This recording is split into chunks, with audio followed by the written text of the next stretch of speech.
For the past few years, Ricky Gervais, Stephen Merchant, and Karl Pilkington have been meeting regularly for a series of pointless conversations.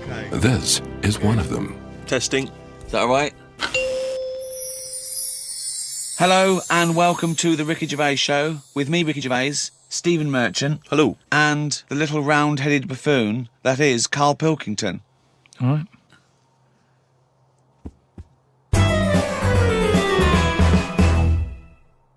Karl, I've got a couple of little facts for you, just to try and inflame your imagination. Go on.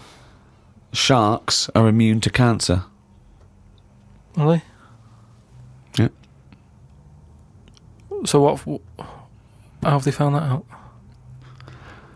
Well, I don't know, but I've never heard of any fish having cancer though. I haven't heard of a cod being ill. So why are we focusing on that one?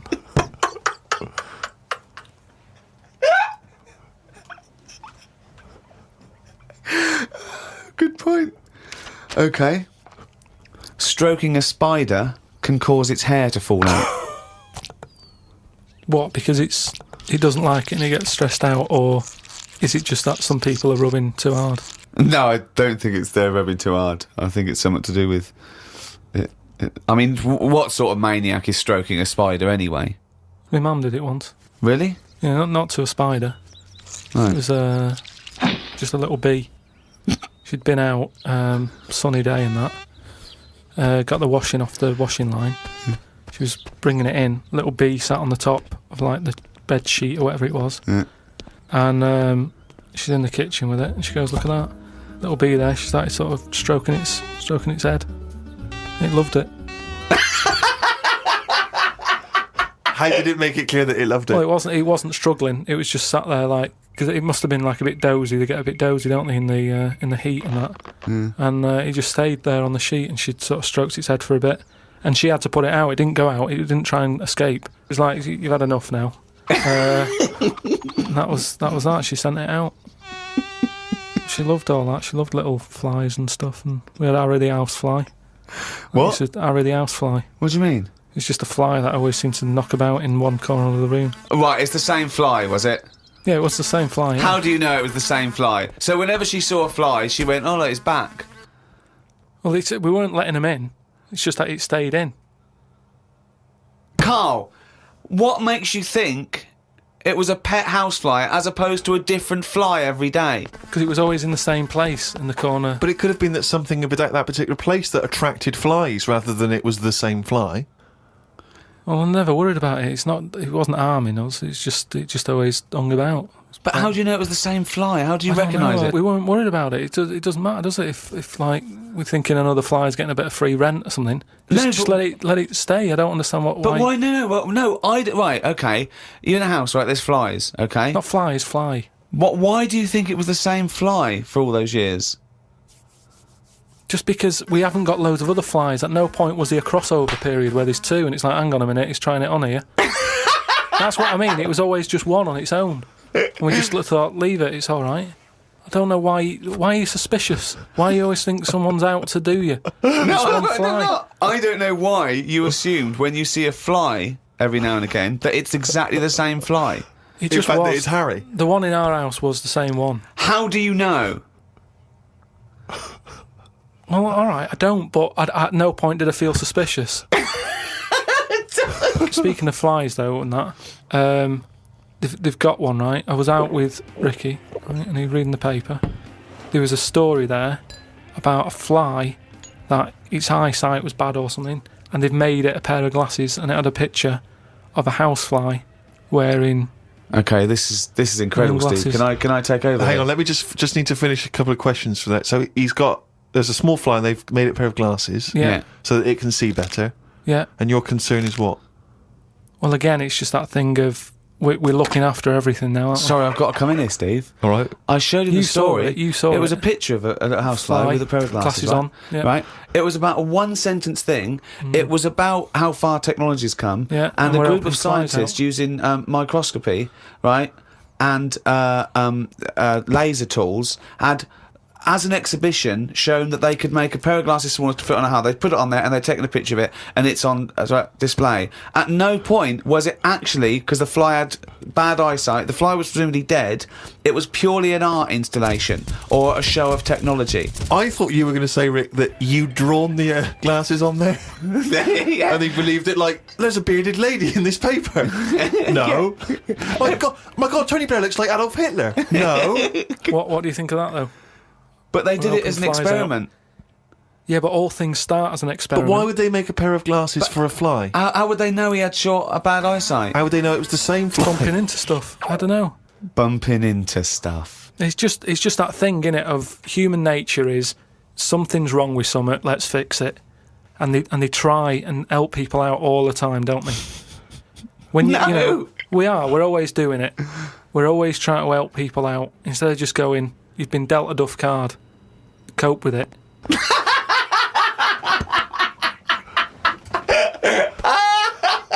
Came up with a good idea.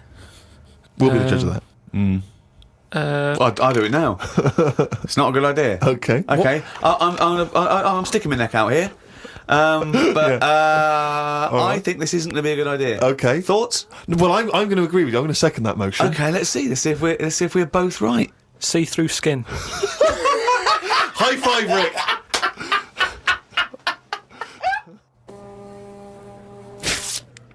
We've had a few emails about the old shows. People came into them late in the season. Did I not tell you this? We had an email from an Inuit. Really? Yeah. I thought I'd mentioned this. Have we not mentioned this before? No. No, it was an email from a guy who said, I don't think he lives in Canada, I think, or somewhere else. I apologise if I'm getting that wrong. But I think he said he was half Inuit and he listens to the show. Half Inuit? See, that's interesting because I think it was so remote. I know I'm probably wrong now, but I think that those are so remote that I can't think where they're meeting people who aren't that are also Inuit, yeah. Oh, and who's going, other societies are going, I'll tell you what, I'm fed up, there's no action here, I'm going to the frozen tundra, I'm bound to meet someone there. Yeah. Where do they meet? Do they do online dating? What, probably a lot of online stuff. What do you put as hobbies? Fishing? Yeah. Skinning stuff. Skinning stuff, yeah. What stuff to skin? Seals. Seals, yeah, sure. That's about it, isn't it? Why are they hanging about round there?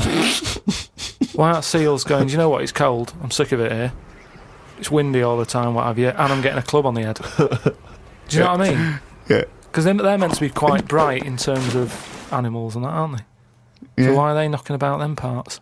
I don't know. Say, like, if seals died out, right?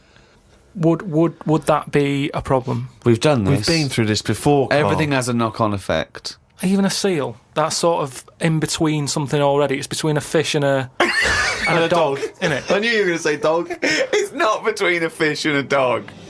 What do you think evolution does? Fish to I'll never dog? Understand it. Maybe. What do you mean it's between a fish and a dog? I'm just saying it was a perfectly evolved mammal that re-entered the water, I imagine, and then got streamlined. And I mean, it's between a fish and a dog. But why not have one and the other? Why not have, like, you've got a dog, you've got a fish. No, it's not Anything between a fish and a dog. It's not between a fish and a dog. I don't know what between means. I don't know what... This is it again about saving everything all the time. What is it doing? What's it doing? Everyone's feeling sorry for him all the time. Save the seal and all that. What's it doing? Why are we saving it? Let's just ask that question. What's it doing? I don't know what to say. It's between a fish and a dog. Out of all the people in the world to have a chat with, do you know, what's his face? That German doctor. Which one? The guy that displays the human body? Guns Traven or something. Oh, right, yeah. Well, I don't... Is he a proper doctor? Because it's just that it's always... I mean, I could cut a body up and never see him sort of put it back together.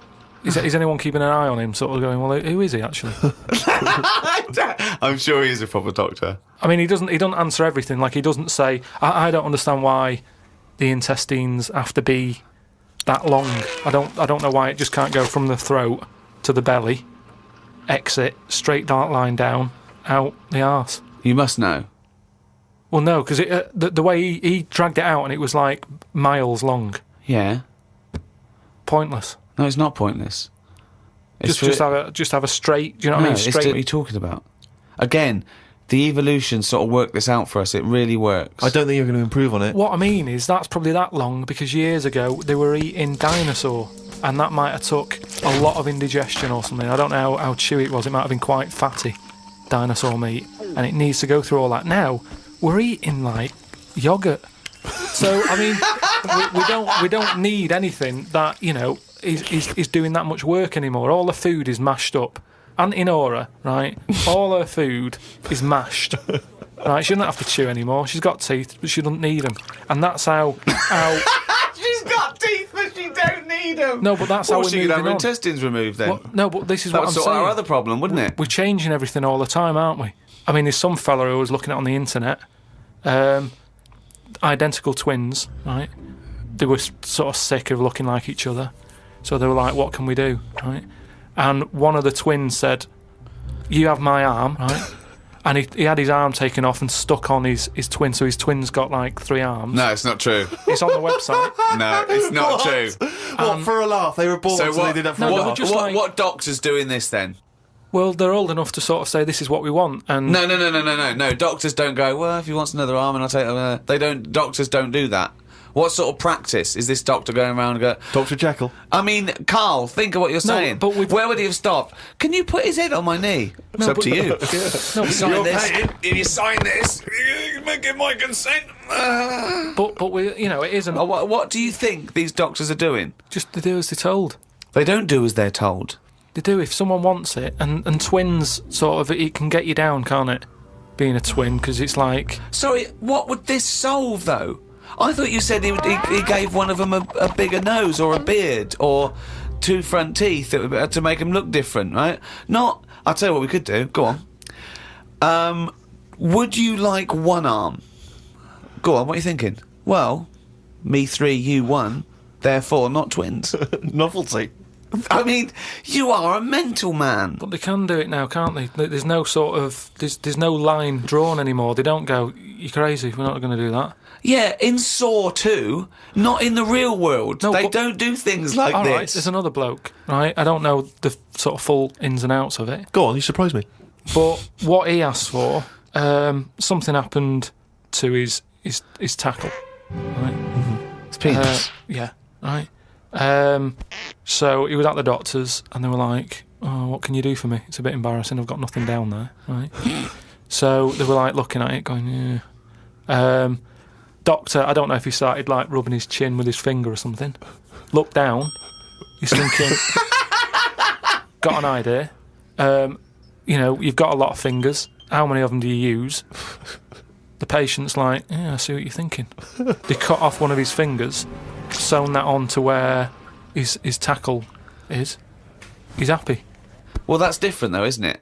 Well, That's where they've really taken different. tissue. I know, but I assume they fashioned it into more of a knob than a finger. If you were doing that, use a sausage. I mean, why lose a finger for? Well, I'll tell you why. Because your finger has your tissue, your blood type, and therefore would graft near your testicles. A sausage is a thing that's made by a butcher out of offal, okay, that really can't be grafted onto any part of the human Yeah, but- body. That's why they very rarely use any meat products Yeah, but in surgery. I know, yeah.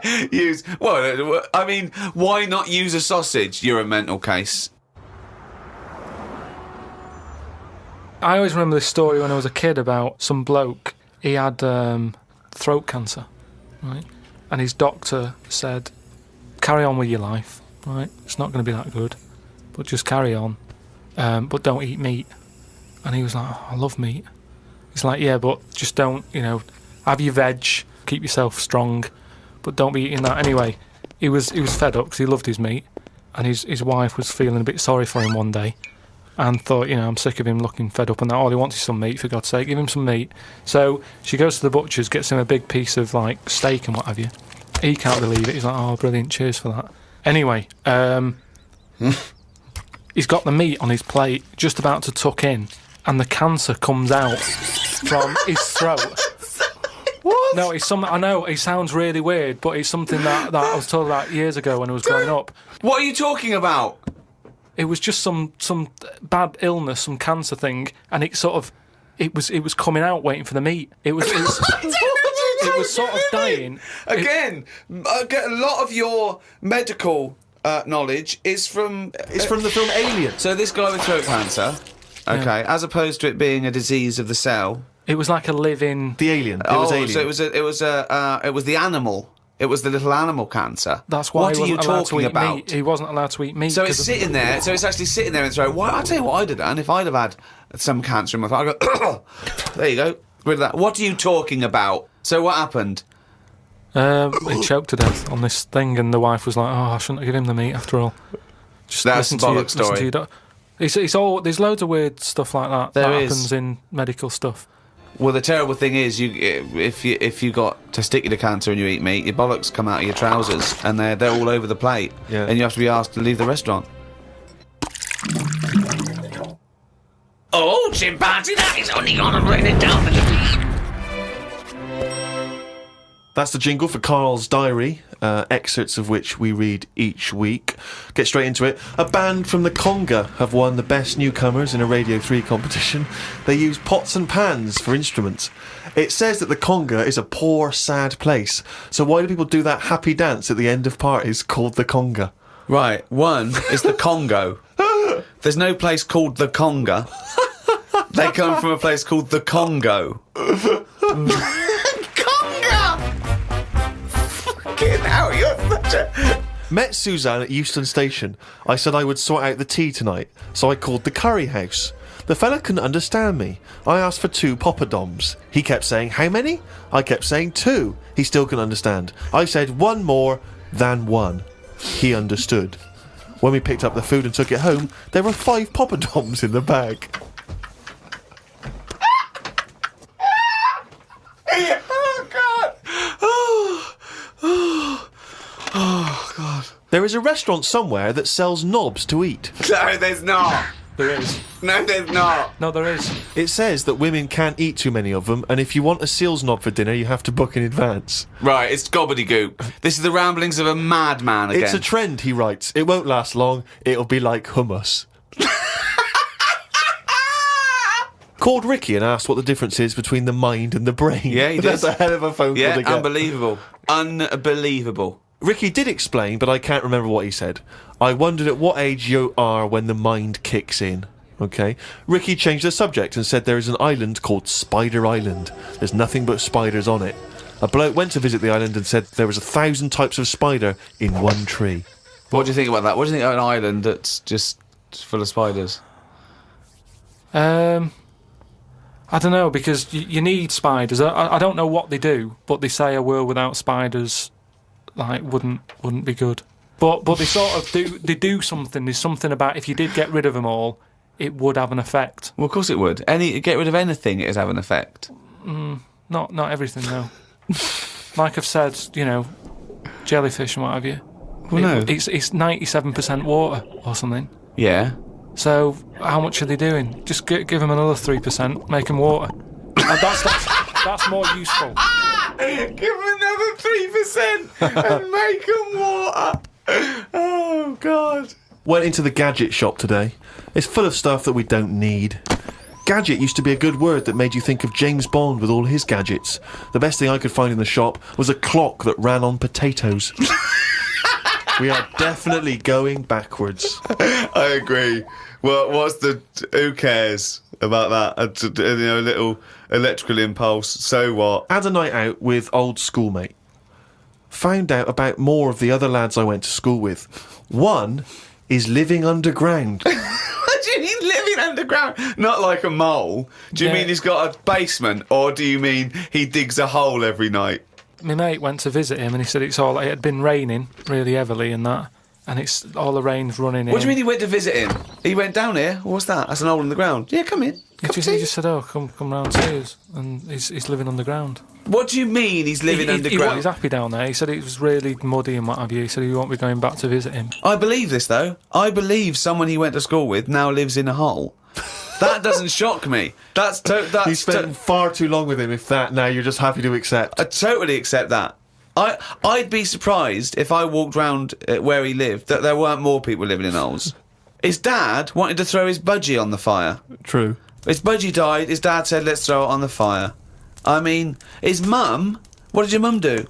She just was worried about the other bird that was left, so she made it a bit of company by getting a rock, getting a feather off the dead budgie, sticking it on the rock, putting it in the cage. So a Bit of man company. living in a hole It's not is unusual. not that bizarre. Right, carry on. Watched a film about Hitler. Didn't watch all of it as it was subtitled. Can't be doing with that. Asked Suzanne if cinemas are full of deaf people when they're showing subtitled films. She said, shh, I'm trying to watch it. I said, what do you mean, shh? It's subtitled, I can make as much noise as I want. Yeah. She's a lucky, lucky woman. You must be a joy to watch a subtitled film. I mean, the concentration is up there already. It's not as easy as when you're hearing it, because you read things, but it's possible. If you had a buffoon going, I'm just going to sit here and make as much noise as I want, what's the point of that? Yeah. Do that in a cinema. Just walk into a subtitled film and go, right, everybody, let's all do the Congo. We're having our bathroom done. The bathroom man was round at 9 this morning. We weren't allowed to use the shower because it all had to be bone dry before we could use his waterproof filler. Not that waterproof then. Went for a brew with Ricky. We talked about monkeys and how they are closer to humans than they are to apes, and how bees will drink cider to get off their heads. Now and again there is a bee that lets the drinking get in the way of the work, and other bees sting it to death. Blimey. Yeah, well, there are bees. They love a drink, and they will drink pure alcohol. They love getting off it, and they fall down and they're drunk, right? But some bees get addicted in the same sort of percentage as human addiction. Like 10% of bees, they can't get enough of it. They take ethanol, they take cider apples and that, and then when they get back to the hive, they go in a bit pissed, and they've got guard bees, and they go, come on, we've all had a drink. Bouncers. Yeah, they sort of are, right? And they push them away, and they push them away again. Then the next time they go, right, I've had enough, and they give it a good hiding.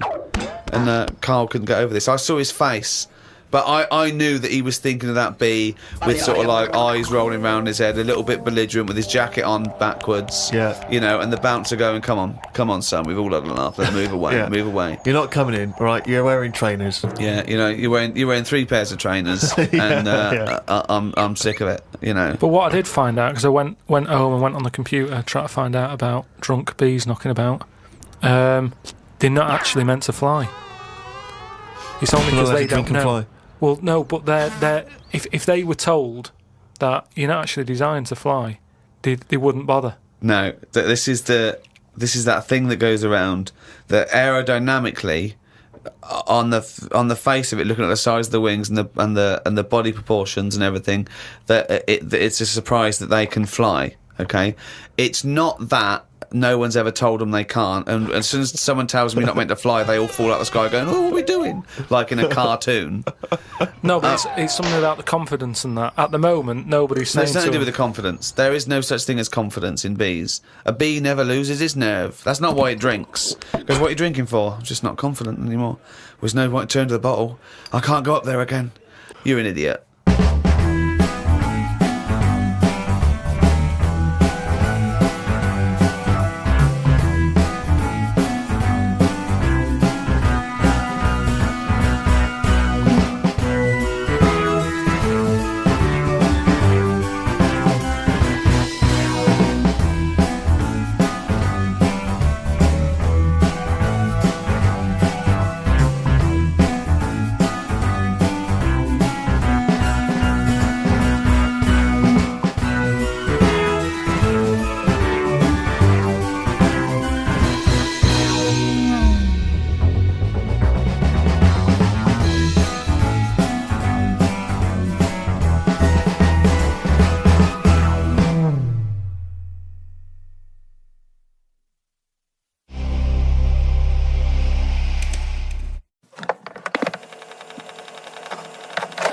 Absolutely. Stone Rose on XFM 104.9. I'm Ricky Gervais, with me Steve Merchant. Hello there. And Karl Pilkington for the last time, Indeed. I'm afraid. Yes. So, we're going to have a little bit of a chat. We're sewing up some things with Karl. Indeed. We're giving away that prize, that BAFTA bag, and, Playing some great music. And we're just, I'm bringing in my favourite tunes. I'm bringing the Smiths, Radiohead, Cat Stevens, David Bowie, Neil Young, the classics. Steve's doing the same. Indeed. Well, Karl, the last time for... apparently, someone's got it a bit wrong. We're not actually away for 6 weeks. We're away for about... we'll be back in August, won't we? Bloody hell. Yeah. No, don't swear. Yeah, that's outrageous. On the last show, you have to say that. already brought the tone down. Yeah. Cheapened it, And I think it's blasphemous as well. Yeah. No, it's not. No, hell isn't, is it? isn't it? No, I don't think that's not blasphemy, is it? Taking hell's name in vain. Yeah. Yeah, but what was it you were saying the other week about the Queen Mum used to have the right mouth on her? What? I don't think we said that on air, Carl. What? No, but last week you Yeah. were saying about bad language, and I was saying, there'll come a time when bad language isn't, doesn't matter anymore. You can F and Jeff and stuff. Oh, I know what he's talking about, Steve. Really? Right, let me explain to you, the listener at home. Carl was worried about swearing, and as a joke, off air, it was last week, we were saying that in the 1940s and 50s, the Queen Mum used to say things like, and we were quoting things she'd said, like, but putting F's and C's in there, and you believed us. What, so this whole week you've believed that we somehow had knowledge that the Queen Mum used to swear like a trooper? We were doing fake quotes from her in her voice, but putting in F's and C's, and you believed us. I mean, I didn't even think, I thought you were going along with a joke, but it obviously made an impact. Carl, we've said this, you've got to question and query everything. You can't take things at face value, certainly not if they come out of the mouths of Ricky Gervais. Yeah. Alright. Yeah, sorry about that, Carl. It was a little trick. Is there any other things now that, as Is you there look back anything over we've the said that time you've been we've thinking about that I can tell you now that was a lie? anything you've maybe queried or questioned, you've thought, that doesn't seem right? That maybe Ricky's told you? Something might come to me Okay. later on, but Okay. Well, what about Carl? I mean, we love you, right? Obviously, we know that. We've got great affection for you. We look forward to this. I'm going to miss you, really. And I'll tell you what, you've got a heart of gold. Now, wait till you see what the record is, Steve. You'll see what I've done. Is it Heart of Gold? Yeah. Brilliant. Brilliant. Alright, that's why he's a bronze award winner at the Sonys. I don't get up for bronze. I don't get out of bed for bronze. No, that's a waste of our time. Karl Pilkington over there on XFM 104.9, winner of a bronze award At the Sony Radio Awards. the Radio Oscars. So Man Phil alive. Jupiter said. That's what he called them on Liquid News. I'll tell you this, Rick, I'm not used to being on a table with losers at an award ceremony. No, I don't. I'm glad I didn't want to come in to do the final show. No. I went straight over and sat with Pete and Jeff, didn't I? Yeah. I went And over to Radio the, 4. I went over with Paul Gambaccini. I went That's over to it. BBC World Service. Yeah. It's a lot funkier. A lot cooler. Won an award. Yeah, won an they award. swept the boards. Yeah. Bronze is nowhere. What was the mood? What was the mood here? Silver's. What was the mood here? Because the day after, because people were, let me tell you now, I think XFM deserved an award, and I thought it was criminal, actually. But what I did like, that we certainly had the room, because Pete and Jeff said good luck to us and Christian, that was really nice. And then someone else mentioned it, James Nesbitt. James Nesbitt said XFM and stuff, so it certainly had the... Gambaccini said something about it. Yeah, Did so he? it certainly, Gamba? it certainly had the room. And for a local, you've got to realise it's a local radio station, and it's good. You can't compete really with Radio 2 and Radio 4. And But all what was the that mood the day after, here at XFM? It was alright. I mean, I think we expected a few more, But you but shouldn't take this thing seriously anyway. But They're what very I did- yeah, flattering, but what but I you didn't never realise, take Rick- awards seriously. But what I didn't realise is you have to pay thousands of pounds just to nominate. You're joking. Just to get into the running for an award. So you've already, they've squandered thousands of pounds. No, it's just not to- thousands, It is is. it? well, it mounts up because you pay to enter. And then right? the table. You've got to buy like mini discs and that to send your stuff in on. which Sure. adds up with Sony mini discs. Oh, I see what you're saying, I'm Carl. not saying anything. No. And also then you've got to pay for the table Right. and the food and the drink. I mean, it's a few grand. I swore on live television as well that night. Yeah. But I've never done that before. I mean, I've sworn before, but never accidentally. And we were being interviewed for, and Christian was sort of like, quite, being a bit boisterous, and he must have brought out the worst in me, and I just accidentally said the F word, and I apologised straight away. I didn't want to embarrass Phil Dupas. He was doing a He good does job. that himself, yeah.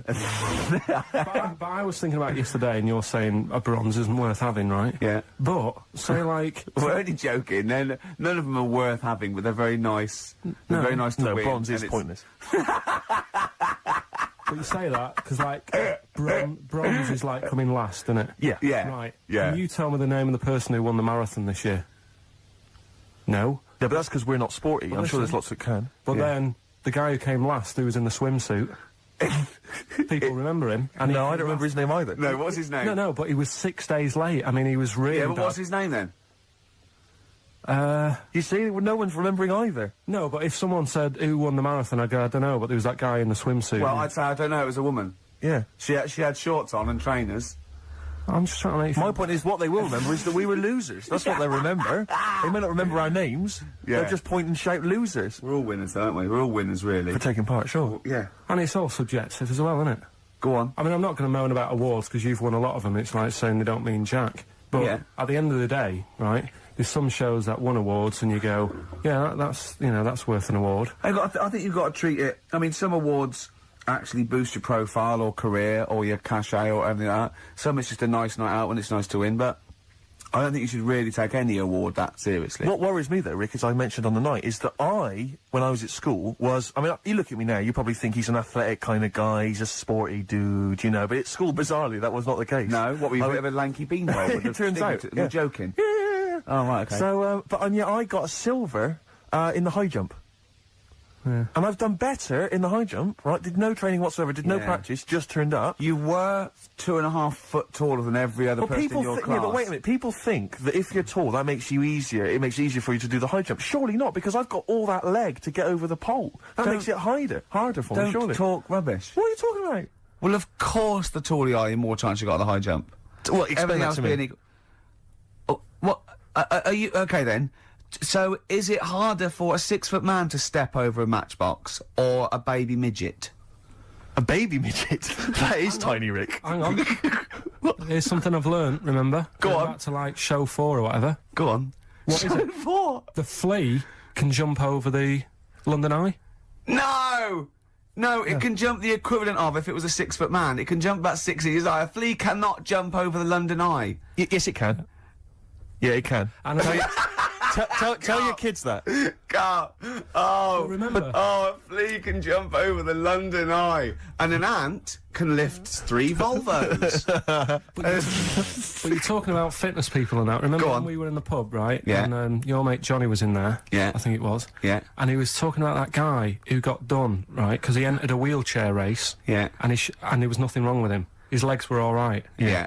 Now, he got done because he shouldn't have been involved in it. Yeah. But don't you think that really he's really good for doing that? Because he's not normally in a wheelchair. Sure. So he's not used to how they move about. Yeah. His arms aren't as strong as the other fellas who are always in the wheelchair. Sure. He had his mate pushing him. That was the Surely- problem.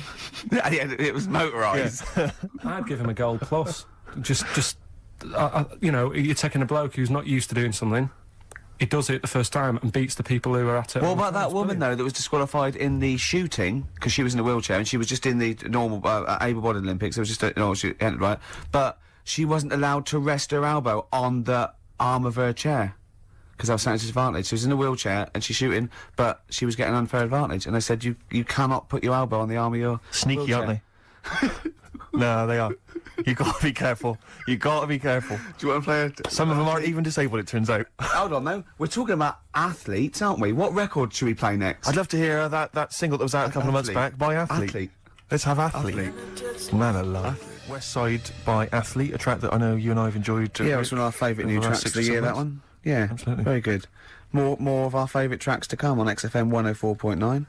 You know, I was me, Ricky mentioning Gervais, and you, Steve Merchant, and, Carl Pilkington. sure, go on. You know, I was mentioning Shoot. the high jump. That Yeah. high jump. Do you know the reason I didn't get the gold? It's faintly embarrassing because the guy it was just neck and neck, me and another guy. In fact, he was slightly shorter than I was, and I was using the traditional Fosby flop. Is it the Fosby flop? Fosby flop. And he was using a method which I can only describe as the Superman, where he was running at the bar and diving headfirst over it. I've never seen this technique before. It's illegal, that's Absolutely why. incredible. Is it not Yeah. allowed? The fuzz right only works because his shoulder and that are going over before his head. Right. That's they got around the rule. You weren't allowed to Right. dive over because it was too Obviously, easy. no one monitoring that. Yeah, no. Just the no. games teachers having a quick fag. Yeah, yeah. Um, What was his name again? Yeah. The fag. I think his name was Mr. Woodbine. But he anyway, so he's using this method, right? And it gets neck and neck, and I don't know how many chances you get to knock down the bar, but anyway, it got to the point where basically I had to get over the bar, or Right. I was going to come second. Sure. And I decided at that point to use his method. because he'd seemed to be doing so well with it. I thought, well, I'll try that then. That looks easy. Oh, dear. And ran at the bar, launched, didn't actually get my feet off the ground, just hit the bar like I was someone finishing a race, you know. going to Did the finish you line. have... It's so pathetic, just clattered everywhere. I just want to get this picture of you at the age of, what, 15, 16? Yeah. 6'5" already, probably? probably, yeah. Probably, what, about 9 stone? Exactly. Yeah. Did you have your glasses on? Of course I did. That you must have looked pretty And probably, sexy. Probably a small bum fluff tash Yeah, yeah. as well. That must have been good. That Was was a it good true looking- once, when you were about 16, you decided to wear a dicky bow to school? Yeah. That Yeah. must have been great. That was during my PG Woodhouse phase.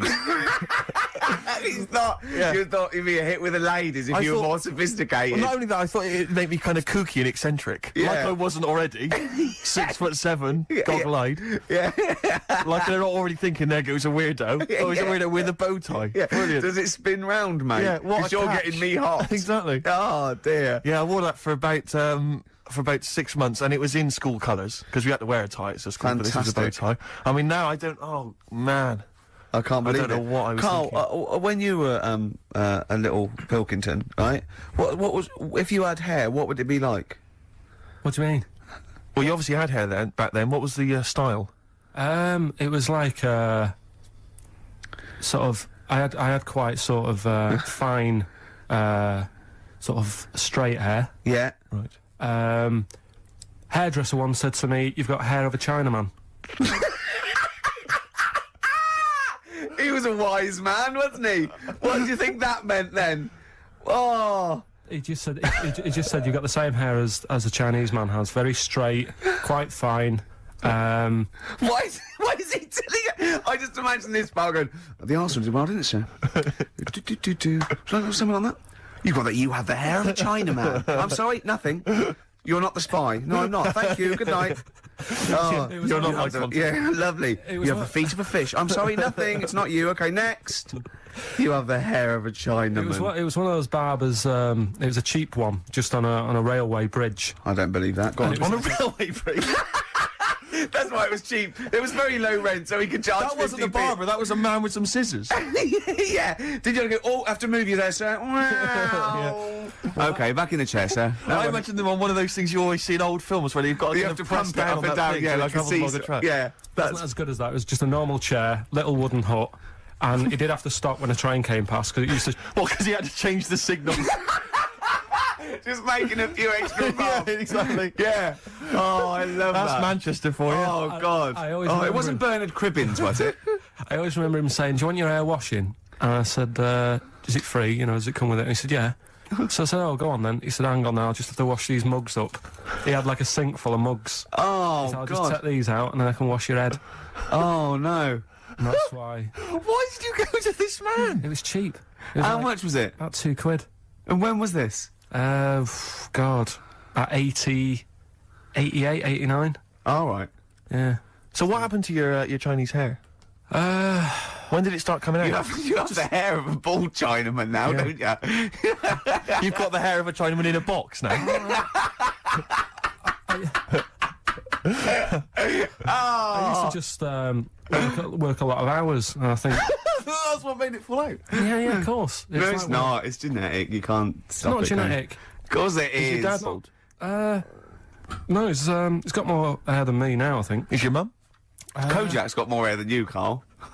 Anyway, Don't have a go at Carl's hair. That's a bit harsh. Oh, look at his little what face. did it say before in that book about going bald? It said it had a little tip, didn't it? We'll go over them later. It says if you're going thin, doesn't it say cut your hair short and something like So that? it makes you look thicker. Yeah. Oh yeah, we got people are offering Carl lots of. We're coming up to that. In Yeah, a few, well, we'll few go through that. minutes So obviously we to win that BAFTA bag. Shall I remind people what the competition was? Yeah. Last week we were giving away this bag that we got signed by various celebrities at the BAFTAs, and we asked you to email or write in with your suggestions as to what you have that you could swap for the bag, and it has to be something that will enhance Carl's life. We've had quite a lot of suggestions. I'll go through those a bit later, but they're some of them are quite eccentric. Meanwhile, I'm going to play one of my favourite songs off one of my favourite albums. I look forward to hearing it. It's Radiohead, it's the Bends, and this is Black Star. Go for it. Sugar Cubes. Hit. Yeah, on XFM 104.9. Our last show. our last show till August. Absolutely. Sorry about that. We'll miss it. We can't avoid it really. We've got to go away and do some filming, and they're only going to miss you anyway, Carl. They can do without us now. Zoe Ball's on. Yeah, Zoe Ball. And who else is after her? She's not doing the whole run, is she? Yeah, I think so. Is she doing the whole 3 months? Is she? Yeah. Tell her not to get too comfortable. Alright. Right? Don't let her feet. And don't let Big Boy Slim come in with her because he mixes up the records, doesn't he? And ruins them. Yeah. Hey, talking of DJing, Go on. you know I did that storming set the other night Well, yeah. for XFM. Yeah, sure. Yeah. Go on. This was down at a little club, in case you weren't aware of it. Yeah. Anyway, I went to the Sony's the other night. Yeah. Karl Pilkington sidles up to me, slips me an envelope. Go on. 200 big ones in there. Did you get paid cash for that? Yeah. £200. Taxman won't know about that. Cash in hand. No, the taxman won't know because I mean, obviously, no one who ever works in tax is listening to local radio. Oh. Yeah. Well, so No, the taxman will know about it, yeah. because I'll declare it. I would. Put it, yeah, it's going straight down. I'll do it when I get home. Do it when I get in later on. And don't write off rubbish that you buy anyway. Like No, Yeah. I won't. No. I'll do it all above board officially. Fill it all in correctly. And so I'll send it now, I'll send it tomorrow so that you get it early. So it's not too busy for you, sir. Oh, never mind. Oh, yeah. Also, did you see Liquid News last night? No. What is Liquid News? I don't really watch It's the Liquid thing News. on Choice, right? And it's sort of celebrity news, yeah.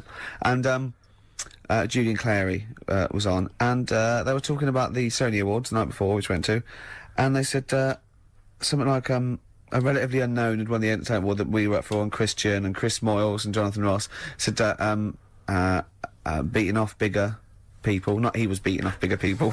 They weren't suggesting he was. Was Julian Clary beaten off at the again? Yeah.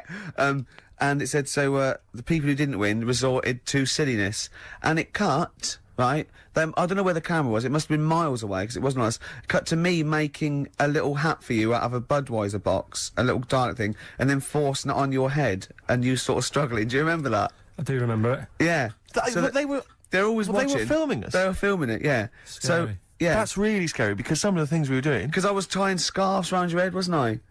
We were touching Carl in an intimate way. We were gaying him up. Gaying him weren't we, up to make quite him a lot. feel all uncomfortable and everything. Because he doesn't like that sort of thing, do you? Can't stand it. We're going to be giving you a cuddle about 5 to 3, seriously. We are going to... On the way out. And I've got roaming hands. Yeah. Do you know them girls who came up from the radio academy and sort of said, "Oh, so you're Carl then?" Right, Yeah. yeah. A couple of fans went up to Carl. Just on the way out, I said to him again. I said, "Look, I'm not gay," because they were convinced I was. That's because if you remember a couple of weeks ago, we teased Carl that he had to go as Steve's partner to the BAFTAs, and they really meant partners. You know, after the show, when he was walking home, he was going to go buy his suit. I actually said, they will ask you. He went, well, what if they say, and as we walk in, Steve Merchant and his boyfriend Carl, well, they won't say that as you walk in, they might overdub it on the television, so he's going, well, what about my mates in Manchester? And he said, I'm not going. The risk of someone in Manchester thinking that he might was be going out with you, mind you, it was probably All right, going, calm down, if he was Rick, going I see where you're going with that. if you were going to be gay, you wouldn't choose Steve, would you? No. Who would you choose if you were gay? If you could go out with any bloke, who would Who it would be? it be? That's a good one. Yeah. That's a good one. He's thought about it before. Go on. No, No, of course not. No, who would it be? Who, if, you know, if you were gay, what bloke would you go out with? God, probably Jonathan Ross is all right. You gay? Oh, you fancy Jonathan Ross? You Bender? Oh, Bender! Rossi! Bender. Oh, you've got his number, haven't you? We should get contact. Love you, Jonathan. You. Rock and roll with me, David Bowie off Diamond Dogs. Another one of my favourite tracks. Cracking. Great track, isn't it? Well, it's time for Carl's Room 101. Carl was too shy to obviously ever do this for real, but we thought that end the run of this with things that Carl hates. Yeah, we we know put the thing he likes. We know that. So Carl, okay. We should just point out that we've been inspired by the TV show Room 101. We didn't come up with this ourselves. Yeah, we did. This is Room 102. Yeah, we'll be Paul Merton, and you be Karl Pilkington. Right. You can chance to banish to Room 101 all those things that you dislike. They're never to be seen again. Will you please welcome Karl Pilkington? All right. Who? How are you doing? All right, Carl. So, what's your first... What does this represent? And imagine me putting some on the table next to you. Go on. Right. Well, first of all, right, it's dead hard to come up with, like, 5 things that drive you up the wall. Okay. Right? It's not easy, because there's so many things. Yeah. But it's just like, you know, picking 5, it's like someone saying pick your 5 favourite records or 5 favourite films. Yeah. It's hard, so... You know, in Desert Island Discs, where you always get the complete works of Shakespeare in the Bible. Yeah. I think you should include Ricky Gervais. I think you should always be there already in Room 101. They don't have to nominate you. You always go in. Go on then. So don't bother putting him in. Don't bother putting Ricky in, Carl. He's already there. I'm already there, waiting. Yeah. Go on then. Right. Yeah. First of all, right, I thought of, like, things that we've done in the past. Sure. And, like, quotes and that you were talking about. Yeah. That quote that people say that, you know, money doesn't make you happy. Yeah. Right? We're just rattling through some here. Yeah. That annoys me. What? Well, the quote, doesn't money make doesn't make you happy? Yeah, because Why? it does. It clearly does. Right. Without it, life's pretty dull, isn't it? Yeah. Good. Right, so okay. so that's like a little short thing, and you know, then that sort of makes you think about people with money. There was a programme on in the week. I don't know if you saw it, Steve. The one Posh Loaded. That was brilliant, wasn't it? That was a great show. So annoying. Oh yeah. There was a girl on there, right, who's from a rich family and that, and you know, it's not her fault she's from a rich family. No. It's like how posh people annoy people. That doesn't annoy me, because the way I sound is because of where I'm brought up and that. Yeah. And at the end of the day, if you sound posh, you sound posh. It's, Yeah. you know, it doesn't change you as a person or whatever. Yeah, it's quite But this true. girl, right, did you see it, Steve? I did. You didn't see it, I did you, didn't Ricky, know. right? This girl goes shopping. She buys, like, 4 T-shirts and a crappy little handbag. Yeah. Spends about 1,300 quid. And she's just wasting it going, you know, the woman's saying, oh, you'll love these, you know, they're really in fashion. She said, oh, whatever, I'll probably only wear them once anyway. And it's just, that sort of thing annoys me. Yeah. You know, people with money, you know, who have grafted for it are good. But, like, you know, people who just get money given to them from the rich parents trying to make the world. There was another point, right, where she's in a shoe shop, right, and she's, like, got these big boots and stuff. But part of the problem is, right, she's quite odd looking and that, right? But she's got a lot of money, so she makes herself look half decent. Yeah. Problem is, she's got fat ankles. He's got what? Fat ankles. Right. And they drive her up the wall, because no matter, I mean, it's one of them things, isn't it? It's almost like God has gone, yeah, you can have all the toffees and stuff you want. You can have, like, your nice T-shirts, but at the end of the day, love, you're stuck with these ankles, and you can see these... I love the idea of God saying, right, you can have all the toffees you want. Yeah.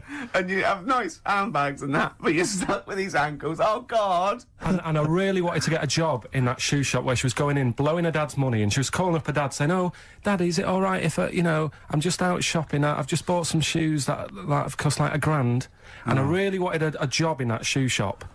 Just so I could sit there, and when she comes in, you go, oh, hello, love, whatever her name is. Lovely to see you here again.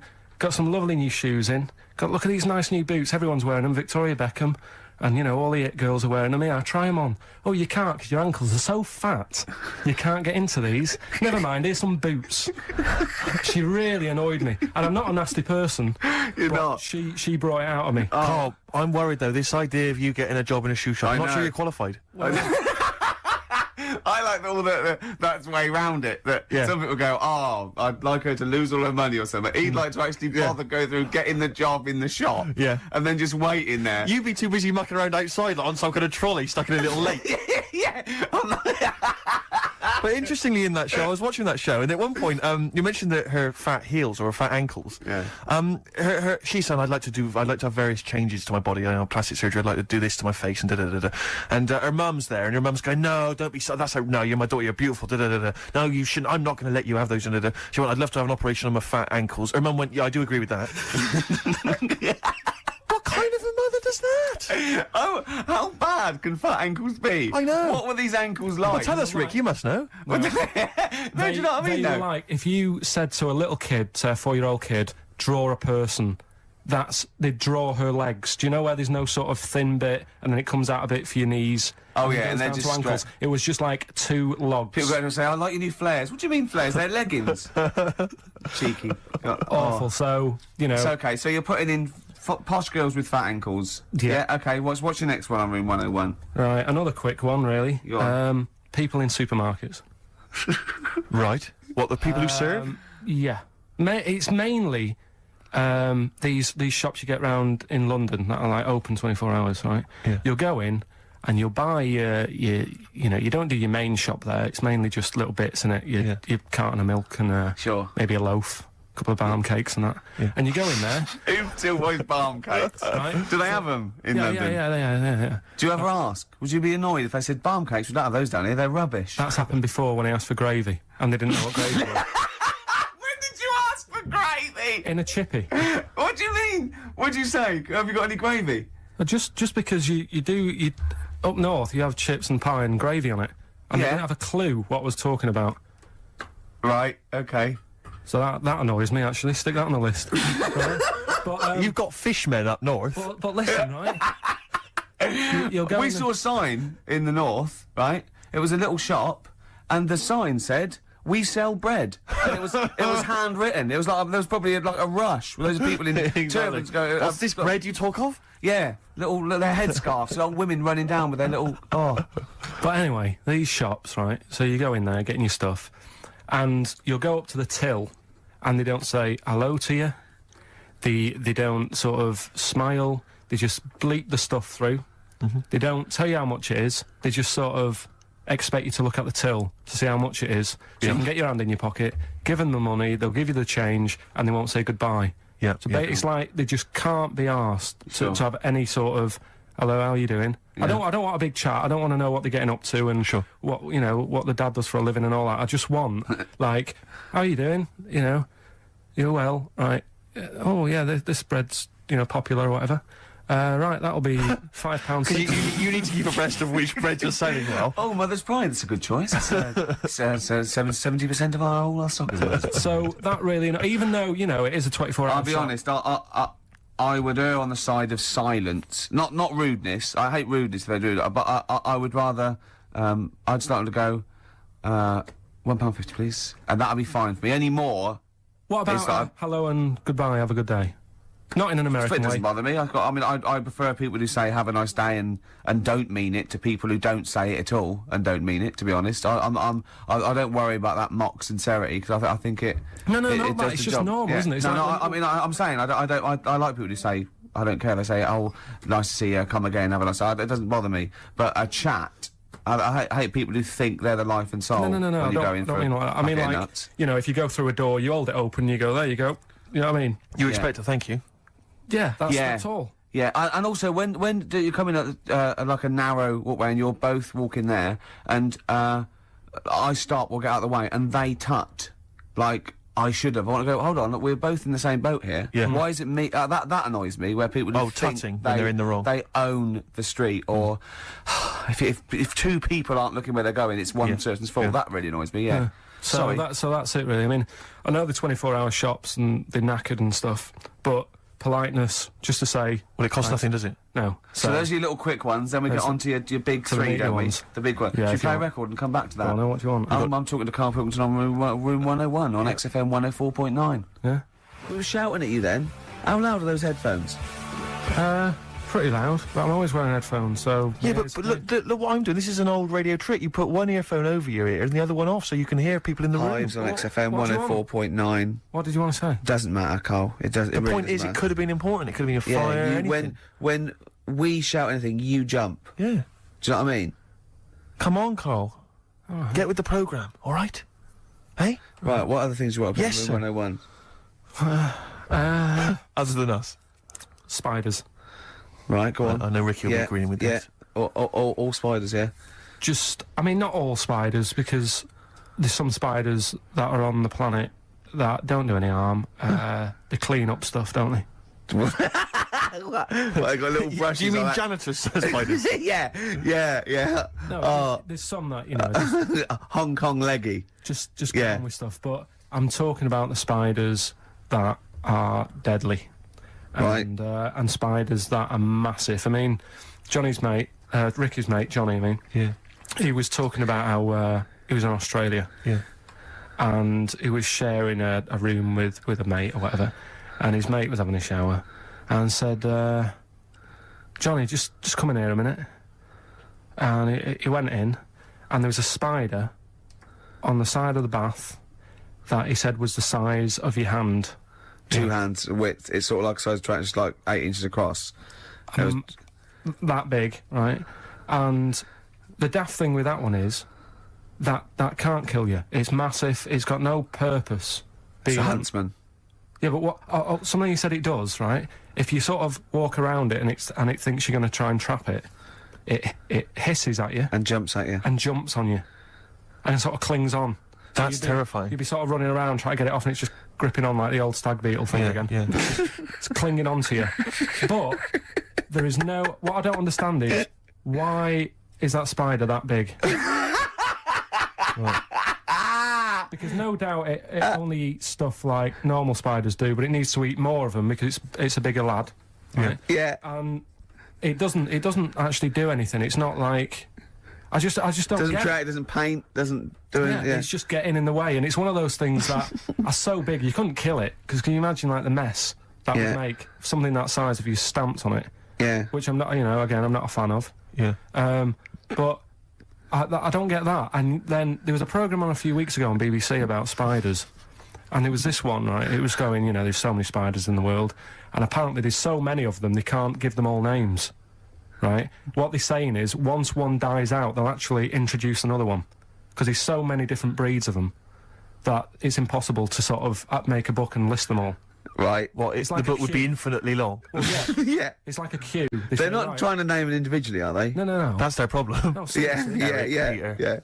Just This keep is- it down to the Ziggy. species. Go on. This is true. This. Go on then, yeah. So they'll sort of go gives a spider the Black Widow, right? Black Widow, they've all died. So who's next? And they'll say, here's a redback. Yeah. And that's how they introduce them. So this programme was going on about this. Right? Oh, how they do it. No, they do it. Okay. Your point Okay, being. all right. Right, so anyway, there's this little one, right, in Australia, and it shows you some kids being dead happy and playing around in the sun, loving it, all healthy and that, and, love being in the sun. They're playing around the pool, and, there's a couple of them there playing swing ball and that, dead happy, not a care in the world. And, like, the one of them goes, I'll go swimming, because I've been playing swing ball for an hour, got a bit of a sweat. Sure. Go for a little breaststroke or whatever. And they get in the pool, and they can't wait to have a swim about, and then it pans to the bottom of the pool. Yeah. And there's this little spider just sat there dead still. Right? Sat at the bottom of the pool holding its breath. Holding its breath. Okay. Cheeks going up red, eyes yeah, bulging. yeah. Oh, 8 pairs of goggles on. One goes by with a snorkel. You should have thought of this. 4 pairs of flippers. Yeah. Oh, It's sat there in the deep end, right? And then it pans back to the kids having a good time, chucking a ball to each other. Yeah. I can see what's going to happen here. And it pans back. It's not going to join in the game, is it? no. And what happens is the kid starts bouncing up and down on the floor, Sure. goes and sticks the kid goes and puts a foot on the spider, bites the kid, and apparently, if you're not seen to, you can be dead in 15 minutes. Sorry, why does this spider sit at the bottom of the pool? That's what it likes to do. Animals don't do things they like to do. Animals do things for a reason. Waiting for a kid to come along. So It doesn't make any sense. It doesn't make any sense. well, that's what It's it not. does. It's not. It doesn't go out to murder kids. That's not. That's not what it does. No, there must be a reason. I mean, if you just stopped when you watch these programs and don't get involved with the music and the odd, why does it sit at the bottom of the pool? There must be a reason. It either goes there for protection, food, to cool. It does it for a reason. It doesn't go there to wind up swimmers. Yeah. There must be a reason. This is it. If anyone's watching, please, if you're watching that program, I don't know about this spider. What's the name of the spider? I'm not sure. Well, Okay. it did say- 08700 800 123. Is it the Duncan Goodhue? Is it Paul? I mean, I don't know, maybe it does go into other things like ponds and that, and maybe it does the same for ducks if a duck stands on it. But why? The duck stands on it. Why? Oh, I love your brain. Probably because eventually, a kid can get saved if it's seen to in 15 minutes, but a duck is just going to wander around and go, God, I don't feel well and what have you. What good is that to the spider? Because No, I'm saying it might kill it if it might protect itself, but it must be in the pond for a reason in the first place, or the swimming pool. It must be down there for a reason. It must have another agenda, evolutionary wise. It can't just do it. Could it be in training for the Olympics? unless it is just cooling. like those, because on one of the other programmes that's a bit mental. Oh, yeah, that one, yeah. The one with the lizards. Did I tell you Well, that? let's not get into lizards. This could take... Okay, no, go on quickly. No, this is a good one. It was a programme, BBC programme again, on how insects and animals help each other out. Yeah. Right? They were saying how, you know, you might think they're an insect, but they think like humans do. Yeah. And they all help each other out. Right? And there was this lizard that is running about in the desert, right? And it's going, God, it's roasting. And what it does, it makes a little hole in the sand, and it goes under the ground and it cools down, right? Yeah. And then you see one of the locals, I think it was in Egypt or something, and the Egypt bloke comes walking along. Egypt bloke. And Is he walking like an Egypt bloke?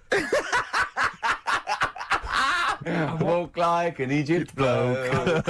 and what he does, right? He's looking out for these holes in the ground. Sure. And he sticks his hand in. Yeah. And he Why grabs- does he want the lizard? he makes shoes and stuff out of it. Okay. Right?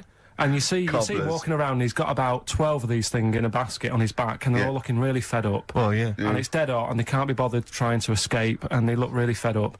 And this bloke's laughing, you know, he's collecting loads. I love how he watches this, like, because they sort of editorialise it and make it into, like, some Exactly. sort of, like, evil play. Yeah. No. But then it was saying how this deadly scorpion that man is scared of is mates with the lizard.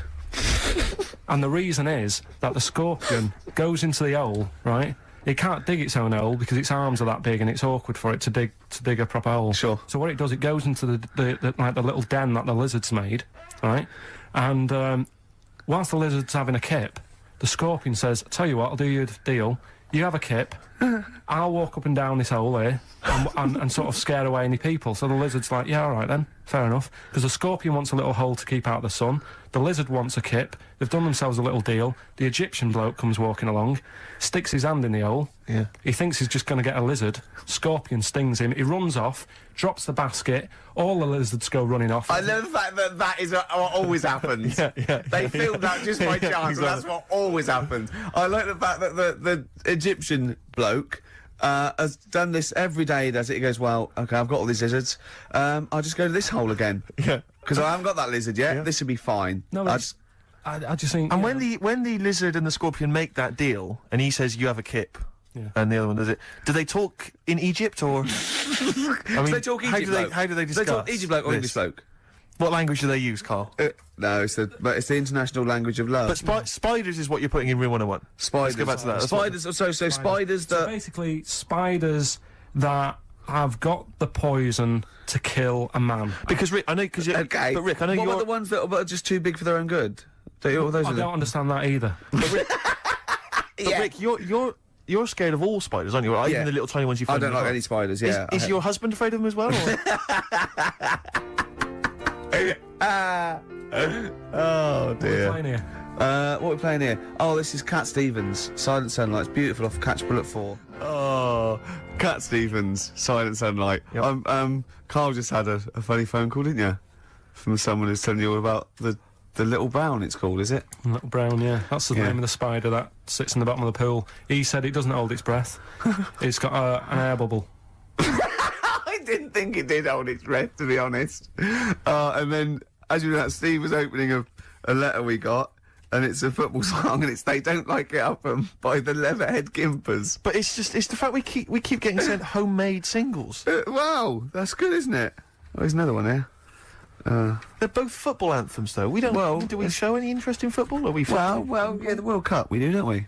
You're right, Rick. Yeah. Yeah. I've got a bet on as well. Have you? Chelsea to win 2-1. What today? Yeah. And I've got Chelsea to win 2-1, but Henri to score first. And that's something like 30-1 or something. Best luck, Yeah. best luck. Cheers. Brilliant. Right, so spiders. That's the first one in room 101, isn't it? So you agree rude with people in supermarkets. Rude people in supermarkets. Spiders that are either have got enough poison to kill a man or are unnecessarily big. Yeah. Yeah, go on then. Right, good. Going well. Right. Next one. Yeah. Stars in their eyes. Blimey, it's a popular show. You might alienate a lot of people. Stand it. Why? Just, I think, if you've got a talent, right, there's loads of shows now that you can go on and make a killing, Yeah. like Pop Idol, Yeah. what was the other one, Pop Stars, Yeah. that sort of thing. So, people who will go on Stars in Their Eyes, they want to sort of be famous. Yeah. They want to be a singer.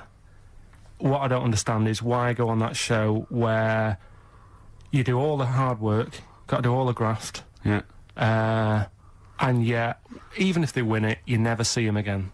The guy who won last year, Christa Berg. Ian Right. Moore. Ian Moore. Before last. Brought us down with his own stuff. Yeah, but, alright. How did it sell? That sold well. Exactly. Don't get it. What I like is when someone doing Edith Piaf like wins a heat, and Matthew goes, "Well, I don't think you'll be going back to the cleaning job, will you?" Yeah, yes, you will. Monday, Almost certainly. Monday. She'll be back there Monday. Just, yeah, and just the way, you know, in like the final last week where the guy who was Elvis won, and they're I all thought he in would there. though. I thought he was very good. No, he was good, but will we see him again? Do you know what I mean? What is his job? I don't know. He'll be carrying on doing that. There's going to be no change to his life whatsoever. He's very good at what he does, but he's wasting his time on Stars in Their Eyes. So I don't understand exactly what your issue is. You clearly like the show because you watched the final last week. He thinks. I You think agree that people are talented. You think it's a waste of talent to go on Stars in Their Eyes because it's not a vehicle to be famous, whereas something like Pop Idol, Yeah. Pop Stars, even Yeah. Big Brother. Do you know what I mean? Go Yeah. on that. Sit in a room all day, have a month off work. because they're all big stars now, aren't they? No, but what I'm saying is, it's less work to sit in the Big Brother house. Now and again, just sing a song, and people go, "Oh, isn't he a good singer?" You come out after having a month's rest or whatever it is you're having there. Yeah. You come out, and there's loads of record companies like waiting for you to come out and give you a deal. And what happens then when you And get a then- deal? When you cut a record, what happens to that record then?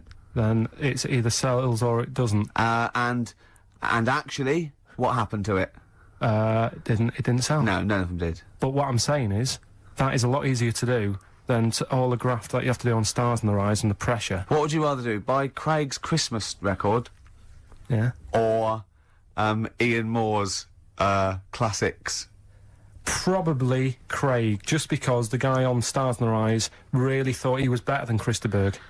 When he was singing, and I think I'm better than Christa Berg. he was singing, and Christa Berg came walking on, Did he cry? and he didn't stop and go, "Oh, I can't believe it, I'm a big fan." He was sort of carrying on, like, "Don't interrupt me, I'll have a word with you in a bit."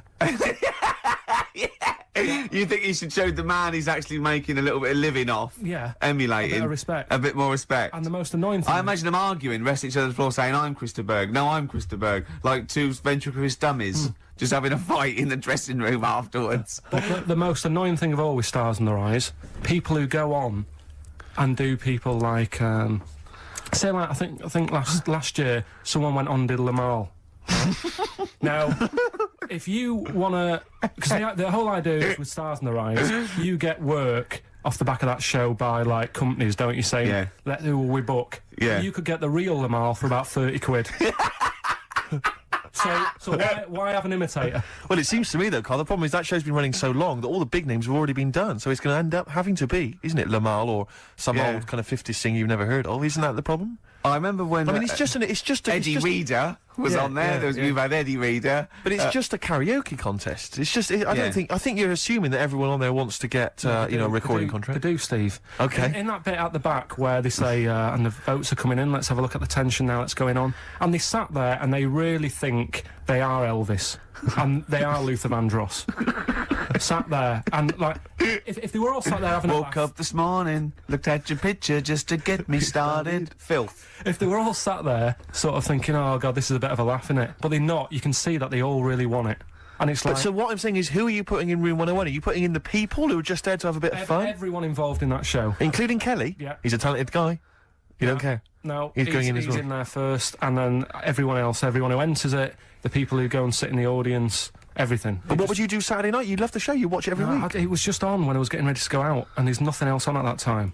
Sure. And it was the final on Saturday night as well. Yeah, you got to watch the final, Yeah, live it's final. brilliant, the yeah. final. Well, who would you do if you went on the show? Moby. Probably do... Ooh. It's not that you look like them, though, is it? No, It's who you sound like. Because they wouldn't let me on as Tracy Chapman. I was furious. That's annoying. Because I sound just like her, but they said, no. Bowie. You do Bowie? Yeah. Can I hear your impression? No.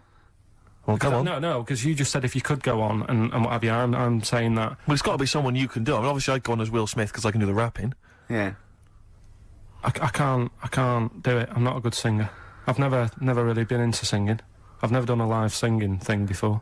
Haven't you? No. Not even But a if talent there was a competition? talent show, if What there did was you a do? talent show What on, did you do? I did Walk Like an Egyptian by the Bangles and I mimed, dressed up as a woman. How old were you? It was when I was still going to school, so it was like Well, I hope so.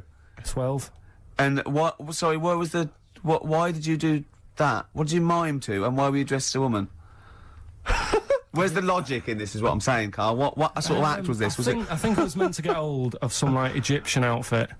Couldn't. So I looked in my mum's wardrobe and I had a dress. Dress in a fez, carrying some lizards? That'd do it, wouldn't it? I had some boots and a wig on.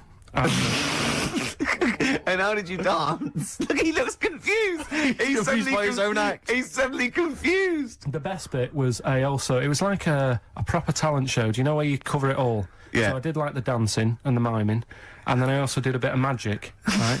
Where I had like a cloth, right? And I had it over my hand like that, and the crowd were like, "Oh God, what's he gonna do?"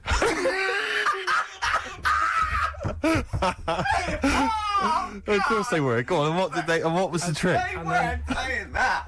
And the crowd going, oh, what's the great That's one chorus. Ooh, what's he gonna do? Oh, what's the great Pilkington gonna do? So what I did was, I was stood there teasing them, and Teasing the audience. yeah, Yeah. and I pulled I said, I'm gonna make a bird appear before your very eyes. Okay. And I pulled the tea towel off, and I just had hold of an egg. And I said, oh, it isn't born yet. They loved it. He's so proud of that. Look at his Did you face. come up with that yourself? Yeah. Did you have any help at all? No. it was So all you did right. walk like an Egyptian and dress as a woman. Then you did the egg trick. And then I was also playing like a janitor. Because when the next person was singing, I'd come on and all the electric went off. And I came on going, oh, God, has anyone got 50p for the meter? Oh, you're quite a little showman, weren't you? And then, like, you know, the Did you audience chucked us some money. Yeah. And, Are you sure you weren't actually employed as the janitor? No, did you win? No, I think we came second. This really tarty girl who did Madonna, like a virgin. And I thought, yeah, right. Like you are. She was a right ropey little woman. But, So great. Okay, so brilliant. Spy the Stars in the Eyes, we better play a track, hadn't we? Indeed, yeah. Bit of Tom McRae. This was a track we played a while back. I enjoyed it. Tom McRae, End of the World News. Yeah, I love that one. I hope you're enjoying the music. We're loving it, aren't we? Indeed. Still to come, we've got another entry to Room 101, Carl's final entry, and then that giveaway, the famous giveaway with Enhance Carl's Life. Can I have some adverts though first, Carl? Because I'm getting a bit fed up with adverts for a little while. Badly Drawn Boy, Once Around the Block. Classic, a retro cut. Getting a bit sad now, Steve. 20 minutes. Indeed.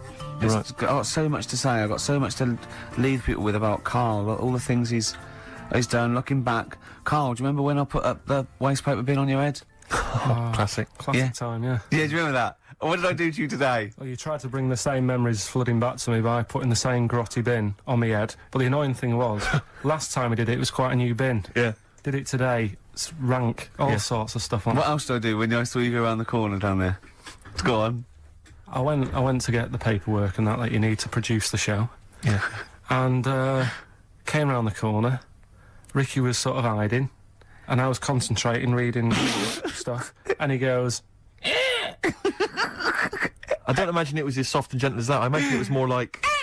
Exactly. Like that. And I tell you what, I nearly exploded because he sort of hopped on one leg, right? And look, he sort of, I don't know why I'm doing this, but he sort of was walking out and on, we're looking down, and I went, and he hopped like that, and his weight Rest assured, listeners, that if you were here, it's not any funnier than it is if you were listening at home. It's only amusing to Ricky. it makes you feel really refreshed. He was going on and having a heart attack like that, and I was nearly having a heart attack laughing. And he went, "I feel good now." He said, "I can see why people skydive." He said that would be good for people that were ill. Oh, Carl. They've made me feel How am I gonna live without Carl for 14 weeks? Oh, you'll find other people to irritate. Oh dear. Okay, so right, well, we got his final entry in Room 101, but We've also had so many emails and letters about this competition. People trying to bribe you with things. They've been great. Can you read a few of them all? Absolutely, yeah. Well, obviously, this is people trying to win this bag that we got signed at the BAFTAs. We got Graham Norton, Angus Staten, Alan Davis, Jamie Theakston, Paul Whitehouse, Baxendale, Helen, Steve Filmich and McFadden, Peter Davison, Simon Pegg, Steve Wright, all different people signing the big bag. Do you know what I think, though? I don't think people want that. I think they want to contribute to Carl's existence. Well, this is I really genuinely think that Carl was sort of... You've only been there... How long have we been doing this now with you? Sort of like, you know, in the area? 3 months? Yes. I think you've touched people's lives, Carl. I don't think I've ever met... Well, I haven't met you, but... I think your soul comes across as like a cross between... I'd put it as like a cross between a cat... And Yeah. Rain Man. But we've had quite a few which are sort of, which obviously want to kind of further your education. Obviously, when we're off air, this is something we're worried that's just going to dry up, you know, and we've tried hard to educate you. So lots of books, lots of people suggesting books, the Giant Book of Mysteries. And I mean, if you chose this one, Carl, it tells you how 3,000 Japanese soldiers literally vanished overnight.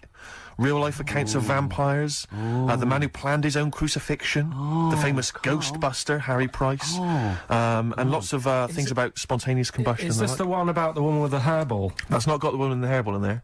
I'll have to dig that one out for you. These sort of books are the thing that I'm after. This is what Well, interesting is. I've brought in one as well. It's a friend who works with Jane, my girlfriend, called Liz, and she wants to put this forward. And this is Trade Secrets, everything you will ever need to know about everything. And it's just like little tips. You know what I mean? But there's so many things competing with that. You see, there's another guy who sent in, he wants to give you a video entitled Making Love, Parts 1 and 2, an instructional guide. I imagine you'd enjoy that, Carl? Nah. No? Nothing they can teach you? Nah. Sure. The Reader's Digest book of strange stories and amazing facts again, and other stuff here. Why cats have 9 lives, Carl? Well, hang on a minute. Why meteors are likely to destroy Earth in the next 100 years? You're wasting your time. Okay. In this Trade Secrets book, Yep. listen to this for a tip. Make a necklace from electrical wire, That's a good idea. but don't plug it in. Doesn't say that. What about this then, Carl? Because obviously we're concerned that you didn't get your GCSEs, or you didn't get as many as you'd have hoped. There's a guy here, this is Victoria, and she's saying she's more than willing to give you all of her awards and certificates. She's got 6 GCSEs, 6 A's and 4... She's got many GCSEs, in fact, 6 A's, 4 B's, 3 A-levels, and a master's degree in philosophy. She's willing to give you those certificates. She says you will be the proud owner of qualifications. As the owner of qualifications, she has found that anything she says is invariably believed, and that she's popular and very happy. She's willing to give you those qualifications. That's pretty impressive. You can claim they're your own. You have to change your name to Victoria, but other than that, I can see no problems. And you have to put a dress on and a fez. It's nice. More like an Egyptian. But you see, there's lots of educational ones. Then there's other things which are perhaps less useful to you. This is, doesn't say who it's from, but I think it's Ruth, and she's happy to give you a statue of an ostrich that she made when she was 7. What about that? All right, you love birds, you love animals. Yeah, apparently still statue. the legs fell off under the weight of the body, so now it's just a legless ostrich. But even so, Yeah. Even so. I've only got a small flat, and sure. Another woman here. She. This is, I doubt if it's ostrich size. yeah, it's just clogging up space, though, isn't it? This is Lauren. She's willing to give you some of her handmade blue tack animals. She makes animals out of blue tack. She can give you an elephant, a seahorse, a tortoise, a pig, a butterfly, fish, snail, even a stegosaurus, or anything you choose. See, I've got my art set on. You've got the books. You're excited by the on this books. book. What about this, though? This is a Lego alarm clock with a little Lego man who's got a variety of hats. It says here, including biker's helmet and cap. 2, I think, of the village people. I don't know, Carl, if again people are picking certain things up. A clear stiletto mobile phone holder with pink fur on it, flashes pink and green. I think people know that you you're are not gay. listening. In this You are book, gay. listen, right? In this book, little tips and stuff. It's one here about if your dog keeps nicking a remote control. Sure. The way to get it off it: ring the doorbell. Right, so you got to get off your chair, go and ring the doorbell. So the dog goes, "What's that?" And it drops the remote control, goes running to the door. Yeah. You run back and pick it up. I love the idea of Carl doing that. And then the doorbell goes, and Carl drops it and goes, and it's the dog pressing the doorbell, and it sits back down, and Carl going, "Oh no, not again." I mean, I really do want. Can't I just have this? You excited by that, are you? It's brilliant. What about this one, though, that you mentioned? This is, a book which has got all those, urban legends and stories that you've read on the internet, and it tells you whether they're real or not. This has got the one in there. I know you're very excited about the one with the woman who stuck her head in the microwave. Yeah. Eh?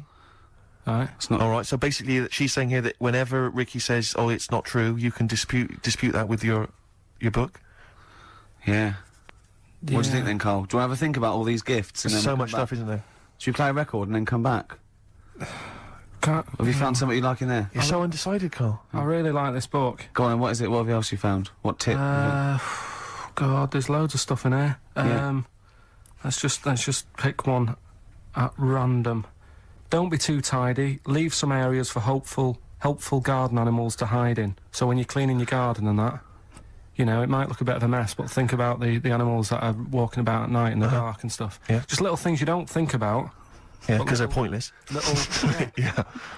Okay, then, well, let's play a record. Carl, and there's have so a look many at to those decide books. on. Yeah. Alright, what are we playing, Steve? This is something from a little compilation that came free with a magazine called Comes With a Smile. It's a good little magazine. And this is by Matt Pond, PA. It's called Night's End. I suppose there's a little bit of New Country, which we don't play often, but there's some nice tracks No, it's floating very about. nice, And that's very Matt nice. Pond, PA, Night's Well, End. I'm getting very sad now. 10 minutes to go, and so much to cram in. Now, thing is, Carl's fallen in love with that book, but I feel a bit bad letting a friend sort of win when all these lovely people, these regular listeners, so I don't think you can have that. But I'll tell you what, I'll borrow that, or I'll buy it for you, so you can have that anyway. What have you That's found safe. in there? You're going home with that. You What know, have you- avoid washing up by boiling the bag food. See, I could see why you'd love that. Exactly. Is there anything out? What about what other things have you caught your eye though? Put that book down. Yeah, go on. Well, One of our regular listeners who actually wants the bag and wants to be part of your life. Come on. Well, Richard emailed in, right? And he's got a book, which is similar to the one I like there, Yeah. which has got like 180 stories in it. So, I mean, most of them are like true, I think. Do you know I was telling you that story about the woman who put her head in the oven to dry her hair Yeah. because she liked the way. And she boiled her brain. Yeah, she stuck it in a microwave. Avoid washing your hair by boiling the brain bags. So she put her head in the microwave Yeah. and boiled her brains. Yeah. And boiled her brains Sure. because she thought she'd get the same result as she did from the oven, but it all went wrong and that. And she What do you boiled mean? her She brains. used to dry hair in the oven, and she just like went modern. Apparently, it's like what punks used to do. You get a different sort of heat off an oven than you do off a hairdryer, right? Sure. So she thought, well, I'll do it in half the time. Use a microwave. Sure. She Busy. She was busy. I She don't was late. understand how you can get your head in a microwave. It only works when the door closes. yeah, but you jam the little thing, don't you? Well, don't say that. Don't say that. Don't tell. I don't think it's possible, but don't. Of course it is. Yeah, But well, anyway, don't. but do that. he remembers that story and said, I've got a book full of stuff like that. And he sort of sums up a little story that's in the book about this girl who she had long hair, right? And she used to always mess around with it. And she's sucking on it. Do you know, like how girls do with the long hair? They sort of Yeah, mess yeah. around with it and stuff. Yeah. And she's sucking on it all the time. And she was doing this from the age of like 10. And then, I don't know, she's probably about 30 odd. And she's doing this all the time. Guessing. And she goes, oh, God, my belly's hurting today, mum. And she goes, oh, what's wrong with you? I said, I don't know. You're 30. So, so she goes to the doctors, and the doctors do an x-ray, and nothing's coming up. And it's like, I don't know what's wrong with you. You know, you're just being a bit moany about nothing. She's like, no, honestly. He's a very intolerant doctor. Yeah. She said, this is Piss off. this is really hurting. I don't know what's up with it. So anyway, they found out some sort of system of looking at what was going on. Yeah. And apparently, X-rays. no, it wasn't X-ray because X-ray didn't show it up. Okay. It was something else. So anyway, it's only gone and turned into like she's been sucking her hair for so many years Sure. that little bits had come off. She's Sure. got a giant air ball in her belly. Wow. Right. Yeah. Which was like huge, the size of a rat or something like that. Right, the size of a. It's so interesting what he chose. The size of a rat. No. Well, the funny thing is, when they eventually got it out, Yeah. the mum was like, you know, oh God, it was terrible, and that's she actually said it looked like a dead rat, Oh. Right. and it was in her belly, and that's like what was causing all the pain. Sure. And apparently, your belly acids don't kill hairs because they're so fine it can't handle it. Yes. Right. I So you reckon- go I for reckon that book, are you? that's the one I want, Who's the yeah. winner then? Who's the winner of the lovely BAFTA What's his bag? name there? Richard Scholar, is it or something? Yeah, Richard, Scular or Scowler Yeah. or something else. So He's- he's the winner. So check it out. You're going to get that book coming to you. I'll borrow this book for you. I need Oh. an email within like 5 working days to sort of. So what's clarify your this. email? It's carl.pilkington Yeah. at xfm.co.uk. Okay, lovely. I want an email from this guy, and I won't be sending the bag out until I receive the goods. Okay, right, good. enough. Well, we've only got a few minutes. I want to play Suede and I want to end with the Smiths track. So let's play this. What is it? Suede, Stay Together. Lovely track. That's nearly it, Carl. Right, what's your last Room 101? Oh, God. It was, holidays.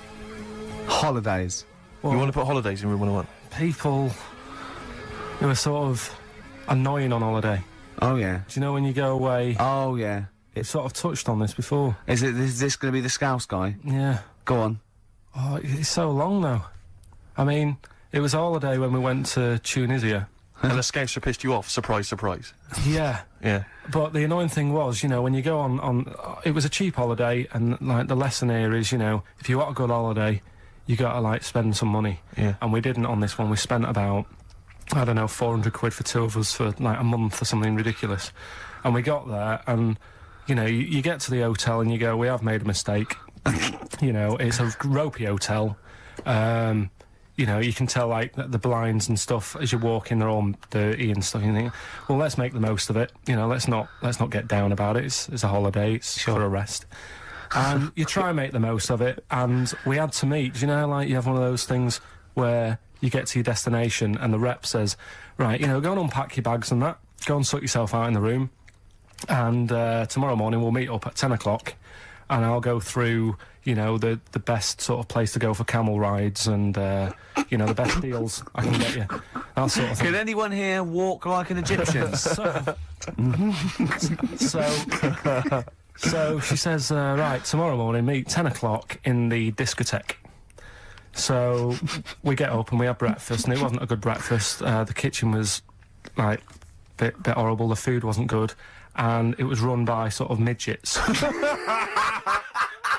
What do you mean it was run? Not there's anything wrong with that. There was little fellas running around, and the annoying thing was one of them sort of started to fancy my girlfriend. How did you manifest his affection for No, him? you're not saying there's anything wrong with midgets, though, are you? Just No, saying it no, was not strange at that there was Yeah, a but lot- even midgets shouldn't be cutting in on Karl Pilkington's No, territory. I know, no. But it's also that thing of, you know, they've got little fingers, and it sort of God, I'm ruined- so sorry. No, I'm not. It is a bit of a phobia of mine. Okay. Do you know what I mean? They are nice people and that. Sure. Oh, God. But the annoying thing is... So what was he doing then? How did he... I don't understand how he was chatting up your girlfriend. Was he crawling under the table so you couldn't see? He just kept... Whispering to her from underneath there. Stop it. Just sort of, you know... Wait, I don't want to get a complaint on our last show. There's not many midgets What's listening. going to happen? Can we just finish this and start up again in a couple of months? Oh, yeah. So if you want to know more about the midget theme restaurant, then we'll talk you in 3 months. Yeah. It's just... Oh. It's just... No, that's fair enough, actually. Oh, No, you're yeah, absolutely no, right, sorry Karl. about That's your this. producer's Listen, head on. we'll see you in about a really, it's been a pleasure, truly, and thank you for everyone that wrote letters. Have you really? Yeah. I've got you both a present, right? Oh. I got Ricky, do you know, like, we've done fables and Yeah. stuff, right? Yeah. This is like Mr. Ben. This Oh. is brilliant. Yeah. Right, and it's like little fables that Mr. Ben goes on. Oh, fantastic. So I want you to learn something from that for when you come back. Okay, brilliant. That's lovely, I'll tell you one Carl. of the stories I read this morning. It's brilliant. In fact, when you've done with it, Yeah. give it me. Yeah. Because I haven't finished reading that. Okay. Thank you, Carl. And for Steve, a little chat Oh, up lines. A little book of chat-up lines. that's great, fantastic. Carl. Well, we'll see you in 3 months. But carry on emailing Carl. Cherish Karl Pilkington. He sits in a little room by himself, so keep him in touch. And we'll see you in August. We're going to leave you with something that we all love. This is There Is a Light That Never Goes Out by the Smiths. Very apt, I think. Goodbye. See you later.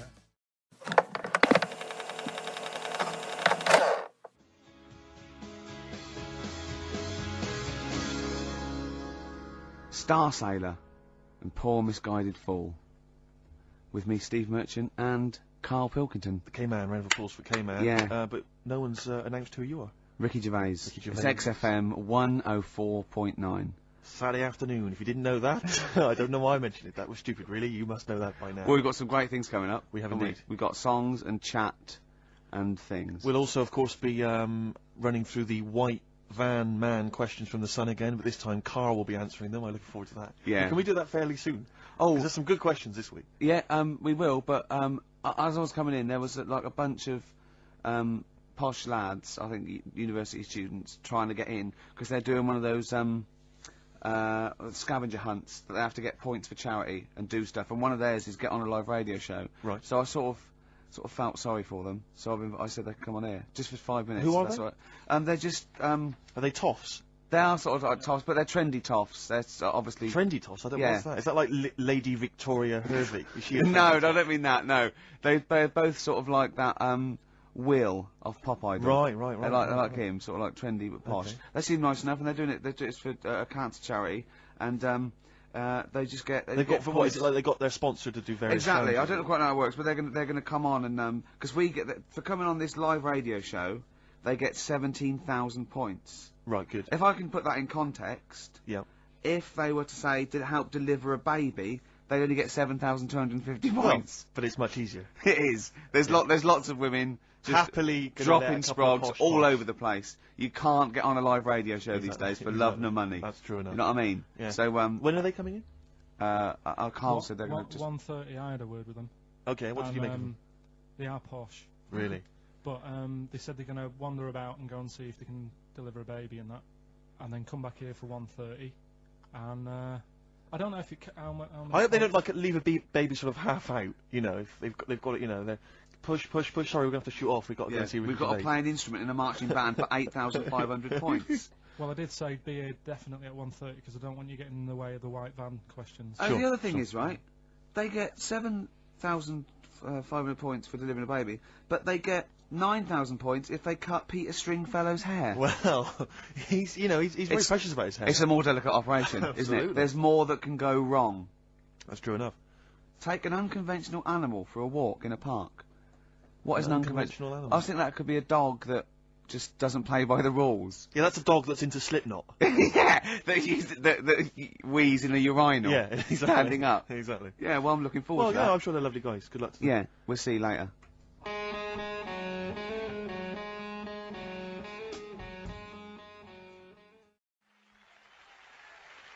Nirvana, Man Who Sold the World. Carl's all confused because it didn't tell you it was ended, did it? What is that then? Is that a sort of glitch in the computer? Just applause, isn't it? I Careful, can't they hear might it. start swearing. You know what they're like. Yeah. Rock stars. Yeah, Their blue language. yeah, and all their habits and all Oh. that. Yeah, like it says track ending now. It's a bit Stop late now, talking about innit? it. You're giving away all the secrets of radio and that. People think it's like an old piece of vinyl that we've put on a needle, you know, like those old bits of footage of Tony Blackburn. That's what they think it's like. They don't realise there's computers doing it all. Yeah. Rick, you're showing them behind the curtain. Never do that. I won't. Never do that, mate. In the week, I called Carl up. I said, "How are you, mate?" He went, "Not too bad." Now, as you know, his girlfriend's been away for ages, hasn't she? Yeah. Covering the World Cup, the African Nations. Cup. She's a sports journalist. Well, yeah. All right. Okay. I love the fact you're thinking, what does that mean? Like, well, she's not much of a journalist, Rick, to be honest. Oh. I've read some of her stuff. No, but she's not on air. She does stuff. You know. Yeah. Behind the scenes. Yeah. Sure, Yeah. sure. A lot of journalists do. You always want to make clear that you're not going out with Kate Adie. That's what you want to make clear, isn't it? Yeah. Now, so she'd seen none of the meteoric rise of Carl as a Right, 'cause broadcaster. she's been away for the whole time a since you've sort raconteur, of become... Yeah. a wit, Yeah. a cult figure, to be honest. And he hadn't told her this. So apparently he went home and she was sitting there, looking a bit grumpy. He went, "All right." She went, "Yeah." She went, "Should we go out then?" She went, "I'm not sure I want to go out with an idiot." Right? Oh, no! Yeah, and she went, "Loch Ness Monster. Why don't you just think? Of course the Loch Ness Monster lives in Loch Ness." And she was giving a bit of a hard time. And she went, "That's why I don't." He said, "That's why I didn't tell her. I didn't tell her really." Same thing happened when I was at school and I had to play drums in Little Donkey. I didn't tell my parents, right? But my dad turned up anyway.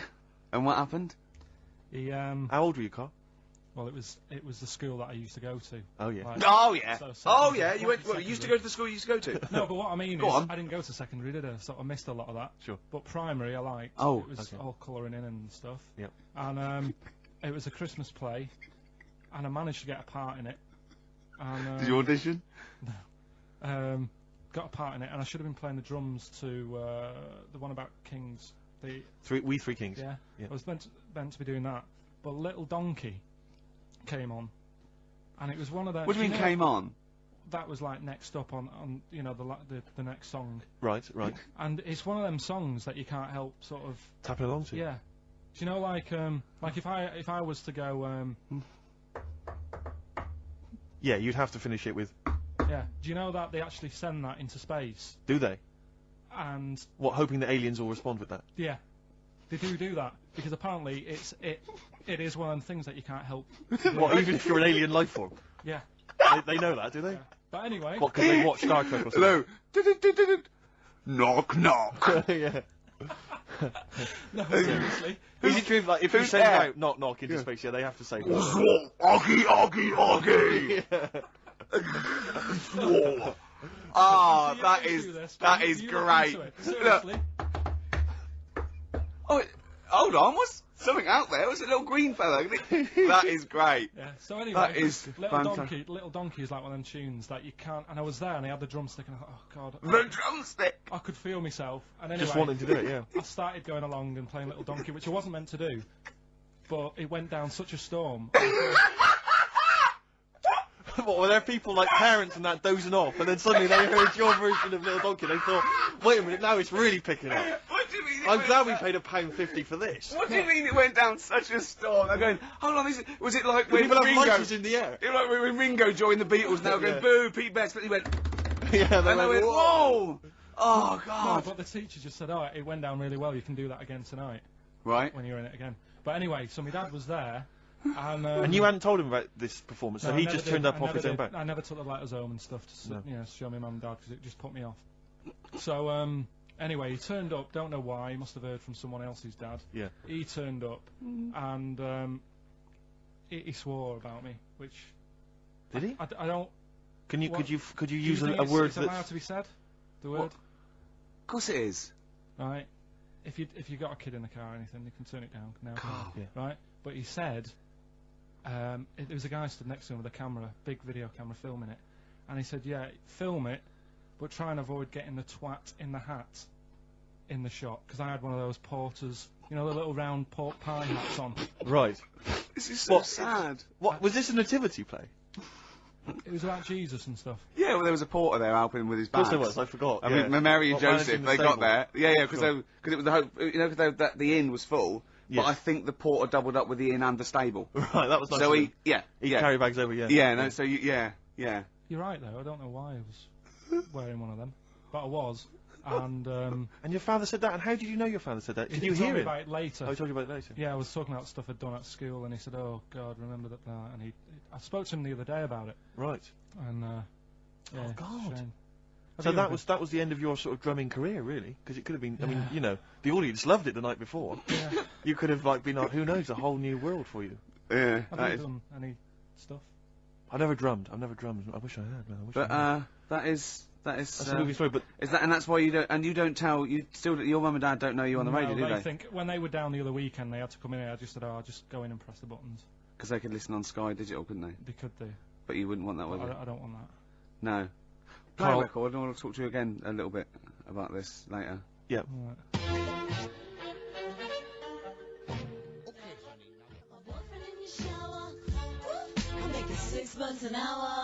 Princess Superstar, Bad Babysitter, first played on this show by Steve Merchant, by Bad Steve Merchant. That's true enough. By Steve Scratch Merchant. That's I right. mean, I still like that, but the videos put me off it a little bit, because it's just, it makes it into the novelty record it always had the potential of being. Do you know what I mean? I agree. Although I was never a big fan of Bad Babysitter was not my favourite from the album. Sure. Sure. If people want my interest and my views on hip hop, then they can always email in, Rick, of course. Or call you at home. Just give me a ring at home, no problem. Yeah. Or I just pop out and hang with them in the hood. Yeah, sure, know, sure, so, sure. yeah. Now it's time for White Van Man. White Van Man.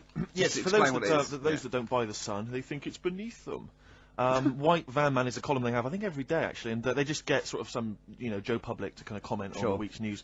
Just seemed to me, that it might be interesting to get Carl's views on some of the big events. Not because we think that Carl hasn't got a valid sort of viewpoint.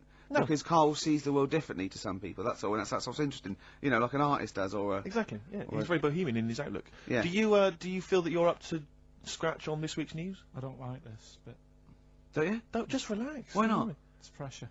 No, because you It's just not, have but to give it's us your first just opinions. for your honest answer. That's all we've ever asked of you, Carl, and it's all you've ever given us. Your honest, your first from the heart Go on. view. Yeah. All Don't right. worry, just Don't relax. just chill out. Are you worried that people are listening and thinking you're an idiot?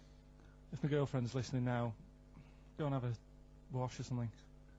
Go and have a wash. Not very nice, is it? Is it the opposite of Napoleon and Josephine? Yeah, go on, go on. If you're going to visit me again, Josephine, for Christ's sake, what? Well, I'll ease you in with something fairly easy, a music-based question. Kylie Minogue versus Dido as Queen of the Brits. What's your view there?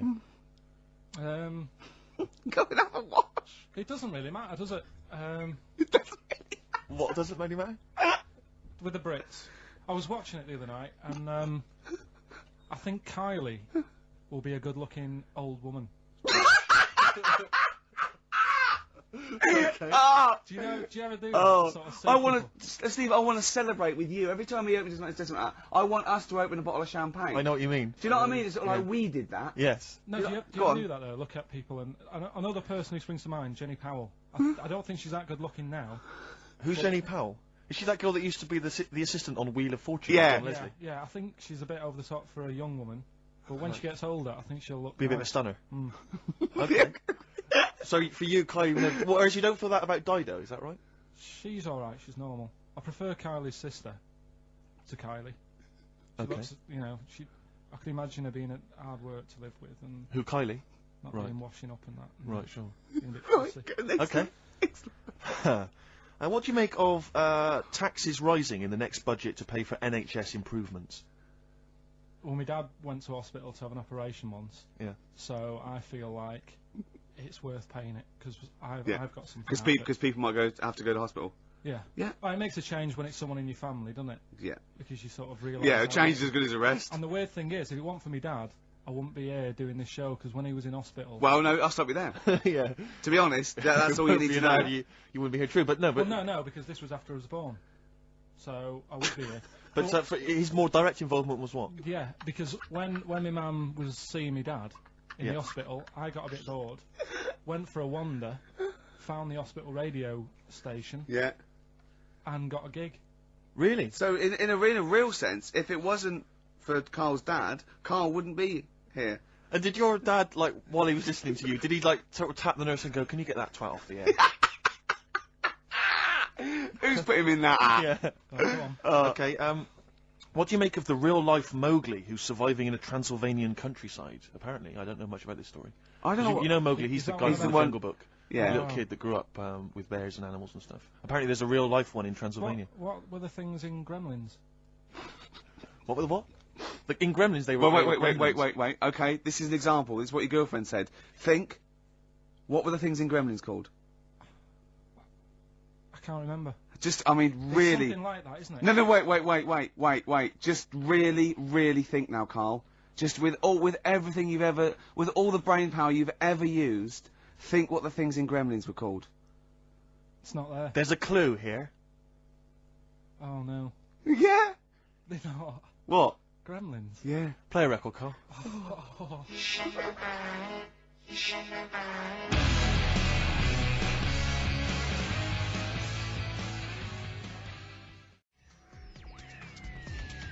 This is XFM. Well, we're back, and there's a few more people here. It's absolutely, well done. Yeah. Well observed. Yeah. Do you want to say hello? Hi guys. And what are you doing here? This is Mark and James, or Sko and Belch, and we're here. Sorry, your names are what? Sorry, say the last bit again. Or what? Sko and Belch. Sko and Belch? Yeah, that's right. Do you want to explain that? No. No, from the Long drinking story. games, I imagine. Yeah. We've got Oh. worse names than that, but it's radio, so. Sure.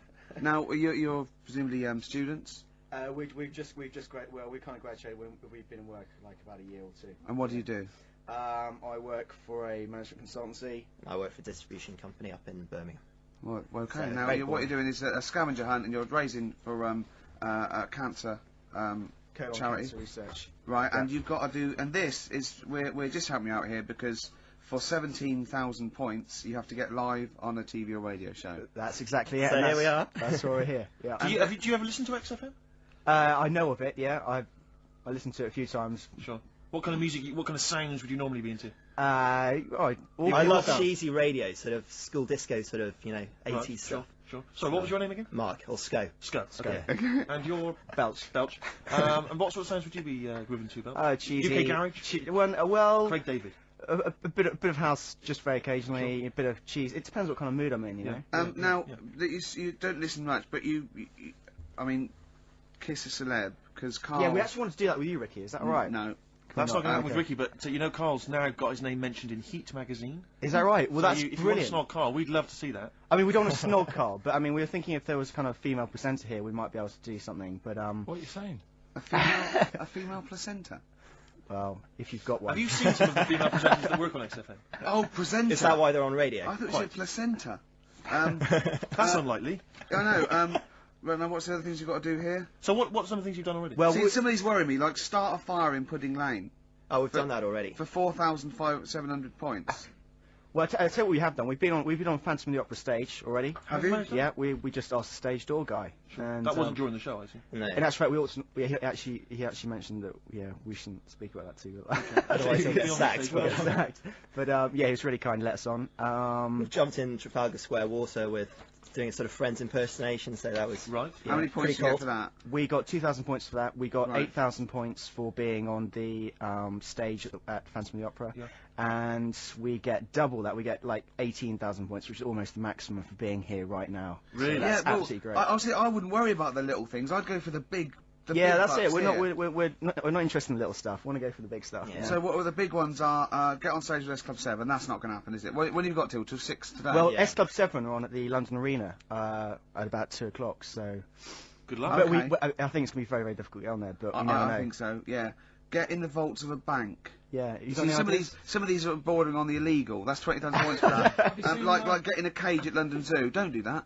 I mean, it's 10,000 points, but don't do it unless it's a penguin cage. Well, that's what we were hoping. Just some kind of timid animal we might be alright with. You know? Yeah, sure. If anyone's got any good ideas for sort of funky things to do on air, then Okay, well if you leave your number and anyone calls in, they can help you then. Well, maybe some of S Club 7 Yeah. are listening. Or let's hope so, because I mean we love if, them to if bits. they are, it is for charity, and the points get awarded into money for colon cancer research. So it'd be absolutely fantastic if we could. Yeah, so Bradley, John, Tina, if you're listening. Yeah, if you're listening, or any celebrity out there who's a female celebrity, we need to snog them. It doesn't Hold need to be a on, long wait a minute, snog, wait a yeah, minute. but if we can, that'd be great. This is good for 7,000 points. This looks like a good one.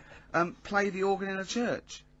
That must be easy. Is that a metaphor? Yeah, but you know what church people are like. They It might says the be bigger the better, so it might be. That's got to be euphemism. Yeah, it's got to be, hasn't it? Yeah.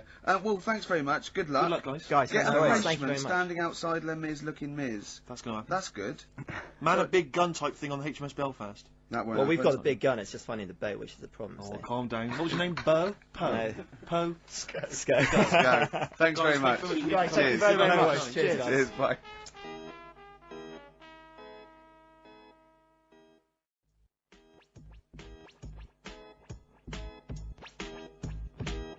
The streets, let's push things forward on XFM 104.9, the home of charity. That's true enough. Yeah. I've got to slow down because I'm doing a little bit too much for charity. I've got to worry about myself sooner or later. Do you know what I mean? No, come on. We were halfway through White Van Man. We were before indeed, yes. Those lads came in. Getting Carl's views on some of the big stories of the week Yeah. from the news.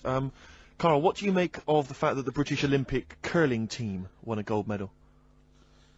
I watched it. Uh-huh. I thought it was really good.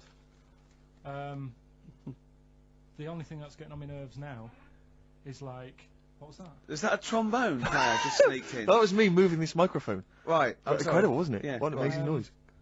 The only thing is, That shouldn't sound like that, should it? That's incredible. What a shoddy tin pot station this is. Well, we know that. Sorry, Carl. Go on. is like in all the papers now, in like the, you know, the Star and the Sun all week, they've been like traipsing models over a bit of granite. Do you know like how those things are made out of granite? The things they throw, Oh, yeah. and it just that bit annoys me. Okay. The What, way the that, Daily Star? No, the way that, you know, this sport, nobody had ever sort of heard of it a couple of weeks ago. Yeah, yeah. Sure. We win a gold medal, Yeah. and now in the papers it's like They've gone crazy. They've gone curling over mad. it. Yeah. It's a good game now. Yeah. Good. Okay, next. All right, good. Let me see. What about the fact that the world's tallest man is living in a semi in Neasden? It's alright, isn't it? Something that someone told me in the week is that, do you know all these tall people like this guy? Yeah. It's just a bit weird they've only just found him, considering he's the tallest man. I think that's a bit weird. Yeah, yeah. Someone told me that, do you know the guy who was in James Bond, the big bloke? Yes. Jaws. Jaws? he's got the same illness as this bloke. Right. And what it is... It's called tall. It's something about... You're suffering from tall. You've got a small tumour or something just behind this part of your head. Yes. Oh, yeah. Just sort of in the middle of your eyes. Yeah. And the pressure on that makes you grow really tall or something. Yeah. So he needs to get it sorted. That's your advice to him. Yeah. Get it sorted. Okay, very finally, Carl, this is important. This is just projecting into the future. Just projecting into the future now, K-Man. Apparently, global warming will bring sizzling summers and weird wildlife to Great Britain in the future. Are you worried about that? How soon? Soon enough for you to worry. Yeah, it's pretty worrying. Okay. You You wouldn't prefer it to be sunny here all the time? No, because with hot weather comes weird spiders and that. See, I always think we're quite lucky here. Yeah. If you live in Australia, you might have the sun and stuff, but you've got like deadly snakes. Yes. Yeah. Which are deaf. Did you know snakes are deaf? Snakes are deaf. They don't have ears. Okay. So you're all right walking about behind them. Yep. But if they see you ahead of you, you're in trouble. But yeah, with places like Australia, you know, people go, oh, it's great, it's sunny, but they don't talk about the spiders and They keep the spiders. lizards Yeah. and stuff. Quite. So I think we've got a bit of both the best worlds. So you're worried though about in the future, vultures flying through the sky, we've got various creepy crawly snakes. You concerned about that? Yeah, well, there's a load. I saw something in the news in the week that a load of sparrows or something was somewhere. Maybe that's the start of it. That's an interesting story. Was that front page or? There's a load of sparrows somewhere. No, about Read all about it. Sparrows somewhere. Some sparrows somewhere. Sparrows somewhere. Load of sparrows somewhere. Sparrows somewhere. there you go. Anyway, Excellent. That's Thank great. you very much, Carl. That's Carl giving his views on the news. don't do that next week. Why not? I just don't like it. Why? Pressure. It's not pressure. You did brilliantly. Yeah.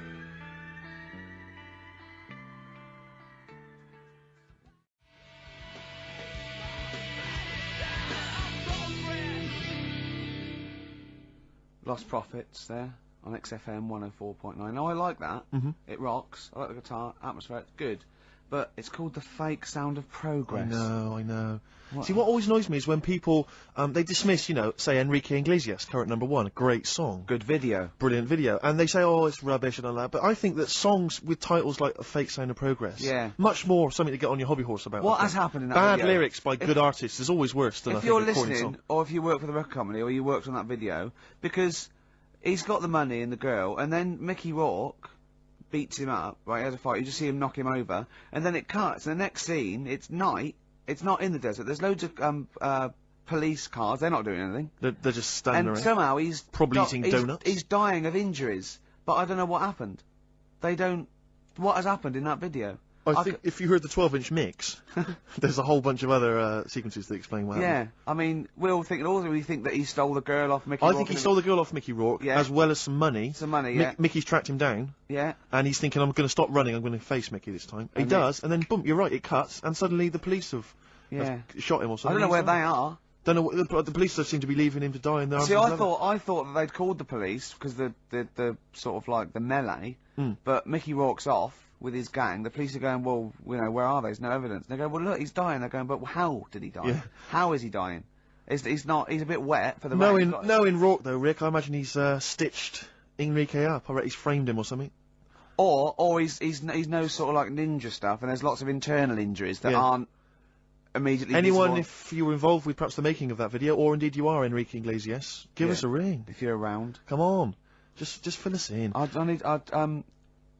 I'd rather play some adverts now than that. I'd love to play some adverts, Rick, but I'll tell you this, I'd also like to tell the listeners that coming very soon on XFM, some huge news about Carl It is. that will rock It'll the be like capital. Pop Idol. It's going to be an ongoing saga.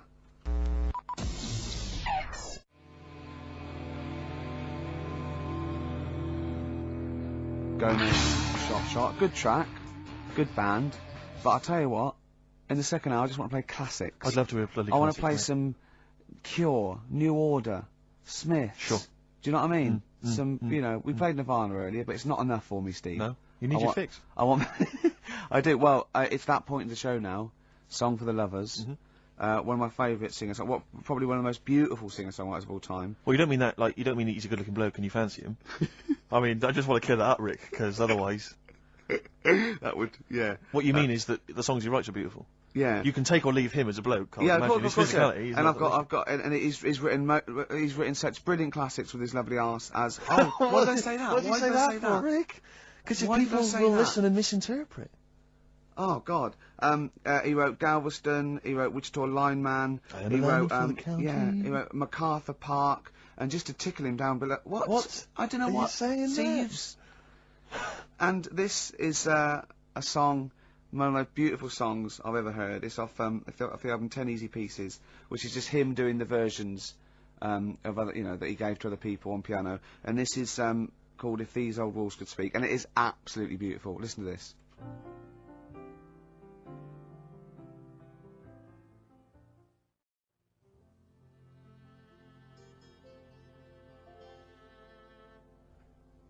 If These Old Walls Could Speak by Jimmy Webb. Might play another track off that later if we've got time. What, today? Yeah, well, maybe, or maybe next week. We've got lots to pack in. We've got things like New Order, Cure. Oh, I'm just hoping that all those kind of new metal fans, Rick, can just calm down for a second, and just enjoy that for what it was. Yeah. I hope their snobbery is not going to prevent them from enjoying I it. hope they can just leave it alone for 2 hours for our show. Because Exactly. we try and, try and pack lots of Well, whilst stuff you're in. talking about new metal, can I just say Ian Camfield is here tonight. He's What? moving from Fridays. Right, what the hell does he think he's doing? He's just offering up information now. No, it's just that you were talking about the new metalers, and now seems like a good time to Carl, say. listen, you're here for our amusement. Yeah. You don't sort of come in any time you want. When we decide it's time to sort of have some fun at your expense, then we'll let you know, but Yeah. otherwise... We're not here to help other DJs or even this station. We don't give a about this. See, this is what my girlfriend said. What's that? Well, you should listen to her. She knows what she's talking about, clearly. Now put your microphone down. She said they just wheel you out when they need you. Switch your microphone off, Carl, and let us finish what we were saying. Right, just... What were we saying, Rick? Ian Camfield has got a rock show. Oh, right, yeah. Starting today. It's 4 hours of pure rock. Yeah, he's probably here smoking, drinking Jack Daniels and just like having pictures of Vance put up around him to get in the mood. Then he'll go out and rock. Carl, don't be silly. Turn your microphone on. We're joking. Is that right? When's he on? 8 till 12 tonight, 4 hours of rock. Lovely. Listen, some big classics coming up, plus please huge play some news ads. about no, Carl. Please, let's play some more ads. Do you really want some ads? I'm tired of the music and chat. Please play some more ads, Carl. Please. Carl. Christ's sake.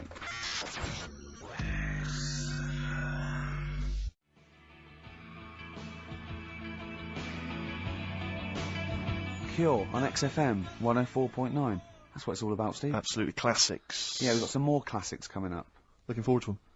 Now, when we were talking to Carl in the week, the thing is we're talking to Carl is that you come up with something that's sort of like, quite innocent, and he goes, well, once, right? And you realise that it's comedy dynamite. He doesn't know it, but we want to go save it. And he let out, you were filling in a form, weren't you? It was all like your girlfriend thinking you're a div. And it's happened before, isn't it? Because she came home and you'd filled out a form to get a job once, hadn't you? Yeah. What was that for? Granada Telly. And on it... Well, let Carl explain. Yeah. You see, this is what annoys me with job applications, because rather than just saying, do you want the job and what can you bring to this business? Yeah. Do you want the job is a good one. Because the thing is... That's sort of the one for the boys. No, listen, right? Because if they say no, I don't think they want the job. Yeah, but listen. Go on. I mean, I presume with what you do, you have to take people on and stuff. What, in a fight, you mean? You know what I mean? Yeah. And I think it's more important that you're willing to graft and put the hours in. Sure. Than say that, you did well at school. Yes. Sure. Because if I wanted to, I could have done well at school. Of course. I just didn't want to. Yeah. So where's this going? So you had the application form. So when it came to the qualifications bit and that, I couldn't fill them in because I didn't have any qualifications. And it was also asking about your languages. And I put down English quite good. English quite good. And his girlfriend came over and seen the form that he'd sent off, and this was a copy of it. Yeah.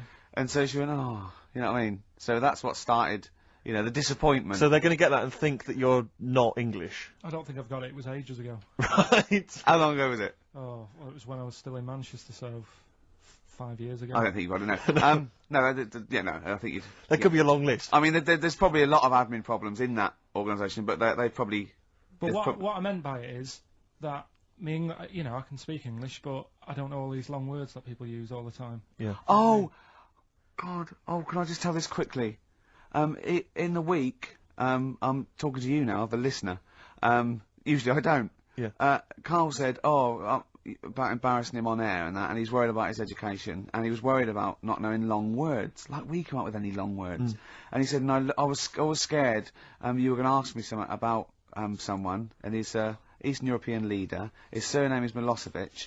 And Karl said, "So I learnt it this week, and learnt it so you can't catch me out in case you start." I said, "What?" And he said, he thought about it, and he went, "Flobodan Milosevic." Got the surname right though, didn't he? So what's his name? Right? What's his name? That's how Bill and Ben would address this leader. How would they have said it? Flobodan Milosevic. What's his name? Slobodan Yeah. Milosevic. Yeah. Well done. Well done. Anyway, Karl, look, you almost let it slip then as you were talking about your filling out that application form. There's some big news that everyone needs to know, which we were stunned by in the week, although the more we sort of talk to you, the more it starts to fall into place. Yeah. But Karl, what's the story? That I haven't got me exam results from my GCSEs. He never turned up to get his exam I results. was working. And so, how many did you take in the end? Because you weren't even sure about that, were you? You think you took maths and English, don't you? Yeah. And Did art. you think you've handed in the artwork for art, don't Now, you? art was continual assessment, wasn't it? Coursework. And what was the that you made? I made a man sort of putting his arms into a car. You made a model of a man putting his arms into a car. What was this? So Sort of that like- one's passed. Was We that can this, take that this as read. homage to break-ins in Manchester? Was this? What was this? Oh, look, he does what he sees. Yeah. So So you've what's got it- that. That's safe. You definitely got that one. So you've taken art, you've taken English and maths, you think? So this is what we're going to do, listeners. We're going to try and find out his exam results for him and tell him next week. Live We're gonna- on air. We're going to call his school, we're going to try and track him down, and we are going to have a little envelope, and we are going to give Karl, at the age of 29, his O-level results. GCSEs, yeah. Now, Karl, so you took maths. Yeah. You think you took English. Do you remember turning up to do those? Do you remember sitting in the room filling in the forms? Yeah. Okay. And how did you feel you did? I don't think I did well. You don't think you did well? Did you revise? No. Why didn't you revise? Because I don't really believe in it. Okay. Well, it's just that if you don't know it, then you don't know it. You shouldn't have to start looking at a book. If I went to like the hospital Yeah. and the doctor said, "Oh, you need your appendix out," but hang on a minute, I've just got to read up on it. Yeah. That isn't good enough. Okay. He should know, and that's the way I feel about it. To be fair, though, He did do the revision beforehand. yeah, they don't usually pass on, like, maybe, like, when they're in practice. Yeah, 7 years information down they the took in line. by osmosis. Yeah, yeah, and bloke comes in and goes, "Can I just see what you did with that?" And I goes, "You've passed." Yeah. Phew, that's a good one. Yeah. Good job I watched Casualty. I just like the way, the things that interest me, I remember. Things Okay. like snakes not having ears and stuff. Yes. I didn't have to read about that. No, you just learnt that, yeah. You saw it on the telly, didn't you? You saw it on that Ian Wright programme. Yeah. Yeah. And this is what Karl said to me. He said, it's actually, I called Karl up in the week, and Reese was with him. You know, Reese used to be on XFM, Yeah, and he took the phone, and he went, "Karl's worried, I've seen that programme." He said, "Snakes don't have ears, right?" He said, "So you can creep up on them and pick them up." And he said, "Karl's worried." He said, "How do you ever put them down again?" Because then they know that you're there. I woke up the other night quite late, Worried about that. and I said to my girlfriend, I said, "How do you put a snake down?" And she said, "What are you talking about?"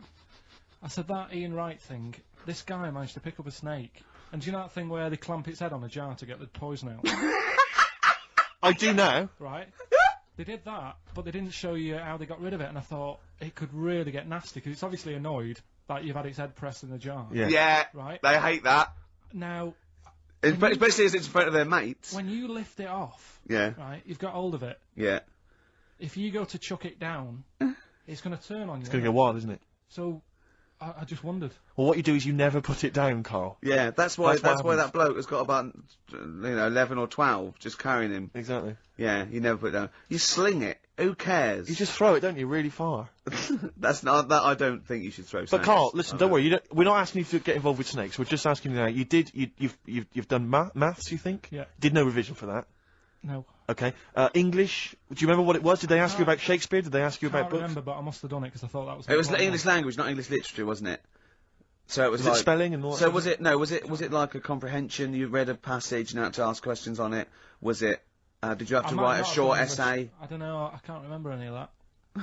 Okay. I did a science, Okay. Physics or chemistry? physics. All right. Well done. And this is all you think? You actually took that. You actually took physics GCSE. You think? You're obliged to do a language, I think. Did you do French? I did French for a bit, I but don't think you are. I don't think you have to do a I language. think you have at GCSE. I think you've got to. Well, English quite good. I think that's his language he did. So you don't know about language, history, geography? Just we'll find out, won't we? Okay, but you just can't remember. I can't believe you can't remember turning up for these things, because it's quite a big moment in people's lives.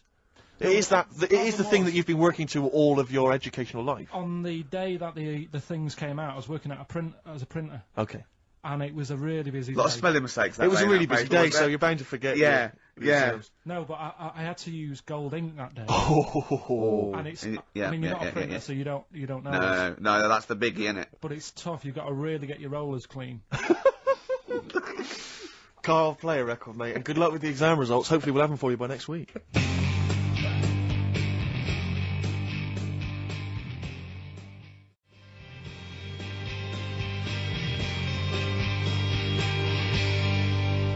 PJ Harvey on XFM 104.9, the home of the classics. Absolutely. Classics.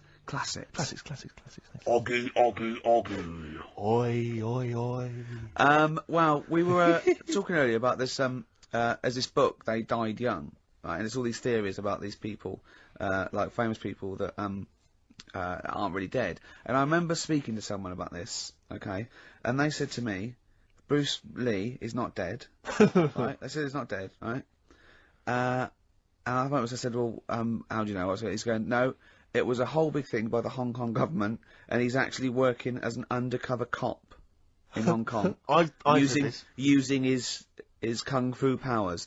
Now, no, apparently he faked his own death, Carl, yeah, so that he could work undercover for the Hong Kong police, infiltrating gangs, the triads, that sort of thing. Now, my point is this: if you're going to use someone undercover in Hong Kong, right? You know, an undercover cop. I suggest using the most famous Chinaman of all time. That would be a guarantee. Yeah. So, you know, when he's taking away a gang, they're going, you look a bit like Bruce Lee. He's going, no, I don't know. See this moustache? It was a bit wonky. Well, it's, just take my word for it. I'm not Bruce Lee, alright? Well, all that stuff you did when you punching us and kicking us and chopping, yes. But, I'm not. Yeah. It does look a bit like the stuff in my film, in his films. In his films, yeah. But it's not. It's just coincidence. No, yeah. The thing is, though, I'm not sounding bad here, not trying to offend anyone, but they do all look the right. same. They do all look. No. No. You know, we're having a serious chat. I'm not here to upset anyone. Right. And what I'm saying is, over here. I'm so sorry. No, I'm not. Yeah, but you know me. I'm not out to upset anyone. Right. You're not a racialist. No. What do you mean? Are you saying Orient people all look alike? Well, look at the people over here, right? Yeah. With like you've got ginger people. You've got people with black hair. You've got people who are fat, people who are thin, but they're all so sort of fit, which isn't a bad thing. They all do that sort of thing in the park. They're all fit. It's a place where black hair. I mean, when they come here, they take pictures of people with ginger hair, don't they? Because they don't get them over there. That's what I'm saying. So calm down. Jeez. So you're saying that Bruce Lee, the most famous Chinese movie star of all time, they can't tell him apart. Other triad members would. How are they? I mean, how are they going about the business at all? I mean, what I'm saying is, how would they even realise that was the guy? What do they have to do? Wear numbers in, because there's a billion. No, but when you know them, then you know. So what? Oh, I see. They can tell each other apart, can they? Well, they got signals. This is amazing, isn't it? That's how you got away with it. Simon, which one are you? Just raise your hand, Simon. Yep. Chang, which one's Chang? Chang, good. Yeah. Oh, it must be murder, mustn't it? Just that can be the only people going into the wrong houses all the time, getting off with their mates' wives. Exactly. Yeah. It must be a nightmare, then. It must be a nightmare. Carl, please don't complain. He doesn't know what he's doing. So I'm really sorry to anyone that's he honestly does not know what he's saying. XFM 104.9. Yeah, but what I'm saying is... Go on. I don't think I am offending anyone. Okay, fine, that's alright then. And you know that I wouldn't want to do that. No, I know you don't. Oh, no. I know. Radio, I said, right, if you've got kids in the car, turn your radio down. So before you make any potentially racist remarks, just point out if you are listening and you might be Oriental. Yeah. Please don't take offence. Or go... Oh. You know what I mean. So yeah. Go on then, so what was this other dead person? Who's not... Carl, play a record. Ricky's having a heart attack. We'll come back.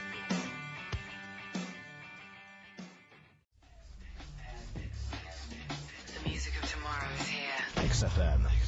Well, the music of tomorrow is here. That's true enough. Yeah. Must be some sort of muck up with the post. Rick, a lot of the times when I've played Hip Hop Hooray, my hip hop track of the week, you've sort of scoffed, you've thought that maybe I don't have credibility amongst the hip hop fraternity. No, it's just the way you dance. Well, it's merely the way you dance that worries me, because people can't see it really, and it's sort of like, imagine if Mr. Bean thought he was in D12. You know what I mean? It's that sort of. And I don't diss you. I mean, I know you're a hip hop appreciator. You know, I wouldn't expect you to diss me. I'm a black queen. But the point is that there's a little something that Carl's got on tape for you that I think might change your opinion of my whole hip hop credibility. Oh no! Now I've told you in the past. Not a videotape, is it? Not at all. Not at all. Actually, Carl, just play it. Just play it. Yo, 1 2 1 2. We are the Dilated Peoples, chilling on Hip Hop Parade. That's right. With Steve Merchant, y'all. XFM 104.9. LA to London, Dilated People expanding them all day. Now, who got that? How about you did that, Carl? No, it was just when I was hanging out with my homies. No, did they come in the week? They were in the week, I think, and somebody got them to do it for him. No, that was when I was just hanging in the crib with them. No. I was That's very nice. And the guys just laid down some beats for me. Yeah. You know, just laid down some vocals and I gave them max respect for it. You know, and the place was mad deep with girls at the time. I assume you're going to play Dilated Peoples this week then? Well, maybe. Yeah. Let's play it, Carl. That's very good.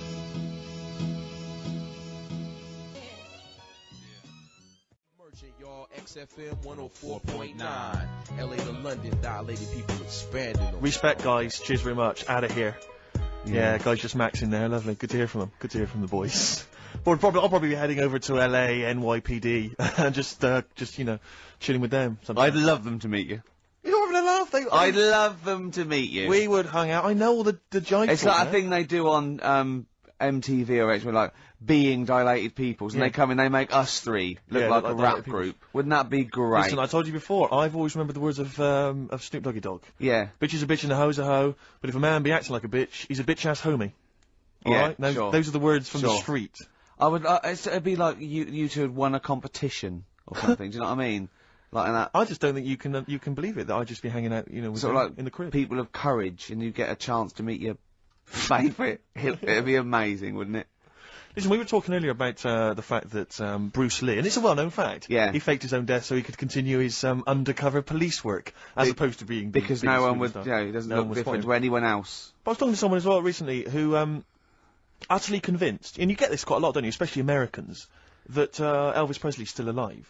Yeah. And I think, wasn't there some statistic, like more people believed Elvis was alive than believed evolution? Was that right? Yes. Something like that? No. No, it's something worse than that. It could be something. It was something like that. It's something mad, like, I don't know, it's something like 42% of Americans believe that Elvis Presley's faked his own death and is still alive, right? Yeah. And there's this whole book that's been written about it, because, Carl, you might be interested in this. I know you're always fascinated by things that have been written down and therefore a gospel. Yeah. And that you don't have to revise yourself. You just learn off Ian Wright. Yeah. But apparently, the reason that Elvis is still alive, is that there's a number of sort of pieces of evidence. One is that none of his family could agree which colour pyjamas he was wearing when he died. That's evidence, apparently. Apparently, you know, he was an honorary member of the FBI.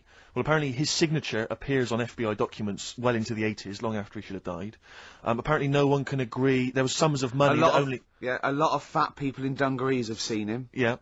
There's sums of money which apparently only he could have given authority to have transferred to other bank accounts they've moved. Yeah. So this is all evidence that Elvis is still alive. Mm. And a lot of people, I was talking to this guy and he was saying, yeah, well, of course, the thing is, the pressures of fame were too much for him, that he faked his own death so that he no longer had to be this huge icon, you know, he could live an ordinary life. And my query has always been this: if Elvis faked his own death, do you think the method he'd have chosen is to have shat himself to death whilst on the toilet? Yeah. Yeah, but because he picked that, nobody will doubt it. Right. So Elvis went to the FBI. Yeah. What do you make of it? Well, exactly. So what we're saying, Carl, is that there was lots of methods open to him. You know what I mean? It's all like, he didn't go to his secret reason and go, oh, I'm fed up. I want to fake my own death.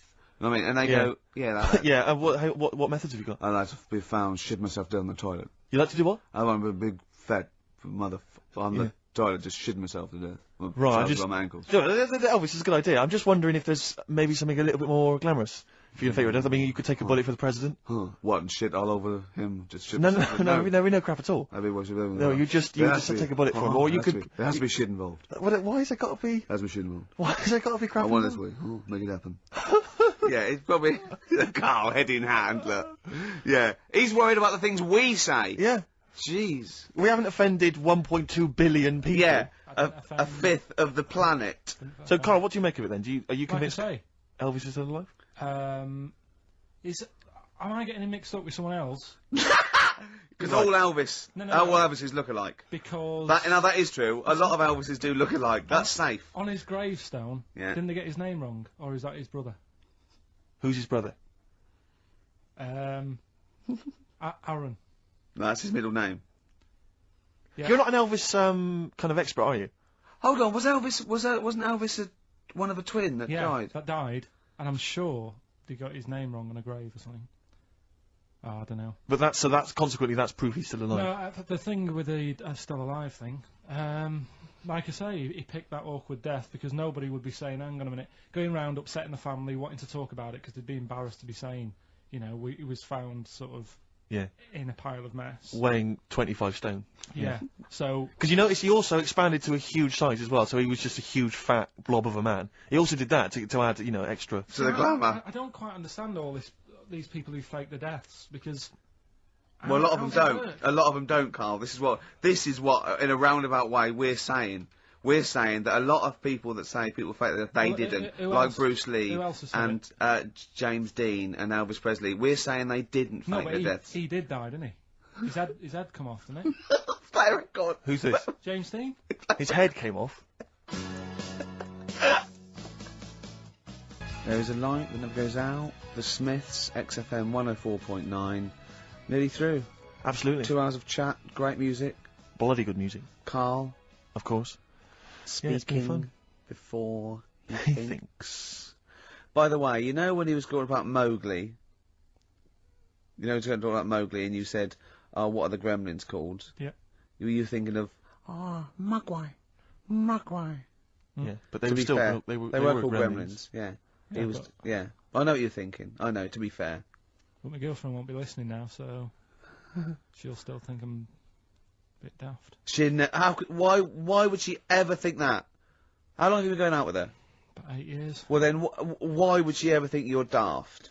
That's the only stupid thing you've ever said, the Mogwai thing. Why would she ever think she's going out with a, to be honest, a retard?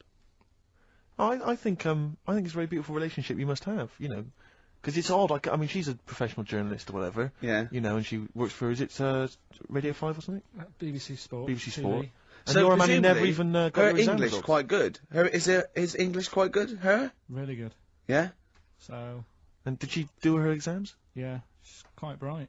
Sure. So what do you bring to the relationship? I think take the pressure off her. Take the pressure off her to do what? Like when she's had a stressful day and she comes home and talks to me, I think. Yeah. You would relax me, and that's the truth. I honestly, but Carl, he can just go, wow, it's all right. Do you know what I mean? He don't get stressed. He sits in his little booth in there. He doesn't talk to anyone. His little sound booth all the week, and you're in your own little world, aren't you? Well, it's interesting because I wonder sometimes what your aspirations are. I was thinking this. I was watching a repeat of Family Fortunes on Challenge TV last night, and it was sort of mid-80s one. And I don't know if it's still the case, but it was the aspirations of the contestants. Were so kind of. It was like, and what's your hobby? Well, like to go out when it's nice weather and stay in when it's not. If you win £2,000, you'd probably be going out when it's nice, can't you? Yeah. And she was like, well, and I sometimes like to watch TV. And I was thinking, wow, man, you've really got some incredible dreams there. It's just like that, you're just waiting to die, aren't you? That's what all I feel sorry for, right? Two things. In like Stars in Their Eyes, and you get a little fella, and he's gutting fish in some sort of factory in Bolton, and he comes on, and he does, something like Bobby Darin, okay, and Matthew Kelly comes out after and goes, well, I don't think you'll be going back to the fish factory. You will. You will be going back. You will. Straight back, yeah, mate. Yeah. Let's think of all the Stars in the Right Don't wind him up, stars. Kelly, because that's a nasty thing to do. I'm trying to think of all the Stars in Their Eyes contestants that have gone on to great things. What happened to that little fella that looked like the little Alsatian puppy that did Christa Burr? He looks a bit like Christa Burr. He looked like he had problems. Well, now what was it? Is Ian Moore his name was? He was. Well, it's interesting. My friend bought me as an ironic gift for my birthday. He bought me the live video of Ian Moore. You'll be pleased to know that Lady in Red was on there, among a number of other hits. But it was brilliant. It was cool. It had a picture of Ian on the front. It said Ian Moore, naturally. I didn't know it was too big for him as well. Of course. It was ludicrous, but I don't know if that meant Ian Moore, naturally, like we all know who this guy is, it's Ian Moore. Yeah. Or was it Ian Moore, he's no longer being Christa Burr, he's just natural. What did he sound like when he wasn't being Christa Burr? Christa Burr. Did he really? Because he met him, didn't he? Yeah. Well, I think Christa Burr couldn't wait to get back on the telly. Well, the thing is, I think Ian Moore is actually earning more than Christa Burr now. I think they could have got Christa Burr on there. Yeah, you can get Christa Burr for £1,000, but Ian Moore's going up for £1,200 now, just a PA to adapt. But he does Lady, he does all the hits. He does Don't Pay the Ferryman. Yeah. Don't even set a price. Does all those. Interestingly, I saw him interviewed once, and Lady in Red's not his favourite song. You're joking. It's bizarre, isn't it? But he was only going to play that if it was the fat ginger Sarah Ferguson. Oh yeah. It was only if she was wearing some red. He was only going to play that when? It was a live thing, and he was only going to play that if she was wearing red or something. Right. Didn't her freckles count? That's beautiful. No, luckily she had a red. That must have clashed with her a bit. Yeah. A red scarf on her face. And the highlights in your hair that catch the light. Yeah. Such a beautiful lyric. Never seen you looking so lovely as did. The thing is, right, he misses a rhyme there. He goes, when I ask you to dance, looking for a little romance. Now he could have said dance, couldn't he?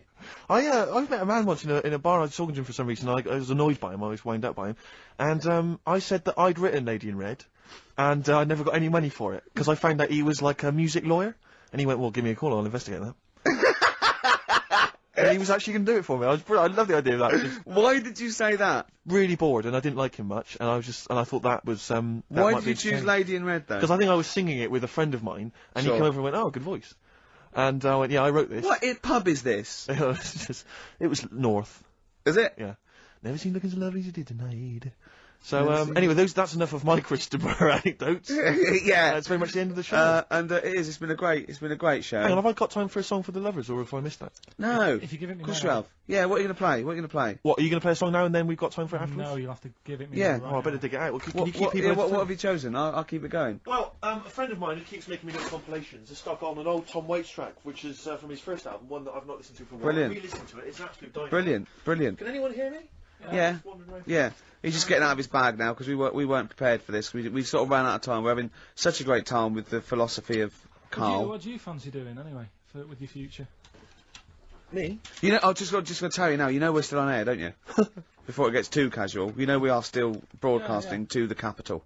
Okay. Yeah. What do you fancy doing with your future? Well, Steve? once I've made all that money from suing Christa Burr,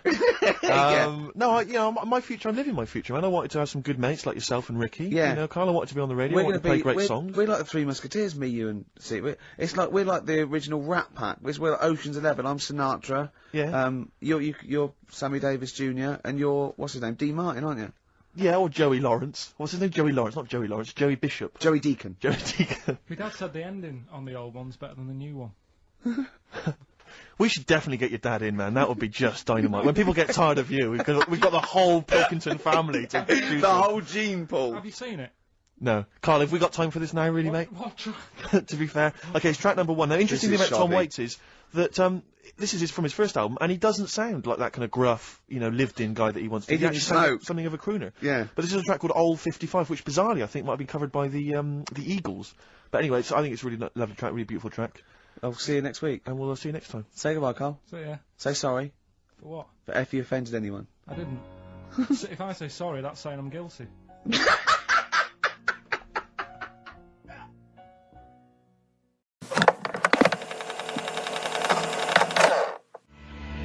Pete Yawn for Nancy on XFM 104.9. I'm Ricky Gervais, with me Steve Merchant. Hello there. Pilkington. Steve, you got any other toilet-related anecdotes? Rick, my life is just full of toilet trauma. Yeah. And Carl, you may not realise this, but a while back I used to host, this is bizarre, I used to host a radio show on the BBC World Service, right? Now, if you want someone who's the voice of integrity, the voice of intelligence, the voice of a nation, you're going to come to me. That's obvious. And I was broadcasting to, now they've got listeners of something like 50, 60 million people around the world. It's mental, the listenership of the World Service. And I used to host this show with someone It's a big place, Steve. The World? Yeah. You're absolutely right. And anyway, so I had to be into Bush House where they broadcast from 10 o'clock every Friday morning to broadcast round the world to 50 million people, right? And one week, I went to the toilet in my house, right? Everyone had left. I got there a bit late. I got up a bit late. Already against me. The clock was already against me. Had to be there at 10 o'clock, broadcast around the world. And we got 2 toilets in our house, downstairs one, right? And the door had already been a bit dodgy. It was one of those doors where you had to give it a bit of a kick as you went in. It was getting a bit tight. I don't know what the wood was expanding or something. You know, I'm in there.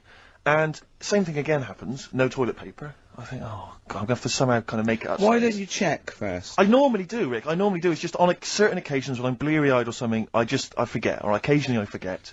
Normally I do check. Right. And you've got to bear in mind that it's not like this is happening every week. This is over the course of many years that these incidents have accumulated. So you've condensed them? For the purposes of this anecdote. Sure. Yeah. Yes. And, great, you're just brilliant. Keeping the pace up of an anecdote there, Rick. You've just drawn in, I don't know where I am now. Anyway, I know where I am. I'm trapped in a toilet with no toilet paper. That's where I am. And I'm thinking maybe I peel off some of the wallpaper, you know, things like that, but there's nothing I can do. I got to go upstairs. Well, exactly, but I got to go upstairs and find toilet paper. Was there any? There wasn't. There wasn't. Oh. I'll have to go upstairs and maybe find a notepad or something like that.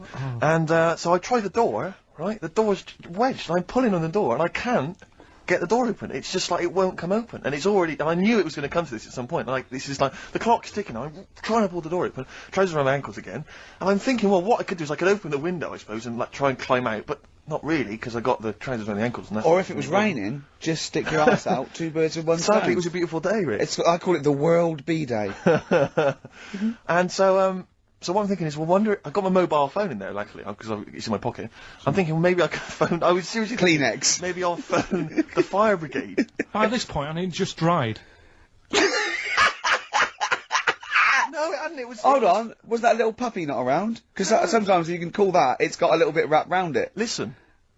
Or just use the puppy itself. There's 50 million people around the world going to need to hear my voice in like 30 minutes. Exactly. And where's Steve? He's not locked in the toilet again, is he? Exactly. Oh, no. So I'm thinking about phoning the fire brigade, and I'm thinking, like, if I do that, it's gonna be the first call that goes straight on the speakerphone. Yeah. For like the entire fire brigade service. With everywhere. a butch hero carrying you down over his shoulders with your trousers around your ankles. Exactly. Can I just not pull him up? No, you've got to be taught a lesson. Yeah. But I imagine the idea of phoning up and going, hello there, I'm trapped in a room in my house. Oh yeah, which one is it? Oh, I don't need to know. It's quite small. Is it? Yeah. It's not the toilet, is it? Because we don't want to come and rescue someone who's trapped in the toilet. Which service do you require? Paper. So I think I can't phone the fire brigade. The clock's ticking. So then I think one of my housemates is still in the house, but still asleep. So I phone the house number. Right, phone rings and rings and rings for ages, and eventually he answers the phone. Right, gets out of bed, answers the phone. Yeah, hi, it's Steve. All right, what's wrong? I'm what are you downstairs. doing? What are you doing? All right, yeah. I didn't wait. I don't know. What are you doing? I'm just in the toilet. I'm just downstairs in the toilet. Oh, yeah, what are you doing? Well, I've finished what I'm... Have you got any toilet paper? Any bog roll? Yeah. So he had to, kind of scrape together a few bits of paper, you know, and sort of tinfoil or whatever he could find in the house. A cactus. Come down oh, no. Pass it underneath the door, right? And then I said, can you move away from the door because I don't want you to hear me as I'm, you know, wiping the... And so you didn't say that? Yeah, well, I didn't want him to, you know, that's embarrassing. Sorry, that's embarrassing. What were you wiping with? Not tumbleweed. What do you mean? What noise? I know what you mean. Yeah. No, exactly. Right. So then I say, right, can you smash... Why was he hovering? Why didn't he want to walk away? Will you keep your... What was it? Outside with a glass to his ear? Yeah. Thankfully, there was a window in the door, but it was frosted glass. You could just see my semi-naked body moving around. And, so eventually I said to him, look, listen, I'm going to need you to sort of kick the door in. He said, well, I don't want to kick the door in because you're going to have to pay for it, aren't we? I go, yeah, but I got to go to the World Service. Well, yeah. And he was a lovely man. He's the weakest man you've ever come across. It's like if there's one person you don't want to have to throw their body weight against the door, it's him. It's like he'll snap before the door will.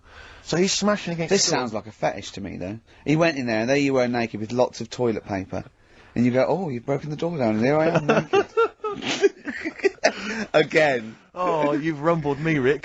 I wish I'd not told that embarrassing story on the radio. Like it wasn't embarrassing enough, you've just got to make it slightly more seedy. Oh, so did he get it down? He did it, yeah, and I got to the World Service with like minutes to spare. Oh. And interestingly, I told that story to 50 million people around the world. You're joking. Yeah. Did they understand? I think so. What? I mean, is that a bit of a problem when you're on the World Service, like thinking of things that everyone can understand? Yes. Because you can't. It's a bit just like talk when about- talking Yeah, to you, Carl. yeah, exactly, Carl. I think you're on thin ice there, worrying about people understanding what you're saying. No, but you can't talk about stuff that's on the telly and that, because some people will say, "Oh, we haven't even got a telly here." Oh, yeah, you're listening to XFM 104.9. Play a record. Nirvana, all apologies on XFM 104.9. I'm Ricky Gervais, obviously, with me, Steve Merchant, Karl Pilkington. Well, Steve, I met up with. I know it's forbidden, usually. I don't know why you let me keep just doing explain to the listener. Me and Steve have got a little bit of a pact. We're not allowed to talk to Karl during the week because he comes out with too much dynamite, and we want it to be fresh, and it's just unfair. And if he sees us laughing, he clams up a little bit because he knows something's wrong with his head. So I was in a pub and Karl called. He was returning a call. I'd called you earlier, and I said, "Oh, I'm just across the road. Come over." And he came over, and we had a conversation. And I kept saying, "No, save it." And I can't remember half the things he was saying, but I do remember one thing he said. He said that the human eye never grows. He said, unlike your ears and nose that keeps growing all your life, he says the human eye never grows. Now there's a little bit of, he says, now you look at a baby, it's got big eyes. It's got the same size eyes as it will have. When it's a baby's born, everyone always goes, "Oh, look at its eyes," don't they? Because that's like the main feature. Yes. They're quite big. They don't grow. They don't get any smaller. They stay the same size. What you mean, once you become an adult, you've the same sized No. eyes? Soon as you come out of the womb, your eyes, the size they are as a little baby, they stay the same size. Until It's you just like die. the sockets. And I pointed out to him, right, I said, if that was true, Steve Merchant, when he was a baby, with these eyes he's got now, would have looked like a hammerhead shark. Alright, calm down. You don't want to go lay into the eyes. Do you know what I mean? Just to prove my point. I didn't laugh Good. when he said that. Respect. Do you know what I mean, though? Imagine. I've got the eyes are the window to the soul, and mine happen to be enormous French plate glass windows. windows. Yeah. But nevertheless, they're beautiful. Many people find them beautiful. Yeah, they're great. Yeah, many people do. But Do you know they don't have kneecaps either? My eyes, or what? Babies. when they're born, they don't get kneecaps until they're about 2. They don't get kneecaps. Is that true? Yeah. And Yeah, What are it you might be talking true, about, it might Carl? be That's, true. but isn't it a little bone in? It's part of the. Well, no, but all the leg bone. you've got lot more bones when you're born than yeah, you got eventually. 300 when you're born, then 205 when you're an adult. Yeah, they all fuse, don't they? Do they? The head's got to be all soft to come out. Right. As we said earlier, I would know. I'm a shark. Oh, So God. what did you say when he said about my eyes being huge? Okay, get off it. So that isn't nice, considering Yeah. he's not here. Yeah, So I talking wait about until going he's on. here when I slag him off. Yeah, very well. No, nice one, Carl. You're an honourable man. Oh, well, I know, you see, the thing is, right, that made me think that it might be a little bit of truth in this. There is as well, that- the ear thing. Have you seen that with old That's men true, who have yeah. really long ears Yeah, and big noses? yeah. you mean Do that- they eat buns and walk around in the jungle, these old men? You mean that the ears and the nose carry on growing? Yeah, they do, that's true. That's true, it's cartilage. Yeah, but it's not like sort of Pinocchio. No, after you're dead. You leave a body lying around, he's got a huge elephant type Really? ears. If you left him long enough? 4 foot nose, that's what, yeah. No, remarkable. but they see that it's about the focal, length in your eye, you see, because it's like a big lens. So it makes sense that they couldn't change that much. Because an owl, do you know why an owl turns its head round? Sort of like 180 degrees. No. Because it can't move its eyes, because the eyes take up the whole, it's the biggest eye in the animal kingdom. The eyes take up the whole of its skull. Really? Yeah, and it has to move its, yeah. Has it got a brain in there as well? It's got a brain in there, yeah, above the eye, yeah. When I say the whole of the skull, Quite, yeah. There's yeah. also some space for the brain. What I meant is the two diameters of the eye is the diameter of the. You've lost me skull. there with diameters. And You didn't like maths, did you? no, don't like maths. Never understood it. Couldn't No. get to grips with maths. I don't know about you, Carl. Did you do maths, Carl? Now, how did you do in your exams on the maths? Did you turn up? I bet yours was rather like my theory, which is why do you need to figure it all out when you've got a calculator? Exactly. Yeah, I knew it. Yeah. You're And right. I agree. Well, let's play a record, and afterwards I'm going to be testing you on your homework this week, Carl. Could we do White Van Man first? We could do, they've got to know just to what remind they're people- dealing with, yeah. Carl's homework was to read all about, as you know, Che Guevara. Absolutely. Last week he did well on Rasputin, didn't he? Did very well on Rasputin. Yeah, passed with flying marks there. Let's have a bit of Wu-Tang, shall we? Then let's have White Van Carl. Man. White Van Carl. Nice. Wu-Tang Clan there, Steve. XFM 104.9, Ricky Gervais, with me, Steve Merchant and Karl Pilkington. Now, I just, remembered something else, Carl's in the week. I know it's forbidden to talk to him, but I'll tell you this. He was very excited about the Friends Reunited. He was a bit nervous at first, wasn't he, last week? But then he was really getting into it. And in the pub he was talking about those people, and he said, I'd never go on a reunion, though. He said, I'd never do that. What, a school reunion? Yeah, and he wouldn't want to see anyone. And I went, well, I said, wouldn't you want to see those two lads with the big heads and the webbed hands? Oh yeah, these were people you went to school with, weren't they? Yeah. Well, I didn't knock about with them. They were in the class. What were they called? Freaks. Right.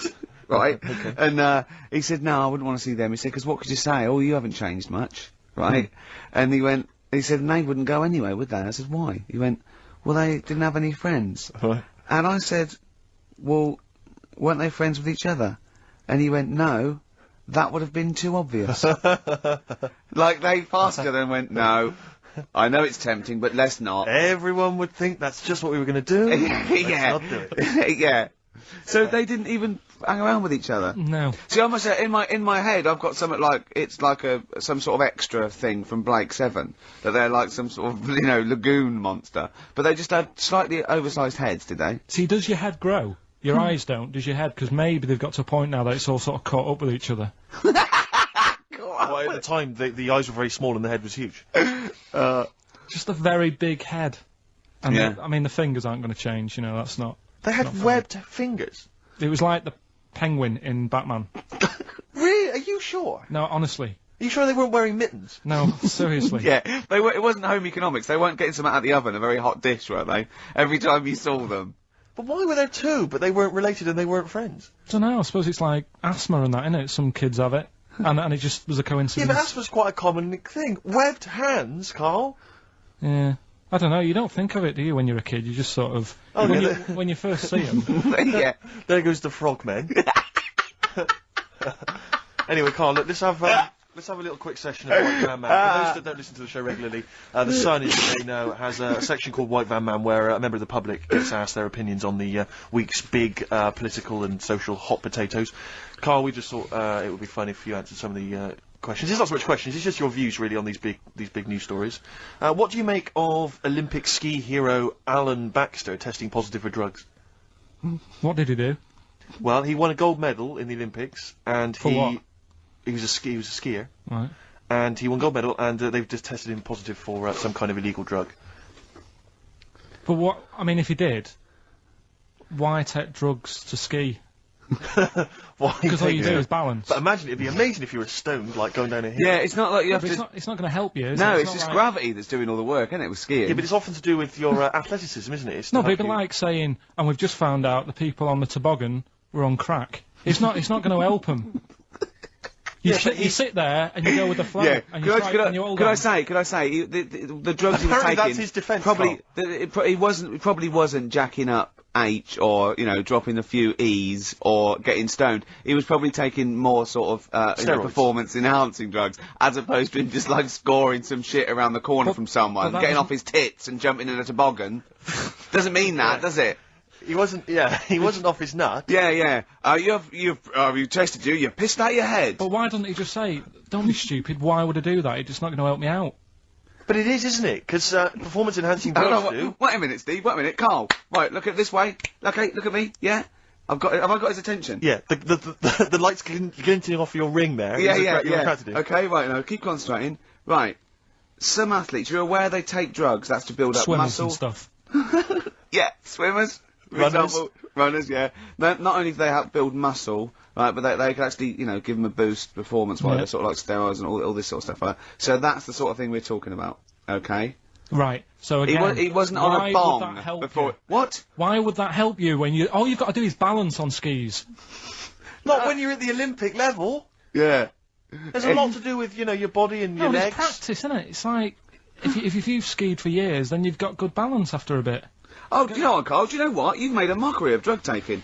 Well done. Right, next one, Steve. I hate this bit. I hate this. I don't know if you saw it. What did you make of Posh Spice's Warts and All documentary? Yeah, I saw a bit of it. What did you make of it? I mean, people are slagging them off, aren't they? Saying, you know, she's daft and that, but Don't make you. she's. I think they're all right, honestly. Yeah, you I think know, they're all right. she's all right. I mean, I think David's really a decent bloke. Sure. Um, Would you agree that he's quite a simple man? Yeah, but he's a footballer. He doesn't need to be. Do you know what I mean? It's like me. Yeah. Like, you know, all right, I only got an E in history, but knowing about the Tudors doesn't help me press these buttons and put the next CD on. No, sure. Do you know what I mean? Yeah. So good luck to him, and he's done well out of it. And it's just jealousy. Yeah. I remember though, when I was back in Manchester, I was in Piccadilly train station, and he was there, right? Not as big a star as he is now. Yeah. Back then, but he was stood there, and I was so close to going over to him and saying, "Did you go to my school?" Because I recognised his face, but I didn't know who he was. Do you know when you sort of go, "Sure, I went to school. It's not the one with the big head." Yeah. But I do recognise him. Then my girlfriend got off the train, and I said, "I'm sure I know him." She said, "Yeah, it's David Beckham." And I was so thank close God to for your going over. girlfriend. Does she get an awful lot of scrapes, does she? She does, yeah. Okay, what about the fact that the pension crisis is going to force Britons to work into their 70s, Carl? You might have to carry on working into your 70s before you can claim a pension. I think it's a good thing. Because you see a lot of old people who look bored. Okay. And I honestly think if you keep your brain busy, you'll live longer. Yeah. It's only when you actually shut down, right, that's when your body sort of dies because it doesn't feel it has a purpose. Yeah. It's like if you've got flu, keep going to work. If you have a day off, you just feel worse. You'll mope about at home. It doesn't do you any good. What about whatsoever. where do you draw the line there? What if you say lose a finger? Pop into work? Depends. If you can't concentrate because it's painful. But what if you're a typist? Or You're not going to pianist? type as many words, but you'll do more at work than you would having a day off at home. Sure. Okay. Tony Blair turning trendy with his Paul Smith designed naked lady shirt. I don't know if you've seen this. It's the one with the pictures of naked ladies on the cuffs. And, you know, I mean... Okay. And finally... see, this is what annoys me about this feature. It's just, what's that? So what? Yeah, but it's the Prime Minister of this country wearing a trendy shirt with naked ladies on the cuffs. Alright. Okay. And finally, what do you make of the fact that Top of the Pops have banned Will Young singing both tracks on the #1 slot, and consequently he wasn't on there at all? They had to show the video. The first time anyone's ever made this demand. He wants to sing both the A and B side. Well, he can't. It's double A, yeah. Double A side. That's what he wanted to. That isn't how it works, is it? Yeah, I agree, yeah. And the thing is, which one... I mean, at the end of the day, loads of people have bought it, haven't they? Isn't it Yes, like one of the yeah. best... So it doesn't really matter what it is, because people have got it, they can listen to what song they want at home. Doesn't matter about what Top of the Pops do. Yes. And it's just annoyed me now. It's... Who's annoyed you? Just what goes on in the world. I'll tell you, you're better off not knowing. It's better being in my little world. If that's what people are talking about on the streets and asking the white van man, do you know what I mean? I think you're right, Carl. I think you're right. Jeez. Shall I play a lovely song for you? Because you're getting all stressed now, aren't you? I've not had a good day. No, I know. We tell you about it later. It's not having a good day. Well, I'm going to play a Neil Young track here of Harvest. It's Alabama. It's beautiful, and this is for Carl. Athlete, West Side. I still like that one. It's a good track. Yeah, I was worried it was a bit novelty. It would go off very quickly, but it's good. No, Very it's not melodic. bad at all. On XFM 104.9, I'm Ricky Gervais, with me Steve Merchant, Karl Pilkington. Steve. Well, we were talking about the news just now, and there was a story I heard in the week. I think it was on the radio, and I don't know all the details. But what I heard was that a number of, I think it was Falkland, maybe Gulf War veterans, were, I think, suing or complaining to the government because they wanted compensation for post-traumatic stress disorder. Now, I don't know all the ins and outs of it, but it seems to me that if you're in the army and you're a soldier, a certain degree of trauma is kind of inevitable. I mean, after all, if you're any good at your job, you are going to see people getting killed.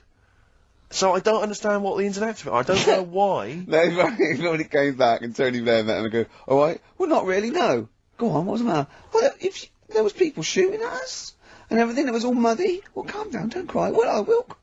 There was a drill sergeant just kept shouting, saying, "Look at you, stupid boy! Where's this he's gun's got not trained, clean?" And I hasn't just he? cleaned the gun, and it was fine. And now he's telling me to clean it again. Yeah, the boots, they were shiny. fine, he was Well, he's showing. got to do that. It's more His discipline. neck was as big as his head. Well, yeah, but you don't know what they, you know. I you don't know what the ins and outs of it are, but what you got to do is make sure you know what you're going into. That's what I do. You got to check the small print. So if I was, you know, going over to like the Falklands or you know the Gulf, I'd put my hand up and go, will it be horrible? And I go, you at the back, yes. Will it be horrible? It will be horrible. Yes, it will be horrible. There will be shooting and lots of death and everything. I go, right. I'm not going to go. And they go, Exactly. okay then. Okay. that should be fine. Yeah. Should be fine, yeah, just like that. Is anyone else scared about this? Pretty much all of us. Okay, then well, we won't send anyone then. Exactly. My brother went into the army, right? Because he couldn't get a normal job, and my dad said, you know, if you don't get a job by such a date, that's it, son, you're going in the army. And, so when was the Falklands? Was it about 81. Right? And he joined back in like 81 or something. And he I don't know, he was in Aldershot or something. Oh yeah. And he wrote back to my mum saying, you know, a bad time to join, bad time in this. So she wrote. What bad time to join? That's so sweet, Carl, isn't it? That's like, dear Dad. Yeah, well done. Don't know if you've noticed. Yeah. I was on the dole, that's for sure. Thank you for joining. A month before the Belgrano. Anyway, go on. My mum called up, spoke to the sergeant, and said, "Can you leave him out of this one?" Can you leave him out of this one? What, the Falkland War? He's only just joined, and she called him Chuck, which he got done for. Like she's one of them. I think it's a northern thing, like saying, "How are you, Chuck?" Yeah. And she called the sergeant Chuck, and the sergeant said to like, my brother, "Your mum, you know, she's called up and asked if you can not go," which, of course, you know, I mean, we'll see how it goes. But can you What? tell What her- do you mean? Why did the sergeant even entertain this? Well, Pilkington, come here. Your mum's been giving me a bit of earache. Now listen, tell her I've told you, but can you call her, because she called me Chuck and everything. Can you call her and say you don't mind? Well, not really. Oh, please, because I've promised her I'll say you want to go. No, please, say you want to go. Why was he entertained in this phone call? probably because he was new. What? Because he was new to the army, I suppose. Who? No, I mean the sergeant. I don't know. Maybe they do that. So what happened? He didn't go in the end? So he didn't go. No. You can't do. But that's ludicrous. I love it. That we went over the top. Pilkington, I've got a note. Yeah. Is this really your mum? Yeah. Okay. No, this seems to be in order. Because I noticed it says, I do not want to go into the army. I don't want to go and fight, and it's crossed out and it's good. My mum says don't. Yeah. Go. Now, you didn't write this yourself. No, did you, no, my mum Pilkington? wrote this. Okay. You definitely wrote this yourself. Your excuse. You're going to have to fill envelopes. No, I'm sure if he was needed, he would have had to go. But I think they made a bit of a special effort. They sort of said, "Oh." Well, it wasn't conscription anyway. Oh no, I was. But were the other soldiers going around just going? Pilkington. No, he ended up being a mechanic in there, and he got kicked out for going for a packet of fags in a tank. What? Now wait a minute. Do you mean he nipped down the shops in a tank? Yeah. I don't believe that, Carl. You've made Honest that to God, that, and he went off with the sergeant's wife, so that didn't help, and he ended up getting kicked out. Sorry, your brother's a genius. I love this. First of all, he gets a call from his mum, going let him off. He goes, oh God. Then he goes, where's Pilkington? His mum's on the phone. Where is he? He's near your house, Sergeant. Near my house? Well, why is... No reason. Well, when he comes back, when he's finished, tell him his mum called. And can he get me a packet of fags? Tell him to walk this time. Wow. This is ludicrous. So the sergeant found out that he was sleeping with his wife? Yeah, I don't know. I mean, Did your mum phone out and say, let him off? Let him off this time. Can he... Yeah. That's fantastic. But he misses it. I mean, I haven't seen him for about 11 years. But ever since he came out, he's just kept getting into trouble and that. And the army, you know, people slag it off, but I think if you're a certain type of person, it's good for It you. didn't straighten him out, did it? No. He was going down the shops in a tank, he was shagging someone No, but behind their back. it's really weird. It's like back then, he was like a proper adult, and he had a house, and he collected crystal with his wife and that. And now, he hasn't got any of that. Has he got the wife? No. Has he got the crystal? Don't think he has. And he hasn't got the I house. seriously haven't seen him for about 11 or 12 years. Oh, So I haven't even spoken it to him. always Carl's stories always start off nice and funny, and then they just leave me empty and slightly depressed. I don't know whether to hug him or shoot him, put him out of his misery. Can we take Carl to the... phone in if you think I should take Carl to the vet and have him put down, because it's just too stressful. Hyde's main offender, XFM 104.9. Wow. It's that time in the show where I test Karl on his, Homework. yeah, for the week. History. The re-education of Karl Pilkington. As you know, we found out last week that he'd, taken one GCSE and he'd got an E, and it was history. Do you know, Steve, I haven't told you this, went shopping on Sunday, buy some new jeans, was in a shop, saw an old lad who I haven't seen for about 2.5 years, went, "You alright, mate, how you doing?"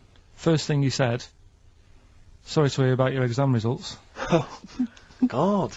Had he listened to the show, or someone had just told Yeah, him? he was on a train listening to it on our way to a football match or something. He knew that you were on the show, did he? He was a regular listener. First thing he said, Wow. "So sorry about your exam results." Haven't people have been coming up to you in the station going, "You Yeah, alright, right. do you want to talk about it, or?" God.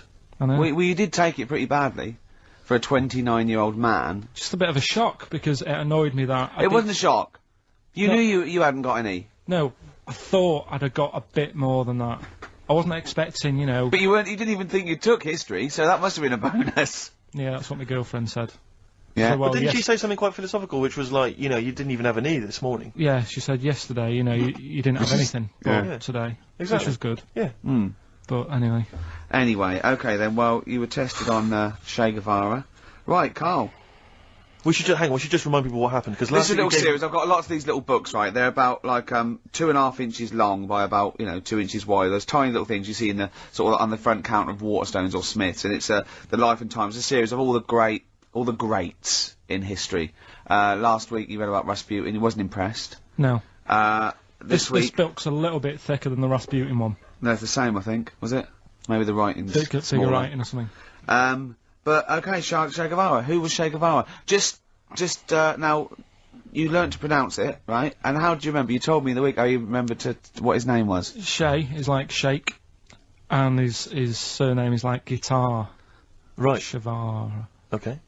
But anyway. Right. Tell us what you know, and we'll ask. Right, first of all, his name isn't really Che. Right. It was something else, and Che means buddy Okay. in wherever he's from Argentina. Mm-hmm.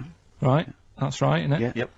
Right. So anyway, he was born, and he was By the way, Karl's not reading this from a book now. This is all out of his own head. This Could I is just- not pre-planned notes. No, this is. I mean, I know it sounds written, but he's just Yeah. right. ripping Here on we this. go. Here we go. Go on. He was born. He had bad asthma as a kid, Right. which I thought was quite interesting because they didn't have cars and that back then, and that's what they're blaming asthma on these days. The bad build-up of traffic and that. Well, they So- did have cars, Karl. Not as many as they have now. Okay. So that was something I picked up early Yep, in yep. the story. He had asthma, yeah. His dad was into he wasn't a politician or anything, but he was, they were into the politics. Sure. So he sort of grew up around a family who was into, watching the news and that and keeping up to date on Yep, what's going on yep. in the world. So that sort of rubbed off on him. He went to school. He was doing stuff on medicine. Yeah. Yeah, he wanted to be a doctor, or he thought he did. Yep. Anyway, he learned really quick. He did like 6 months work in about 3 months. So he could have some time off school or something. Right. So he took that time off Yeah. and went to travel South America with his mate Okay. on a motorbike. Yep. Yeah. And he saw all this bad going on in the world. And he thought, oh, this is bad, this. Yeah. I could do something here. I could Yeah. change this, make it a nicer place to live. So he said, what I'm going to do is join a gang Right. that sort of is against the like the government. Yep. Right. Right? Am I right so far? Yeah. You're doing very well. Right, and the woman who he met, who was like running this gang, is a woman called Hilda, who he later married. All right.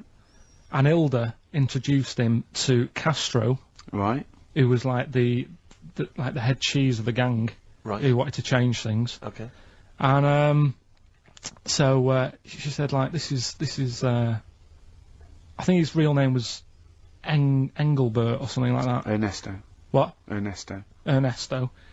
She said, this is Ernesto. He does medicine. Should have him in our sort of army. Yeah. So when there's injuries and that, he can make people better. Yeah. So he said, yeah, all right then. So he joined the gang, and they went like went to sort of. I'm chopping it down a bit. No, sure. You're condensing. It's not in real time. No. So anyway, so they go. It feels like it. See, this is why I just wanted you to ask me questions. Well, listen, let's cut to the chase then. So, obviously he made his name as part of the Cuban Revolution. Yeah. Do you know what date that was? About. No, I don't. Okay. And obviously, so he was a big involvement in that. Yeah. In which country was he caught? He was caught in Bolivia. Yeah. How did he die? They executed him. Yeah. They shot him, and his last words before he died, right? The guy's there with the gun, and he wasn't scared. He wasn't like crying or anything. He said to the bloke with the gun, he said, "Go on, shoot me. Be a man." Yeah. He said. Yeah. And they shot him. And did it tell you what happened to him after that? His dead body? No, but Suzanne was telling me about this the other night. She said there's more to it than that. They stuck it in a glass coffin, didn't they? Well, no, but before that, they cut off his hands and his feet and sent them to the. No, and because they buried them in different places, and then they buried the body. I think they might have sent the hands to Fidel, but they buried him in an unmarked grave because they didn't want anyone to start using his grave or his tomb as a place of martyrdom. But of course, that just made him even more of a martyr because no one knew where he was buried. So it just meant that he was even more of a. Yeah, but that wouldn't work anyway because if they did find out, that's more places people can go and sort of grieve. Do you know what I mean? If you've got all these different graves... What, with different parts of his body? Well, you've got a foot over there, and it's like, well, you know, oh, God. His head over there. Thanks for what you're doing. Yeah. So all in all... essentially, what's your summary of Che? Yeah, you like him more than Rasputin, don't you? A lot better bloke than Rasputin. I can understand why he gets one of those little books. Well worth knowing about, and good bloke. Did a lot, you know. Crammed a lot into his short life. Yeah. But, yeah, interesting bloke.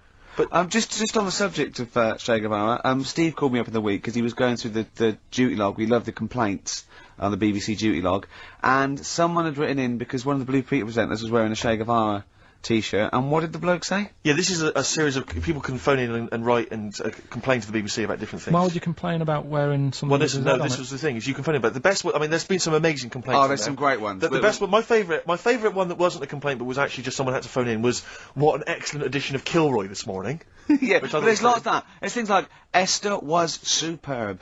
Woman. Woman call. There was a brilliant one I remember once, which was Robbie Williams was wearing a Nike T-shirt on Top of the Pops last night. Product placement on the BBC. It's just all things like that. Yeah. But anyway, this was one phone call. There was a presenter on Blue Peter. She was wearing a T-shirt with Che Guevara's face on it. Right. And someone had written in and said, or someone had phoned in and said, very worried to see a presenter wearing Che Guevara's face on a T-shirt. Are you trying to turn my children into communist revolutionaries? Yeah. Imagine that. Imagine who's thinking that, who's bothering to phone up with that information, Carl. Yeah. Who knows what they're going to say about this show? Yeah. I mean, you've been championing the work of Communist Revolution. Luckily, no one listening to this show can either write or operate a phone. So I think we're pretty safe. So thumbs up for Che Guevara. Yeah. Well done to Carl there. Yeah, no, I thought it was brilliant. All right, didn't I? But the thing is, you keep saying to us you don't understand why history's interesting, and yet you're clearly interested by that. You remembered that information. I've got another. Yeah. I've got a few in the series. Can I give you your next week's homework? Go on. There you go. Oh. Read it out. Hitler. The life and times of Hitler. 1889 to 1945. Yeah. Yeah. Do you know much about him? What was the significance of that last date? Why did he? What was that last date, Carl? Why do you think he died in 1945? End of the war. Yeah. Which I'm interested in. So this. Yeah. This will have stuff about Anderson shelters and that. It might not be covered in the Hitler biography, the Anderson shelter, but. Just check if there was a special Anderson chapter. Anderson shelter chapter. Well, I'll look forward to this. It'll be interesting. Powdered Egg is page 4. Yeah. Excellent. Well, we're going to play a hip-hop. Yeah, it's time for a hip-hop hooray. People are absolutely in love with this feature, Rick, as you well know, and I know you're somewhat jealous of it. Yeah. This week, I know that Outkast are currently on the playlist, aren't they, with their new single, Whole of the World? Is that all? The Whole World? Anyway, this is a track from the big compilation, Outkast. It's just a sort of compilation of all their greatest hits. And this is a good one. It's called Rosa Parks. Play it, Carl. In their greatest hits album, that's Outkast, and a track called Rosa Parks. Like it. Yeah, enjoy it. Now, we just had a call from someone, impressed by Carl, and Carl's very pleased because this guy has actually done a PhD on Che Guevara. So in theory, whatever subject he chose, in theory, he's probably one of the experts in the world on this particular field. Now, hello, are you there? Yeah, I'm here. Hello, what's your name? My name's David. David, now where did you do your PhD? Did it at UCL. Did it at UCL? Mild college. And what was the actual title of the PhD? It was Che Guevara's influence on class struggle in Europe in the 60s. And what did you think of Karl's performance? I thought he did really, really well. The only thing I'd never heard those last words before. So Karl actually knows something you don't know. Yeah, possibly. Although you presumably not take that as verified information. You probably wouldn't take everything Karl said as gospel. You'd probably look it up yourself, would you? I probably would have a look, yeah. Did you know about babies' eyes? Sorry? Did you know that babies' eyes don't grow? I didn't know that. You see, that's why you shouldn't take things Karl says as gospel. Because it come out with something, you know, vaguely intelligent, and then say, "Did you know about babies' eyes don't grow?" Any questions that you'd want to test Karl on? Any thoughts? Any things he missed there on the history of Che Guevara? I think he did really well, and I think he should be congratulated. Because Karl has problems with understanding why people are interested in history, and even though he's been reading these books, he keeps saying, "Why does anyone care about history? Why is it important?" What would you say to Karl? I think he should maybe then look at who Che Guevara did influence and why he still influences people today. Yeah. Well, he knows that he influenced Citizen Smith, and he knows that if McDonald's ever wanted to swap Ronald McDonald for Che Guevara, it would cost him an awful lot of money. So he is trying to apply it to the modern world. He is having a go. Well, maybe you should think like why Rage Against the Machine have him on their T-shirts. Good point, Karl. Why do you think of that? Why do you think they have him on the T-shirts, Karl? I don't know. Maybe that was a design of the T-shirt. Maybe they wanted another T-shirt. Maybe they wanted Ronald McDonald, but didn't have any in. Sure. And they said, "Oh, we'll have that one there." Then. Well, thanks very much, Dave. Just before you go, do you think Karl would be an interesting subject for a PhD? Yeah, very much so. Yeah. Okay. Well, if you're not. Well, hopefully one day you'll become a professor, and you can maybe set that as some coursework. I could do, yeah. Karl Pilkington. Imagine that. Cheers, Dave. Having an MA in Karl Pilkington. Thanks very much, Dave. Okay, bye. Cheers, bye. That's good. My teachers never did that. What encouraged you in that way? Never said well done. So, Really? Yeah. But you never showed up. Yeah, you have to be in the same room. They were really. too busy saying, "Who are you?" yeah. No, but Mrs. Matthews, me head teacher. Oh, let's not lay into Matthews again. She's always getting a not Matty She Matthews, said not I'd Grimble Matty Matthews. I'd we used to call never her. be a high flyer. If she could see you now. What'd she say? You'll never be a high flyer? She said that to me, mum and dad. Really? On a parents' evening. And that was after I'd played the drums in Little Donkey. She clearly didn't know what she was talking about. The picture sold. R.E.M. with Orange Crush on XFM 104.9. Well, nearly 20 minutes to go. I'm Ricky Gervais, with me Steve and Karl. Karl, what did you point to me then? Just reminded me. Go on. Orange Crush. As you know, we were talking the other night about contraceptives. No, you said to me, I've got to do lots of homework. You look up how they used, in the olden days, how they used to use elephant dung as a contraceptive. And I went, what? And he went, no, look it up. You give me those things. I said, I don't know. Was it they put, when you're running around with dung on the end of your knob, no woman really wants to go near it. Is that how it worked? And he went, come on, you give me things to do. If you've just written a PhD on how to use elephant dung as a contraceptive, please get in touch. And Karl will give the number in a minute. It's not elephant, it was crocodile. Oh. Why? But, yeah, Orange Sorry, Crush. no, you can't, no, whoa. What? Back. What do you mean? It was crocodile dung. How did they use crocodile dung as a contraceptive? I don't know. Right, go on, Orange Crush, yeah. So Orange Crush, what it was, I was trying to look up that thing about, crocodile stuff, using it, and, I came up with another one saying that they used to use a lemon, sort of shaped right, and the, put it on, and the citric acid in it would kill the sperm. Right. So they would wear the lemon on the end of the knob. Was that erotic? It works. Listen, I'll try anything, Karl, mate. If that works. yeah. If the ladies like that. I mean, could it be anything? Could it be like, a melon? Kumquat? Yeah, maybe. In my case. What's those hairy ones? Yeah. Anyway, it just reminded me when Orange Crush. Well, thanks very much for that, Karl. It's, and that, I didn't even ask him to research that. No. So Orange Crush reminded you of the lemon contraceptive? Mm. Okay. Jolly good. You could use it as a little lemon squeezer, couldn't you? It could be like a novelty lemon squeezer. You just stand in the kitchen, and then when someone wants to just come along and go on the end of your... Did you make this lemonade yourself? I did. It tastes funny. It tastes funny. Okay, yeah. Would you, Carl, this is a quick question to you. Would you ever sort of find yourself in a situation where you might confuse a woman's breasts with mountains? Is that a concern for you, do you think? No. Not a problem for you? Well, not if they're small and humble, I wouldn't. That's what I'm hoping. That's what, fingers crossed. If they were small and humble, then I'd pretty much not confuse them with mountains. Thank God, but I mean, if they were large and sort of pendulous. And with, like quite rocky with snow on top. Exactly. Then I'd go, hold on, love. Wait a minute. Hold on, love. I was into this, but now... Exactly. I feel like I'm alone. Carl, do you know what we're talking about? Who has done that? I'll give you a clue. One more time. See, my breasts are small and humble, so you don't confuse them with mountains. Shakira.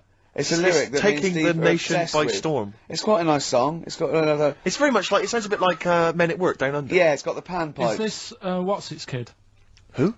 Julio Iglesias. No, it's Shakira. Consequently, the word Shakira there being mentioned. I haven't heard of him. Okay. She's a big Latin star, apparently, big Latin American star. And, anyway, just sing it again for us. See, my breasts are small and humble, so you don't confuse them with mountains. Which is a concern. It was always a concern. Definitely. I said a number of times she's woken up and there's been a fat bloke with a beard and a little Sherpa. She goes, "What are you doing?" And they go, "We're just trying to climb this Look again. Oh, sorry, love. Oh, it's your tits. I didn't realise. Oh, your tits. We thought we were in... I can't believe it. I can't... Well, can we camp here? You can't camp on my tits for the night. No. Well, why are you climbing them? Well, I just because they were there. Well, they're small and humble. Are you mental? Look at Carl. I love that look at Carl. Carl is looking back and forth. You know when you sort of you go to a cat and it looks back and forth between two people. That's very much like Carl's looking at us now. Or when like a child sees a midget or something in the street. They're just transfixed, aren't they? And the parents go, don't stare. When we were pushing Ash, yesterday, our producer's in a wheelchair, and we were pushing he's through not the a midget, we should make No, he's not a little midget. He's not tall. But we were pushing him through the VC, and this little kid just came up and just stood in front of him and looked at him. Yeah. I just laughed. It was funny. Do you do that? I imagine that you get caught staring at him. Yeah, do you go up to people with problems and go, "Mummy, is that a monster?" Well, I was telling you one about when I used to go with my dad in the taxi. Oh, yeah. What Tell us happened? this story. Well, your father was a taxi driver? My dad he had loads of jobs, which he did back then, and they don't do that anymore, do they, people? They don't have do variety loads of of stuff. Sure. But at one point, he had a black cab, and I used to go with him. He used to get a beer crate and put it in the front of the black cab, and sort of sit just next to the meter. And anyway, we got this call, and like the guy on the end of the radio said, "Oh, you've got your son with you, haven't you?" So he said, "Yeah." So it's just like, we've got to pick up at number 11 Village Lane or whatever. And he said, "All right." And it was this woman. It was like a woman version of the Elephant Man. Wow, the Elephant Woman. Yeah, it looked like... it was really strange, because I was in the front of the cab, and when you're a kid, if something looks odd, you're a bit scared of it, aren't you? Yeah. And my dad was like, "Look, it'll be all right." And we're driving towards her. Look, don't worry, son, I've got loads of buns. And just to I'll just throw one down the street if you run after You're it. being mean, right? I am a little bit, yeah. How old were you, 18? No, I was about 12 or something like that. 11, 12. And as we got closer to her, it looked like she was holding, like, a bag of spuds on her shoulder. For a snack? Right. And her head was all a bit mangled and messy and that. And my dad said, "Whatever you do, don't stare at her face." Yeah. And she got in the back. Because you turn into stone. Well, she got in the back, and I had, like, the mirror, the driver's mirror thing, and sort of having a look, trying to work out. And he said, "Don't stare at her face." I couldn't work out where her face was. It was that weird. Oh, God. So I'm not sure you're from Manchester. I think you're from, like, Narnia or something. Yeah, you got frog boys walking around. The Lord of the Rings. That got like the claws of a lobster and the head of a toad. Yeah. And you got women getting in with spuds for heads. I mean, what This is This this is not place? the place you grew up. This is mad. Oh, you can't believe it in London, can you? You come down and you go, look, symmetry. It must be amazing. It must be a thing to do with upbringing, though, mustn't it? And because again, do you know, I've said to you before, years ago when I was a kid and didn't have any worries, good-looking lad. You go through it a bit, have a few more worries, and you look knackered. Now, back there's a lot more worries and stuff, so you get a lot more freaks. Whereas in London, everyone's like happy, aren't they? I love the fact that stress can cause your fingers to fuse and your heads to grow. No, but if she must have been really stressed to have a head like yeah. She was was she an accountant or something? You know what I mean? But what did she do? What did she say? Where was she going, by the way? She couldn't speak. London Zoo, please. I think she was going to like to the fair. Seriously, honest to God. On my mum's life, she was. Because at the end of the day, that's a good thing with animals. They don't judge you, do they? She's not an animal. She's a human being. She's not actually an elephant. No, but you know the elephant mammal's not actually an elephant. Do you understand that? He's got no elephant genes in him at all. No. That was just a cruel name people gave him. Yeah. No, it's the name of the disease, isn't it? Elephantitis. Look, so listen. So this woman, why was she going to a pet shop? She was going to a pet shop. What, to find a husband? Is this true? No, it is true, yeah. Oh, God. I'm not taking the mickey, because it must be really bad for you. Of course it is. Carl, I'm going on to you today about cutting myself shaving. Yeah. I was going on about that. To think that she's probably not alive now, but to think... But look, you're going to say this is a worse problem than a little cut shaving, aren't you? Yeah. Yeah. Do you know what I mean? I think you're right. Carl, there's a couple of key questions I need to ask. One, if she couldn't talk, how did she tell your father where to drive it? Did she have it written on a note? Did she point with her nose? Yeah. Right, this has got silly. Pick your song. But and also, finally, where did you say she lived again? It was like in a village, a little small village. Right. Just hidden out of the way. All I'm saying is we could maybe get like some sort of coach, book some coaches, get a coach party up there to have a look at her. Take some photos. And now... you can make some lemonade. The offspring of a woman and some spuds. Yeah. Please enter at your peril. Give me a shiny shilling. Wow. Oh, that's terrible. Well, I'm going to play a little bit of Teenage Fan Club song for the lovers here. We left it very late. We've been just, rapping with Karl P here, and this is I Need Direction. Teenage Fan Club. Oh, they're a good band, They aren't are a good band. XFM 104.9. We're nearly there. So will your girlfriend be proud of you now? You performed a PhD graduate there. It's a bit annoying because she's not in London today. She's in Sunderland or something, or Newcastle. Right. Working. So she won't know what your greatest triumph. She saw last week's and you got an E in history, and now this week you come through with some great praise that Mrs. Matthews never, laid upon Even you, did she? No, just said you won't be a high flyer. Hey? You've shown them, haven't you? You never know. I mean, I had mates who, my mate Colin Makin, who did the disco with me. Pilkington's making music, yeah. Pilkington's making music. Yeah. He was dead brainy. I don't think he's up to much these days. Sure. You can't plan it. Yeah. Just goes to show. Well, I mean, you can do there's a certain amount of planning you can do. I mean, driving a tank down to the shops with some fags, never going to mean you're a high flyer. You know? And that woman who you picked up in your black cab, she's in a circus now and she can fly, which is good. Am I confusing that with a film? You went to see a film this week, didn't you? What did you see? The Monsters Inc. Did you have a little argument? What was the argument about? Did you have an argument with your girlfriend or something? Because about... Well, the history thing took over last weekend, to be honest, when you found out my results. That was like the talking topic of most of the weekend. And, why? What did she say? You brought it on yourself. Why didn't you take it serious? Was she annoyed or upset? Well, she just sort of said, "You can learn. Look, you learnt Rasputin. If only you did You've that." Done that. You've done Rasputin. Do you know what I mean? She said, "You can do it if you're told to." She said, "It's only because Ricky's told you to read the book that you're reading it." Does she think we're sort of like taskmasters? Does she think we bully you? Nah, she knows it's just a laugh. Yeah. What did you tell your parents about your? No, never. Because they never even questioned where my results were, so I don't want to tell them that I didn't get any. No. How did they do it at school? Didn't have them back then, did they? Right. When was that, Carl? The Middle Ages. I don't know. Like I say, back then it wasn't about getting results and that, was it? It was just about learning trades. I mean, my dad, right? He can put windows in his house. Yeah. Do plumbing. He should. It's dark, isn't it? He's done that first of all. Right. So he can do what? He's got a multitude of different jobs. Yeah, he can do all sorts. Do you know what I mean? If there's a problem in my flat, I can call him up and say, this isn't working. What should I do? And he'll say "Is that our brain surgeon?" He'll say, "Oh, fix it." Sure. So what about Monsters Inc? What did you make of it? It's alright. It is a kids' film. It sort of annoyed me. Is it? Okay. I was having like. what gave that away? Was it the songs? Was it the animation? Yeah, the fluffy little things that squiggled round on the screen for an hour and a half. It is annoying because like there's kids everywhere and kids don't watch films, do they? No. Do you know what I mean? They're messing. I don't know why they make kids' films. And you to can't. be honest, it's mental. Can't concentrate properly when you've got kids, Screaming, making shouting. noise around you and that. Yeah. So I'd say my little review. Wait until it comes out on DVD. What a great review that would be! Wouldn't that be great? Film 2002. Yeah. Jonathan Ross going, well, I don't want to give it away. Wait till it comes out on DVD. Yeah. Oh. No, but not giving it away. It's just that you can't watch it properly when there's kids screaming around you. Yeah. Sure. Do you know what I mean? What are you looking forward to this week? You going to go and see anything? Just been talking to Ricky now because my missus is away. I'll probably get out a DVD tonight. Yep.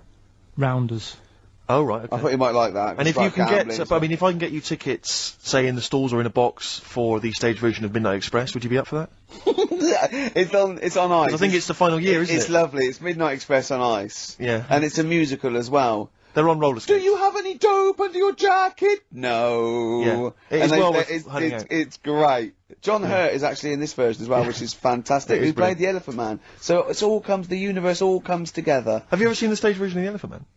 No. You'd love that. Yeah. Who's in that? I have seen a clip of it. Who plays him? I think they got a real guy with elephantitis.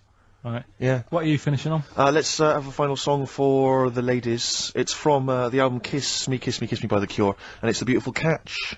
Goodbye. See you next week, everybody. Bye-bye.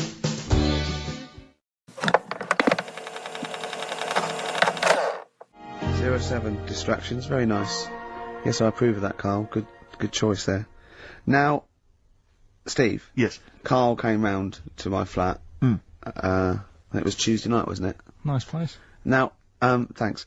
Now, last week after the show, I think you guys were in the time you were in the toilet. Right, Carl got out the lottery ticket that he'd bought. He went, I'm feeling really confident tonight. Right. He's going. I was going. I laughed. He went, no, seriously. He said, look at the numbers. And I looked at them, and I think they were 4, 6, 8, 20, 36, 48, weren't they? He was going, I just got a feeling about those. I went, sure. He went, although my girlfriend said that, if I won the lottery, we'd probably split up because we like such different things, meaning she likes to travel and he doesn't. And so he said, so what I said was, well, if I win, then I won't tell you. I'll just treat you a little bit more. Brilliant. That's brilliant logic. That is great. Anyway. I'll look after her. Oh, I imagine you take care of her, yeah. Yeah, you're a good guy. How would you do it then? You just sneak little gifts in, slowly over many years? Yeah. You don't think she'd rumble, the fact that you, don't work anymore and drive a Lamborghini? Well, I'd still do this, I think. What, just, as a kind of beard, as a cover story? Yeah, just So you'd pretend to come to work, but maybe off partying and stuff in the daytime? Yeah. Clever. Now, he didn't win. Okay. I phoned him up Saturday night, he went one number. One number. I think it was 8, wasn't it? Yeah, well, there was a lot of 8s on my piece of paper, wasn't there? So I think it was either an 8 or an 18 or a 48. And he went, and he was disappointed. He said, waste of time. I went, well, he said, no, waste of time. He said, I've worked it out. I went, go on. He went, there are 26 letters in the alphabet. I went, yeah. He went, think how many words you can make out of them. He went, there are 48 numbers on the lottery. I went, yeah, 60 million to 1. He went, yeah. Not worth it. I looked into that in the week, right? And there's even less letters in the Welsh alphabet. They've only got 20, and yet they've got loads of words as well. So even 20, the chances, if there was 20 numbers and you had to pick 6 winners, it'd still be really unlikely. Yeah. Yeah. Yeah. You should be a mathematician. And anyway, so we got talking about it. We got talking. That was me, him, and Jane around there. And I told Jane that he said about, if you won the lottery, he doesn't like travel. And she went, why do you like travelling?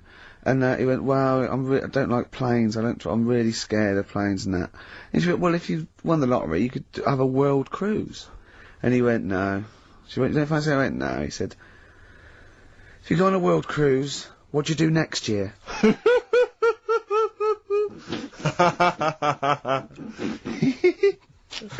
Oh, Genius. it's brilliant logic, Carl. It's but you know on the world cruise you don't actually see the whole world. I mean, And if you did, it's not like saying, well, I don't want to see that twice. Do Do you know what I is mean? the world. It is the world. It's a lot. It's a lot to see. And Did it never dawn on you before about the numbers and the lottery? Have you been playing this for years and thinking that you had a good chance, and it was just like you and a handful of other people that were doing it? Just as much chance as everyone else, but then when you actually sit down and think about what you're doing. He's done it again this week. He went off doing it one more time, and he showed me the numbers, and he went, they look a bit more healthy, don't they? What numbers are you going for this week? It's alright laughing, but we'll see tonight. Yeah. Go on then. So look. You know, if people do this and they win, if you take these out and people do these, you'll have to share it with someone.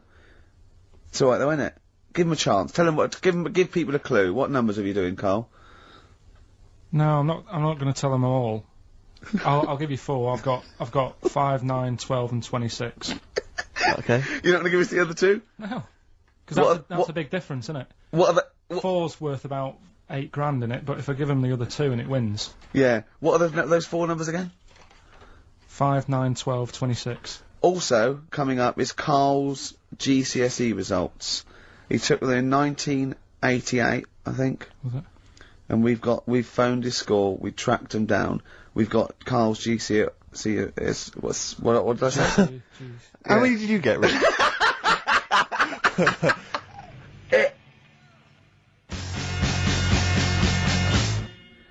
Clinic, walking with E. Sorry about that earlier. You know, I like to keep a tight, slick ship, and that lets us all down, doesn't it? When something goes wrong with the shoddy equipment in this place. Mm. Why don't you buy some new stuff? You must be earning a bit of money now, wasn't you? We got a few listeners now, we get adverts, don't we?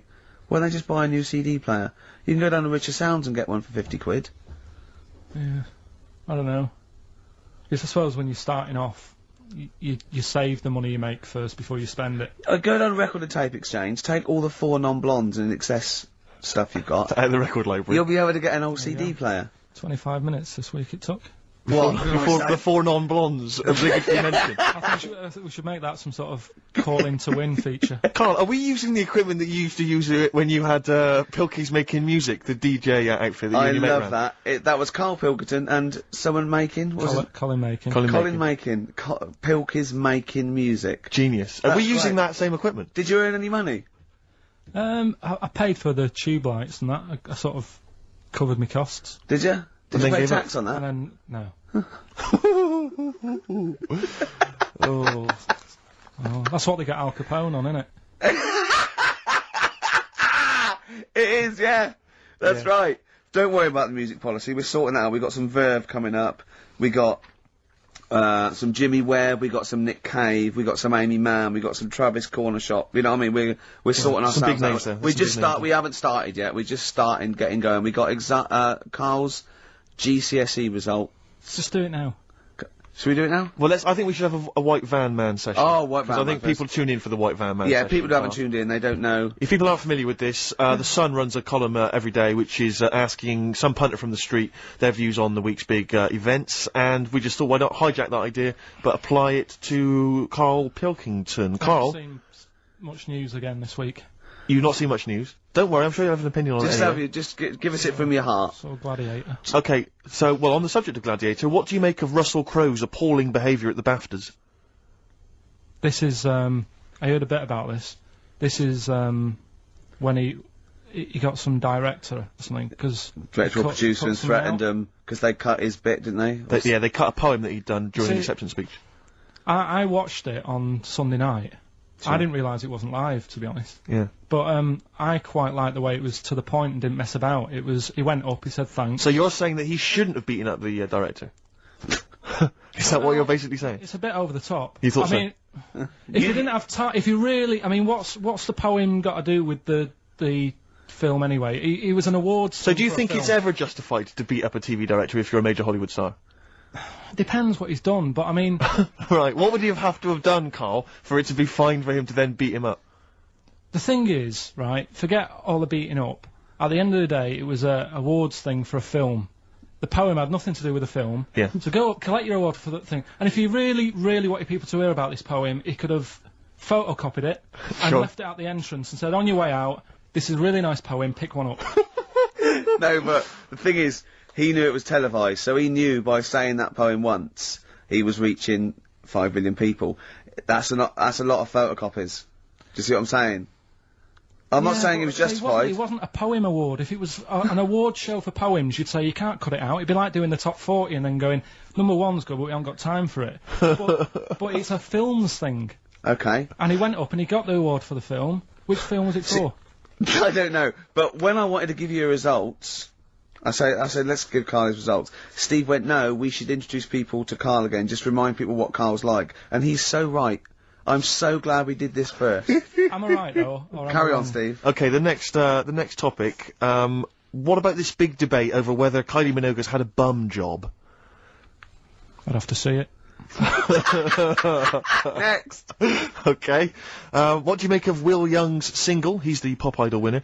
It's going to net record-breaking sales, apparently. It's going to go straight to number 1. He's had millions of copies sold. I heard last week that you had to, if you wanted to buy it from Woolworths, you had to go in and put £1 down to guarantee getting a copy. Wow. I think that's stupid. But what do you make of it, though? Do you think... What, as a song? Both as a song, and are you excited about Will Young and his future? No, he'll do alright. I don't think we have to worry about him. Okay. He'll do alright. It's not my thing, but he seems like a nice bloke. Okay, very good.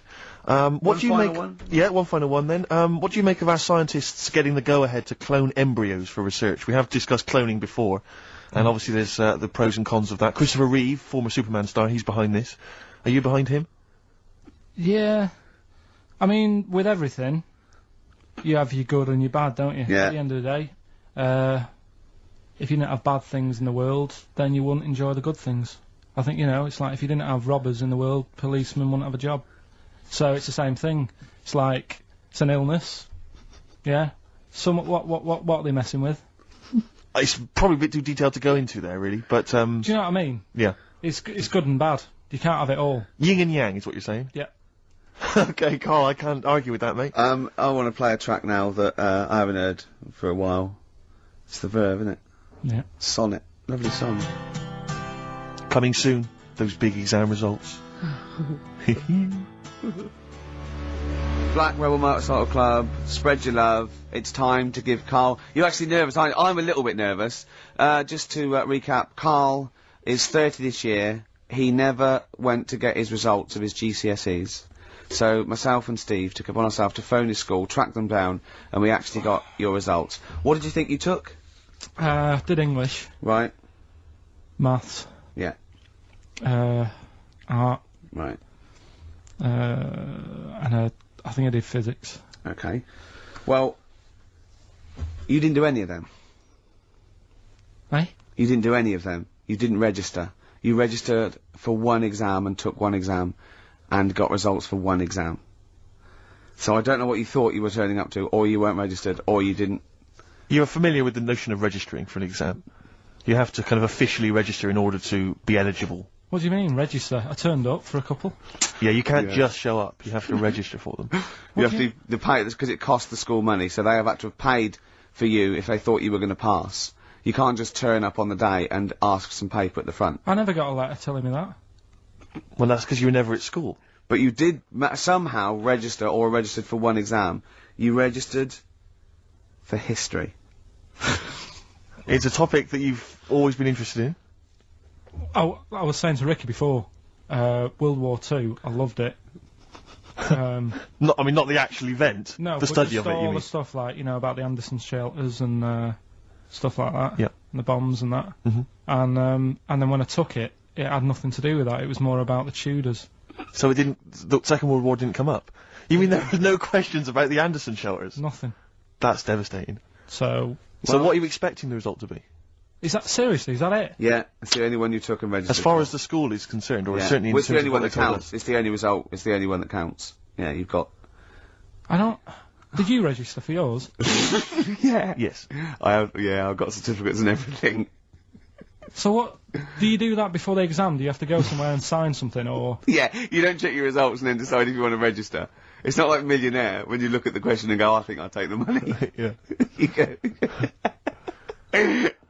No. But anyway, you must have registered for one, or maybe your teacher put you in for it. Well, I didn't do it. They must have been someone else confident. registered They for must me. have been confident. They must have thought your best bet was history. Right. So, what did they get? You got an E, which I think, technically, is a pass. E. It's a bad pass. But there's F, how and there's much U. lower You're not going to be doing a PhD. You can get an F, right, which is fail, and then a U, which is ungraded. Now, I don't know why the U exists, because F means you failed. U is like them going, you not only failed, but you wasted my time. So, We're annoyed that you took this exam. so who thought they'd register me to get an E? Well, they didn't. Well, they think didn't. you'd get I think any. they were hoping. It was rather like you with the lottery. They were hoping see- for something better than You nothing. see, I assume that the man who registered for that thought he can scrape an E if Anderson shout was come up. Yeah. Well, that's it. You've got. Now, what I'd like to do, Carl, is I've started your re-education. You've read a book on Rasputin. I'll be asking you a few questions about that later. I've got another book for you to read next week. Next week, I've got a I'm little. not in the mood. What? Not in the mood. Oh, come on. Look. What's that? What does that say? It's that fella. It's the picture of the bloke that he used to use for Citizen Smith. Yeah? Che Guevara. Yeah. Yeah. He was quite happy, I think, when he found out that Robert Lindsay was involved. He went, yeah, of course you can. No worries. No worries, yeah. What So- are your feelings, Carl? What do you think? Are you emotions depressed? I'm just a bit annoyed because I'm sure I turned up for more, so it just wasted me time. Listen, they don't matter. I'm sure I you're did doing more you're than doing one. very well. You know you can educate yourself.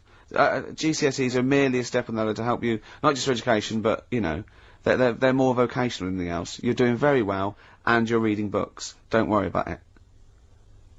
But It's can I not a suggest concern. something? But if you want, I'll pay for you to take history again. Carl, we'd love to see you get a C or above. And Well, we're I'll willing pay to... for you, and I'll get you some books. Right, now listen. We can, let's get, I reckon, when are the exams? June? Something like that, yeah. We'll try and register next week, and I reckon you can get an A or B. In history. I'm In busy. history. No, don't worry about it, it's just easy. You get your Brody's notes. If Heat magazine, they love you, Carl. They could probably sort something out. They could probably pay for a tutor. They got a lot of money, they sell a lot of magazines. I mean, it is almost always, and you found that out, I discovered this, it's always the Tudors and Stuarts. There's no fear for them not coming up. Now, what do you already know about them? You must already know stuff about Henry VIII and Elizabeth. No, because it's too long ago to even get interested in. Do you know what I mean? You can't. Is that why you relate didn't- to it. Okay. The Anderson thing, it was like, God, you know, I bet my mum and dad were in an Anderson shelter. You know, this is interesting. What, when they... Oh, my granddad would have, like, had something to do with this. But the Tudors, it's like, I don't know even if they had a family back then. Play a record! We come back Hang to on, this. hang Sorry, on. Steve, Just because I need to introduce the new feature. Yeah, for the I record. don't know if I had a family back then. Carl, You're a listen, let genius, me just Carl. ask you now, right? If you can finish this sentence, we've got a chance. Divorced, beheaded, died. Divorced, beheaded. Died. What is it? We just need to do a little bit of work, but otherwise I think you're going to be fine. It's how you remember what happened to Henry VIII's wives. They're little... Divorced, beheaded, died. Divorced, beheaded. It's like spam. Support... What's it? Support, protection, anchorage, movement. That's how... You're going to that's nothing to do with the Tudors No, and that's to Stuarts. do with the skeleton. Yeah, see, no, we're not doing biology. Mnemonics and acronyms and... What happened to Henry VIII's last wife? Did she die, or did she not die? Divorced, beheaded, died. Divorced, beheaded. Do you know that the only king that has got a moustache is... No. The only king that hasn't got a moustache is the King of Hearts on the playing cards. What's the record you can play? I want to resurrect the career of a different artist each week. This is an artist who's overlooked by the general public. It's a red card. This is Amy Mann, and she always seems to get overlooked. This was a single a while back. I Women's think got it's one called eye. Red Vines. Play it, Carl. You see, what upsets me is the way that Amy Mann, Yeah. she's written songs as good as that. She's Yeah. released it as a single. She had to, I think, put the album from which that's taken out by herself over the internet. She was Oscar nominated Yeah. for the songs in the film Magnolia. She couldn't get a record label. I don't know if she's now got one. And yet there's people like Alanis Morissette shifting That is shed absolutely loads of beautiful. songs. I don't That is understand what the fantastic. rules are. I don't know why she's See, not a household Carl, name. well, there's beautiful things like that in the world. Why do you care about epoxy Well, GCSE? what did she get for history? What did she get for history? Yeah. I think she did very poorly. Why do you care? See, I was just going to say, this has backfired a little bit, because Carl is genuinely... I don't know if he's actually upset or embarrassed, but it doesn't matter. Why does it matter? You were 15 and didn't go to school. If you were my friends, I think you would have just said, oh, we can't find them. Why? But you'd have wanted to know. What to do with that? Well, what do you mean? What do you mean? It's ridiculous. Do it again because you want to learn, because there's great things in the world to learn about. Don't worry. The GCSE is vocational. Is vocationally for a 15, 16-year-old to go on to do A levels or whatever, or to get results. But you don't need that because you've done very well. You don't care about the Tudor and the Stuarts. I mean, you know. I mean, I've had a couple of jobs, not this one, because you don't need qualifications to get a job. Obviously. In the radio. Yeah. Obviously. You're absolutely right. But the ones that I have got in the past, I did, because I didn't collect them, I had to lie. And I didn't like go mad. I didn't say I had A's and stuff. But I didn't put history down because I didn't even know I did it. So it's a bonus. I kind of treated myself to like a D and a couple of C's and that. So it's like, well, he's not. I love the fact that Carl even then was honourable. It's like, I'll at least put down the ones I think I took and lie, but the ones I didn't take, I won't lie about. Yeah, and don't give yourself a B. Exactly. If they're going to find out you lied, give yourself a B next time, Carl. It could backfire, couldn't it? I mean, my brother's a bit mental, and he used to do things like go for jobs and say, oh yeah, I've done this before. Like being a mechanic, and he's never even picked up a spanner. And yet, he'd have the confidence to go and try and fix cars. Well, I'm not that daft, but, God, an E. Who do you blame for this? That's just an easy way out. I have to blame myself. Don't I? What was the teacher like? Well, there's loads of different ones. I didn't like. I mean, the history teacher. It is my own fault because with her, she was a bit mental, and I used to kind of stop the lesson by saying, "Oh, miss, tell us about your fireplace you've got that is made from a gravestone." Because that's what that would stop any English teacher in their tracks. And she loved telling you about it. Yeah, so it was like, oh, I learned that from a teacher. So that's why I didn't know about divorce, head loss, and all that. Yeah. Dandruff legs. Horse, head loss, dandruff legs. But remember now, divorced, beheaded, died, divorced, beheaded, survived. That's all you got to remember. And what's that? That's what happened to Henry VIII's various wives. In order. What does it spell out? No, it doesn't spell out. It doesn't spell anything. You just got to remember the rhythm. In order in which he married. Yeah, but it helps. It's like when my mum taught me the alphabet. She taught me as like a song. A, B, C, D, E, F, G. Yeah, constantly. Yeah. No, not like that. Huh. That's how everyone else could do it, and I couldn't do it that way. Right. What tune did she do it to? It was A, B, C, D, E, F, G, H, I, J, K, L, M, N, O, P, Q, R, S, T, U, V, W, X, Y, Z. X. Dandy Warhols, Get Off on XFM 104.9. I'm Ricky Gervais. With me, Steve Merchant. Hello. It's 2:05 on the day that Karl, our producer, found out that he had an E in history, GCSE, and nothing else because he didn't actually register. I can't believe he registered for that. I don't know. I didn't. That's someone else put you in. They can't have put you in because you were away. They probably said, oh, you know, you didn't register in that. Listen, obviously you're feeling a little bit melancholy because it's, you know, it's like you're hearing it for the first time, so it's like you're 16 again. But it was to be expected. But no, listen, it doesn't matter. It actually doesn't matter. But listen, take it again.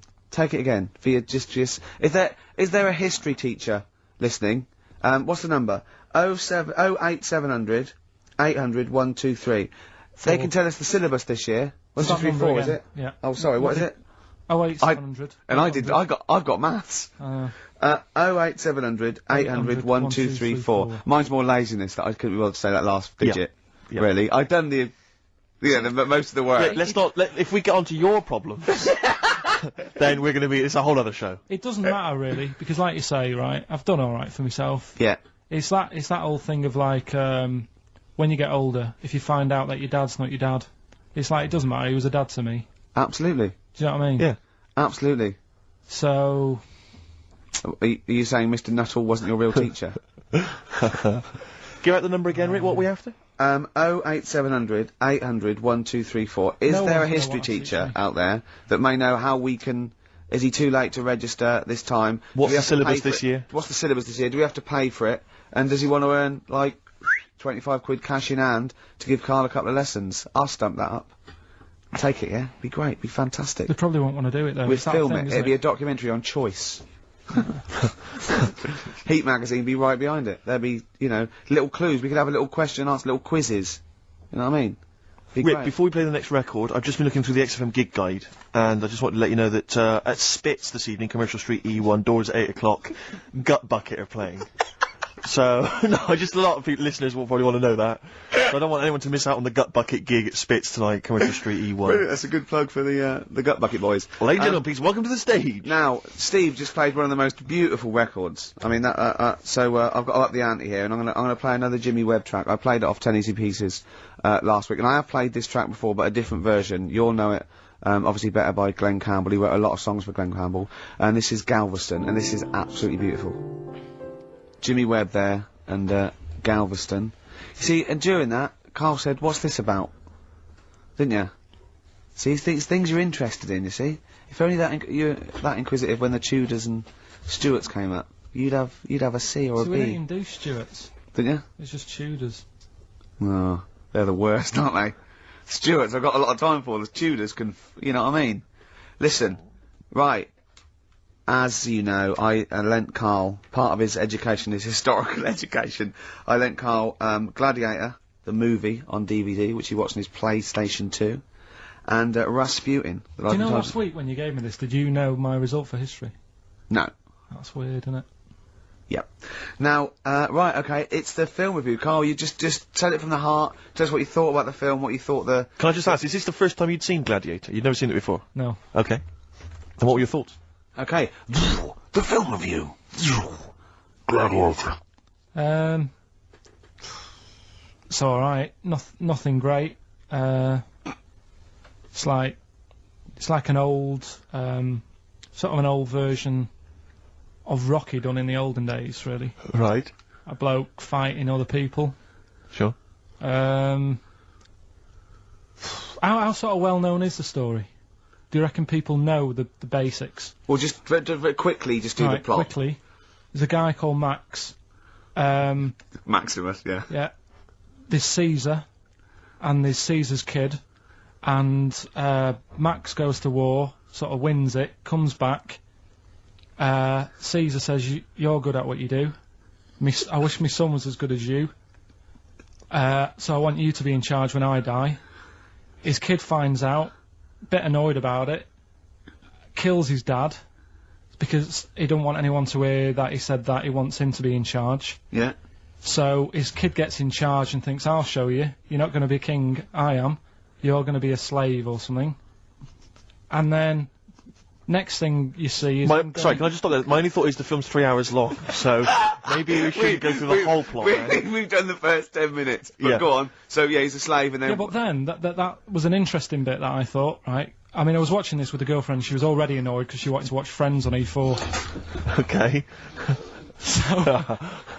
Yeah. It was a good episode as well this week. Was it? Yeah. Don't tell her that. Okay. Right, so she was annoyed and she said, "Come on then, put it on." And I got it wrong straight away, because it says on the back 149, so I thought that was an hour and 49 minutes. It turned out it was 149. No, I thought it was 1 hour 49. Yeah. But it was 149 minutes. Sure. So it overran anyway. By 40 minutes. Yeah. So anyway, the interesting bit was where he was going across the desert on a horse. And I think to show you how long he'd been going across the desert on his horse, he's showing you a shot of the horse's knees and they were bleeding. And I just wondered whether that's what horses do if they run for a long time. Do you know? I don't. Good. Right, so anyway, so it goes on, it keeps going on like this. He's a slave, and then he has a fight at the end with the Caesar's kid, and he kills him. And that's how it ended. Okay, good. What did you think of it? Just generally, what bits... What do you think was wrong with it? Right, well, I've read up on it, and there's already a fact that is wrong. Right. Caesar's kid, he didn't actually kill his dad. His dad died of a natural death. Right, in real life, you mean? Yeah. Okay. And, what's Caesar's kid's name? Comedian or something? I think it's comedian, yeah. Yeah. That's where the name comes from. A funny person is called a comedian. He didn't actually get killed in real life by Max. No. He died by his sister poisoning him, and he didn't die. No. Are you saying that this is not a historical document? It's wrong. All over the place. Yeah. Well, next week I'm giving you Braveheart, and that is actually true. That is factually accurate. I can't handle it. It is. It was a little Australian fella that helped him out. Just for people who watched it, they know that the guy, Caesar's kid, yeah, he died his sister tried to poison him. That didn't work. Apparently, he was a gay fella, and his boyfriend, who was a wrestler, strangled him. That's. Well, where did you get this information? On the internet. I thought I'd look it up to see how much of it I actually got right. Yes. And that's what I read. Okay, so out of 10? 5. Really? Yeah. Okay. It's no good. I wouldn't get it out. And it's annoying the way it says, like, you know, this film's got to be seen at the cinema, because I saw it at home and I don't think I missed out on anything. Very good point. I think that's probably the point they're making, but yours is valid too. We'll play a record, and after that I'm going to ask you about Rasputin, the Mad Monk.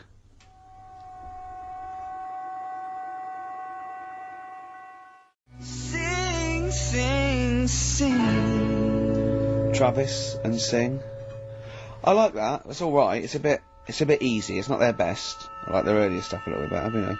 But what I don't like is them throwing around mollusks. I don't like it when that poor little octopus gets flung around. I know it's dead, but there's a certain lack of respect for the whole mollusk community. For the squid and octopi fraternity. Like I said to you, when I used to go to Wales for my holidays, they used to get washed up on the beach and people used to go over them on the motorbikes. And they were cheering and stuff, and it's just like, do you realise what you're doing? Yeah, yeah. Sick, isn't it? But anyway, Gladiator, just was going to add on the end of that. If you're into that sort of film, Jason and the Argonauts is probably a better bet. Is that factually accurate? Did you look that up or not? Did skeletons actually come out of the ground and fight? Yeah. I don't know, but it's a more enjoyable film. Okay. And it's shorter. Okay, now, just moving quickly on, just the last item on Carl's re-education this week. Rasputin, you read a little book about Rasputin? What did you know about Rasputin before you read the book, Carl? Can I just tell you, when I handed him this book, it was my house, I said, right, he went, is he the one that lived under the bridge? And I went, what do you mean? He went, the fella that lived under the bridge, and you had to pass him with a, and Jane, went, you're thinking of, Rapunzel. And he went, yeah, and I went, well, that's not Rapunzel either. Rapunzel's, you had to say, isn't that, you know, you had to guess his The person name who lived under the bridge was the troll in the Three Little Green Graph. I'm a troll, Foldy well. So, to answer your question, Steve, that's what he knew about Rasputin. Okay? So have you read this whole book? Can I just have a look at it, Rick? This whole book, it's about the size of a beer mat. Yeah. I'm just thinking, but did you read the whole thing? No. You didn't manage to read the You whole didn't even thing? do that? Well, again, some of the names in there are so long and foreign sounding that I just thought, I can't remember all these. So I just got to the meat of the story. Go on, okay, what did you learn about Rasputin? Right. He was a monk. Yep. And, mad? Was he a mad monk? Hang on a minute. Don't confuse him. Sorry. Right. Go on. God. You see, this is what happened in the exams. Right, it was... Oh, don't do that when I'm drinking, Carl, please, mate. He loved his women. And that's how the story started off. He had really nice... story started off? Yeah. He had really nice eyes, and that's what everyone fell for, especially the women. Yeah. Anyway, the people back then thought he had special powers because he could hypnotise people or something. Oh, yeah. And it was about a little lad who had some sort of blood clot on his leg.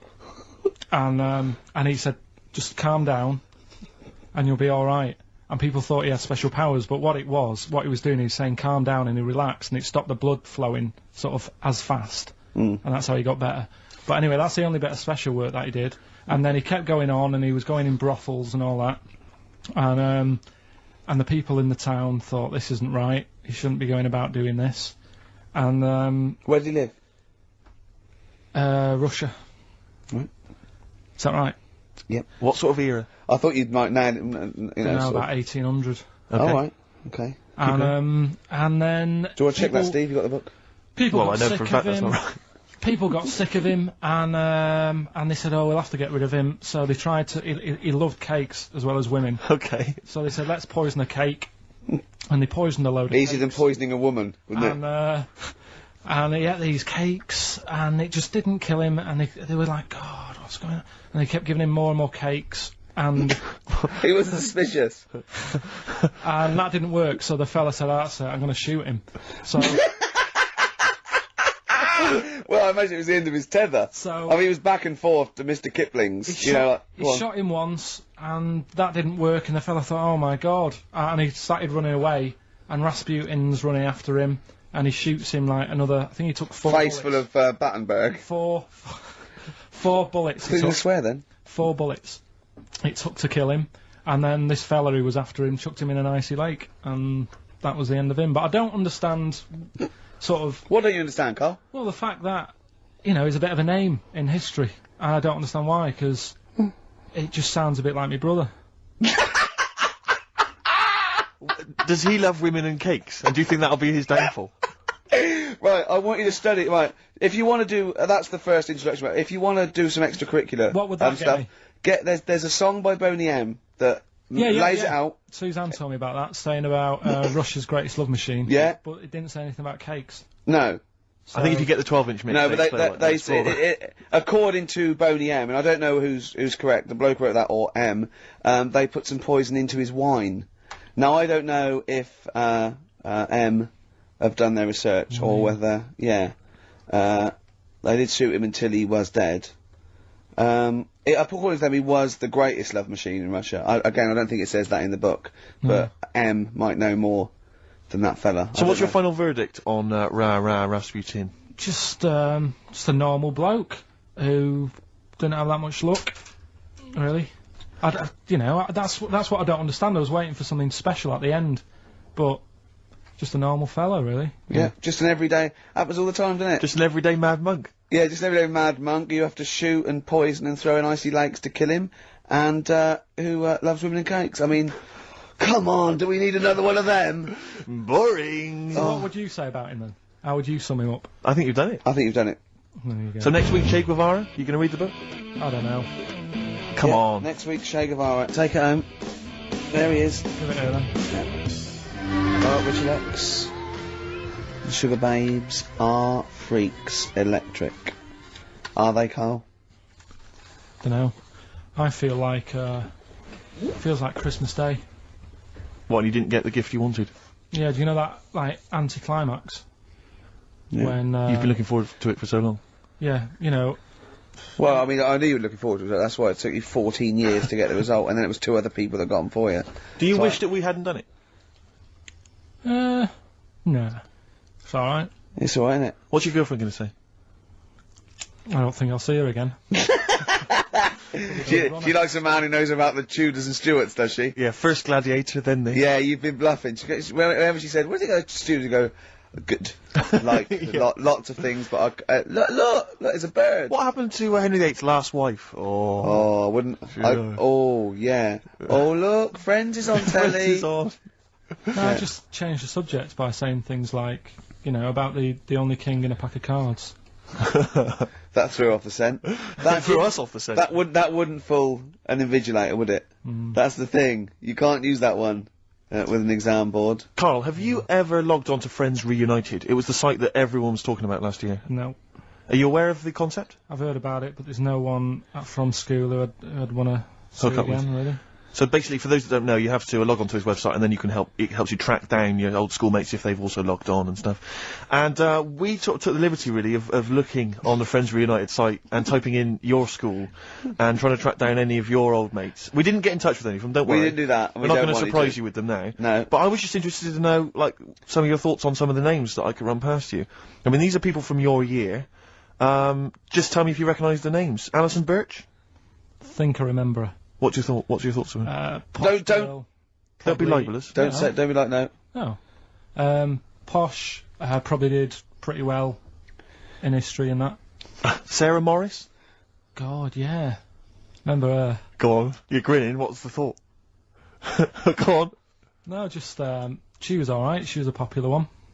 What does that mean? She was nice. Yeah. Okay. Okay. What about Darren Buckley?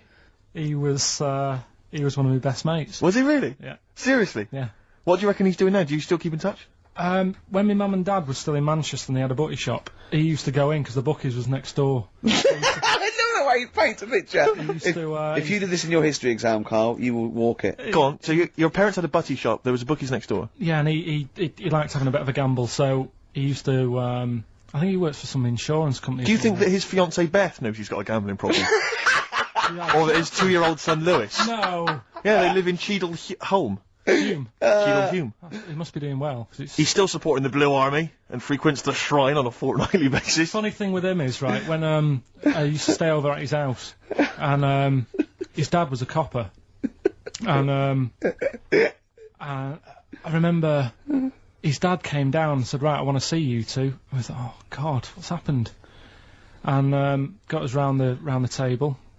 And he said, do you know much about drugs? So we were like, what's all this about? So he goes, you know, they're not good for anyone, you know, the stupid thing to get into. And we're like, yeah, we know. And he went, you know, do you?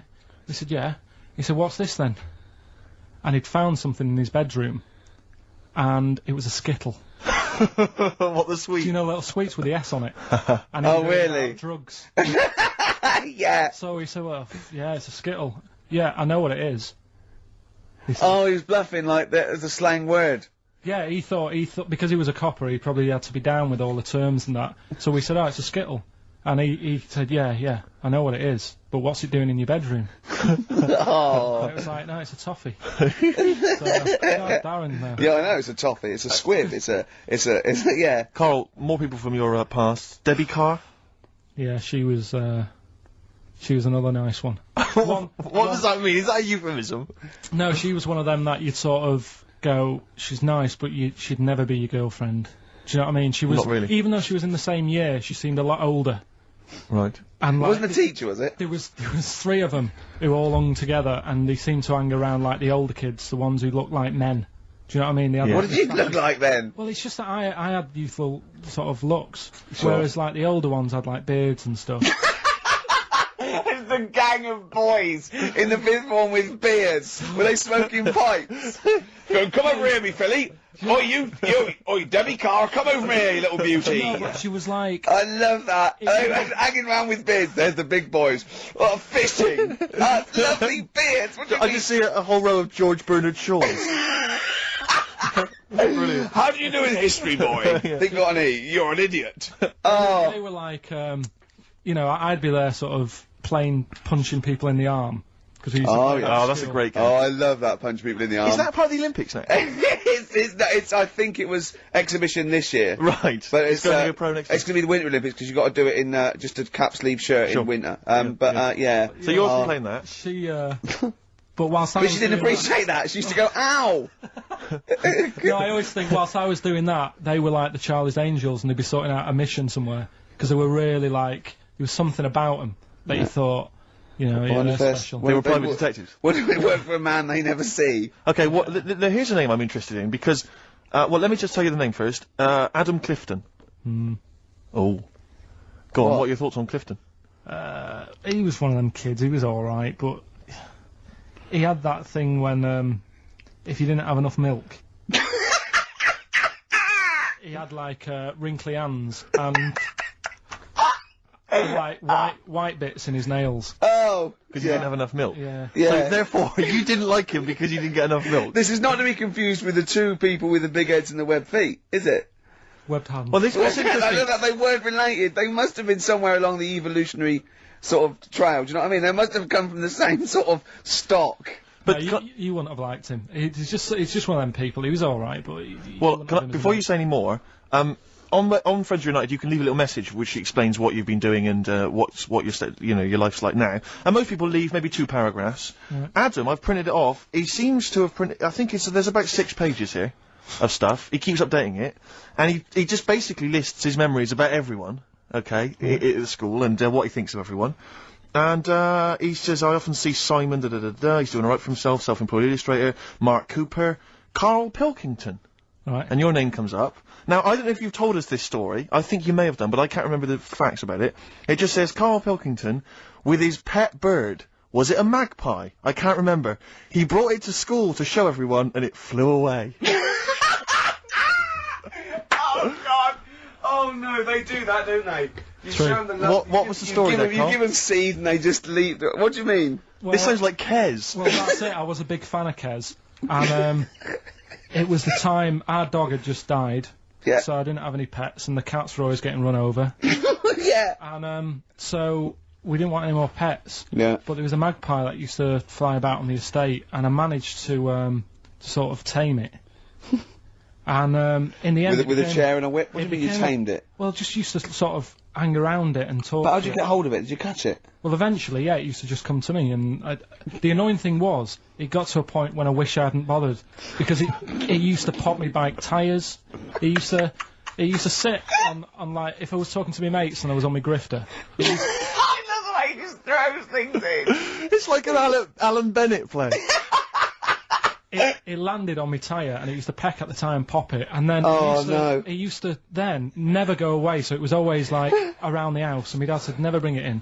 So it used to sit on the porch, and I used to go out, and it used to fly down and land on my head, and it really hurt. It used to like peck and stuff.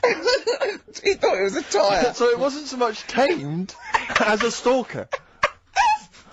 Oh, God! So you took it to school and it flew away? Yeah. So did you take it in proudly going, look at my magpie, oh.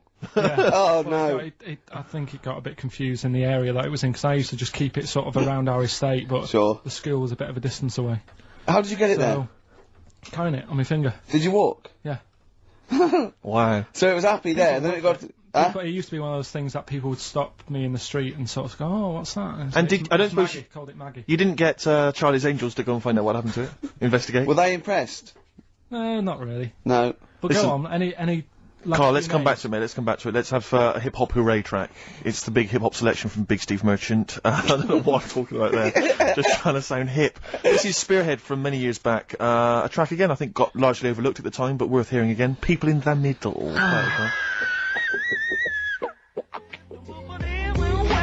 Oh, great.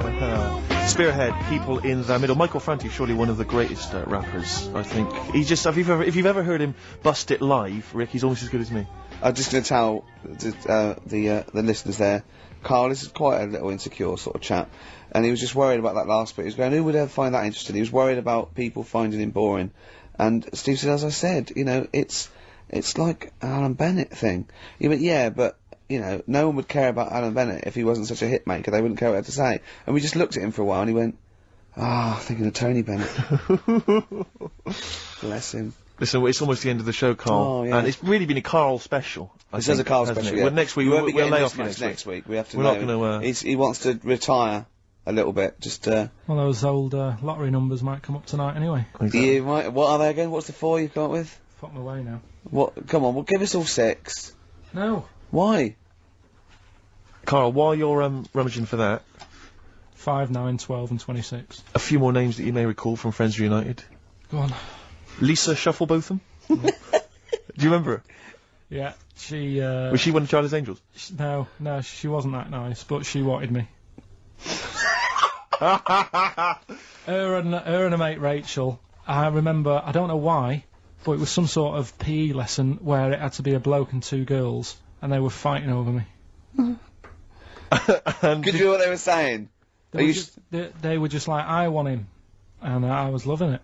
Stuck in the middle, and they were fighting over me. And then the next week, I thought I'll sit near them. What sort of game do they play at this school? I don't know. That's an incredible game. But I think punch me on the arm. No, punch me on the arm, Carl. They just went through it. Because the following week, I thought, right, I'll sit near them again because I quite enjoyed the way they fighted over me. But then they picked somebody else, and I don't know who I was with that week. So you didn't get any action with Shufflebotham or a friend? No. And then as she got older, she went a bit off. She didn't look that good. She's probably nice now. It's just, I mean, I'll say about myself, when you get to sort of the end of secondary school, you do sort of go a bit odd looking. Right. Do you know what I mean? When your sort of head grows funny.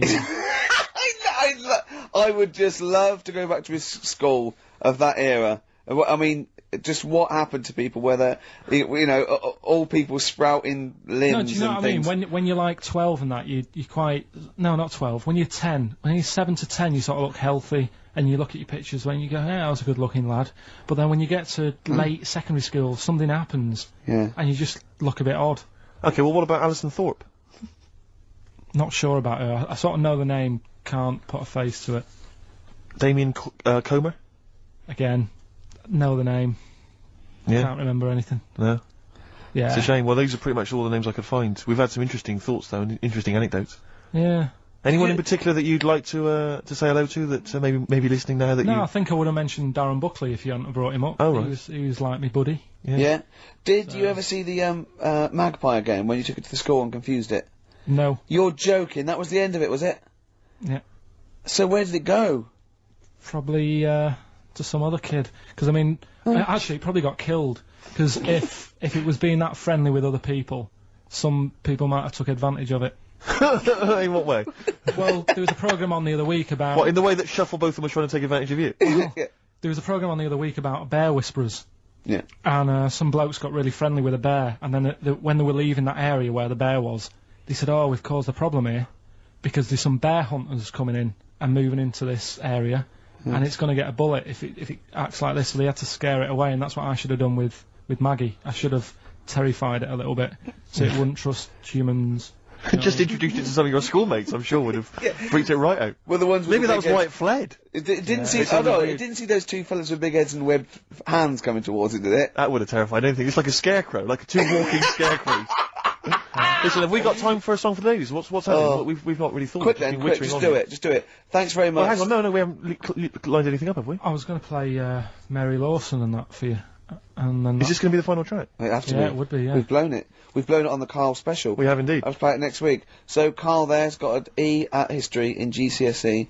Any history teachers, anyone who can help Carl out, I think we should try and register him and take it this June. So what's your homework for this week? You've got to read about Che Guevara, haven't you? The revolutionary leader. Yeah. Okay. Do you know anything about him at all? Have you got any basis? I just know that if you want to use his face on your business, it costs a lot of money. Do you know, like, if McDonald's wanted to have him as, like, instead of Ronald McDonald? How does he do it? Steve, how does he do it, mate? Oh, we listen, just play a final record, Carl. Say goodbye, and we'll see you next week. Alright. See you later. Cheers, mate. Oh, regret is a terrible thing.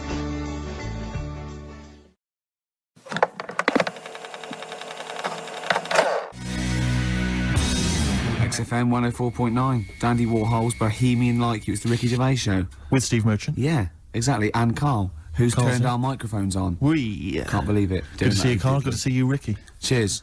Now, in a fun-filled and music-filled show, we've got music and fun. Yes, looking forward to that. 2 hours, solid 2 hours. There's no gaps. There's nothing. There'll There's be no dead air. There will be adverts sometimes. There'll be Obviously, adverts, yeah, but I mean, you know, that's what pays our wages, isn't it, really? Certainly. And some of the adverts, I think, are quite amusing. Yes. No, I think like the ones that you're on. Yeah. We've got our hip-hop challenge, we've got Song for the Lovers, Song for the Ladies, we've got a film review. So magnificent. Had any calls about that, Rick? Any maybe Channel 5 or someone onto you? No, they haven't. No, That's strange. That's weird.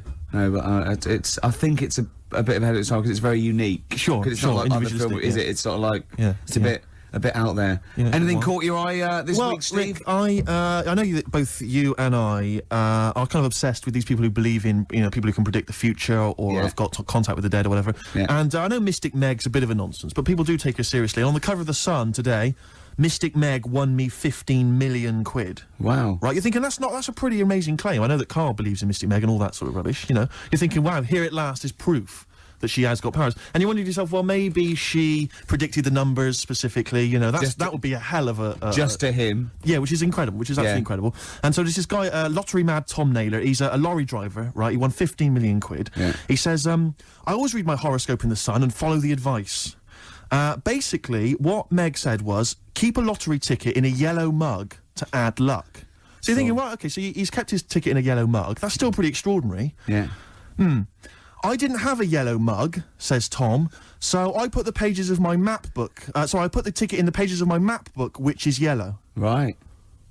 He's used the yellow. No, he's used the yellow. Yeah, no, see, I don't know much about how Mystic Meg works. I'm assuming maybe there's some kind of pseudoscience that she applies. Yeah. I think if she'd said put it near anything yellow, fine. Yeah. She said put it in a yellow mug. That's pretty specific. Yeah. From that, he's thought, well, I'll ignore Meg's advice. I always do what she says. If she says put it in a yellow mug, I'll put it in. She's had two sort of like, you know, points of reference there. The descriptive, the yellowness of the object and the object itself. The noun should be a mug. Yeah. What's missing in the yellow book is the mugness. The mugness is one of the It's got lots of bookness, but it wasn't the bookness that gave him the 15 million. Exactly. So exactly. I reckon Mystic Meg won me 7.5 million. Right. Would have been a more Right. accurate. Sure, Yeah. sure, yeah. So, I mean, I don't know. What, Carl, do you think that that's pretty spooky and weird, unnatural stuff? So I'm just a bit livid today. I wasn't really listening to what you were saying. Not paying attention? Yeah, sorry. Okay. Do you want to notify us before, Yeah. you know, we so ask you questions? you are giving and to stuff? us. Go on. No, it would have just been nice if you would have, like, warned me you were going to ask me about it. I'm just a bit livid. Go on, what about? Just... Have I done wanna something? talk about... No, not you two. Just a bit livid. XFM 104.9. Stand clear, Adam F, MOP. We all know whose dad Adam F is. Who was it No. again? We all know who's Adam F's dad of. We all know dads. Do we? Rick, can you keep filling? Because I've realised I've left my mobile phone on, and the kind of calls I'm going to be getting on a Saturday afternoon. Yeah, I'll just keep going. Yeah, No, just keep it's talking. just... Oh, that was Adam F and MOP, stand clear. We all know Adam F's got a dad. Oh, done it again. Do you remember the trivia quiz? I forgot it. Whose dad is Adam F? Elvin Stardust. Yes, Shane Fenton, that's what the F must be for. You're back. That's done. Yeah. Yeah, we wouldn't want to be... all the people that are calling you all the time. Oh, the ladies. Oh, God. Anyway, XFM 104.9. Rick, We're I know going to you're a start big, now. We're going to start now. This is proper radio from now. Go. Go. Oh, there's a lot of pressure on me now. Yeah. I'm going to muck it up. Now, Rick, I know you're a big trivia fan. I know you're obsessed with trivia. And I thought to Love myself, well, how can I entertain Rick on Saturday? Go on. So I was wandering around on the web looking for trivia, basically, that could entertain you. And you're a big animal trivia I fan, love aren't you? animal facts. There's not much that you don't know about animals. Oh. But here's You're going to something. catch me out now, aren't you? No, well, I don't know. Here's one. I don't know if you've heard this one before. Ants never sleep. No, I know. Yeah. Oh, I know. And, It's easy for you to say that. and they've got alcohol in their blood, so they don't freeze and winter. And that's why you never see a lazy ant. It's always working. It's drunk, but it's always But working. they never sleep, but they do take a lot of fag breaks. Yeah, I know, yeah. I think it's 'cause they can't sleep because it's like noisy neighbours. There's about 1 million of them living like sometimes in a room. And it must be very... But you see them carrying a leaf and they see someone else and they go, do you want a hand with that? And they go, don't be silly, you're carrying some 8 times your body weight as it is. He goes, well, you know, I've got another pair of hands free. Yeah. Give you a hand. Yeah, they're great No, they're hands. incredible. They're incredible. Yeah, I knew that one next. Okay, well, this is one I'm throwing right at you as well, Carl. There's only one bird that has a penis. It's Which not bird is a it? joke. No, it's not a joke. It's not a joke. This is a genuine trivia question. I'd say... Oh. I think I've seen one on this. Is it an ostrich? Right, you're going for ostrich, Carl? I'll go for ostrich as well. Right. Did you come up with that yourself, or...? Yeah, I was going to say that before you said it. Well, guys, you went for ostrich. Chicken? You're both wrong. It's actually the swan. The large chicken. Yeah. What? Have you... That's a bit worrying then, because I thought I saw an ostrich penis, so what was I looking at? I don't know, were you just examining it closely at the zoo? What were No, you... I was just... It's probably a strap-on. It was probably 2 leather ostriches giving each other one. Exactly. And that's how that can influence people. Things like that. Dirty, filthy leather ostriches can confuse a child if he's at the zoo and he doesn't know. A swan's got. That's really annoying. I'd never give a swan a knob. It's the little puffiest of all birds. It is the puffiest of all isn't birds. It? Yeah. Oh, I'm protected by the queen. But I need a knob. If I had to give a knob to any bird, Good question. I wish I'd posed that myself. If you could give a knob to any bird, what would it be? Phone in. Vulture. Well, of course, a vulture. They need a big veiny bang stick. Yeah. What about yourself, Carl? If you could give a knob to any bird, and don't make it rude. Or if I could give a knob to any bird, what I'd make bird it do you suit up? It's got to be a bird of prey or something like that, hasn't it? Cool. Just a robin, really. That would be amazing. That would be Christmas cards would be like... yeah, but it's a normal human-sized knob on a robin. That'd be great, wouldn't it? And the other thing annoying about this is ironic, right? Now, the male of all bird species they're called a cock. Yes. Right. But the only bird with a cock, right, is called a cob. Is that what a swan's called? Yeah, they're cob and pen. They're not cock and hen. That's and annoying. he isn't a cock, but he's got a cock. Yeah. Quick query there, Rick. Go on. When you said then cock, presumably you meant male bird the first time you said it. Yeah. The second time you said it, you said cock. Did you mean the penis? Well, you're showing off the whole farce of radio broadcasting. Because you're not really allowed to say cock. No, exactly, meaning no. penis. One cock would cause great offence. Yeah. The other cock's fine. Exactly. It's weird, isn't it? It is strange. It is strange. So, I mean, if I said now to you, I like cocks. Yeah. Meaning birds. Yeah, that's that'd be fine. Yeah. But if I meant penises, it would be a problem. If you like cocks and it was penis, yeah, that would be... Carl, yeah. do you like cocks? Do you like cocks? No. Right, okay, that's fine. I was asking if you like... No, I like... you know. Yeah. Well, I'm a big fan of tits. The small birds that come down and peck at you. Yeah. Yeah, you like tits and cocks. There's nothing. Tits and cocks, There's nothing wrong with. There's nothing. Carl, don't worry. There's nothing wrong with saying tits and cocks. When I said tits, I meant the little birds. Yeah. And when I said cocks, I mean the big birds. Yeah. Do you know when Go on. No, go on. No. It's just that it's when you're talking like tits. Yeah. You know, at the milk. Do you? They. I like the fact they flutter away when they hear the milkman coming. Oh, come on. So when What are you talking about? What are you talking about? No, when the milkman's coming, when he's walking up the path.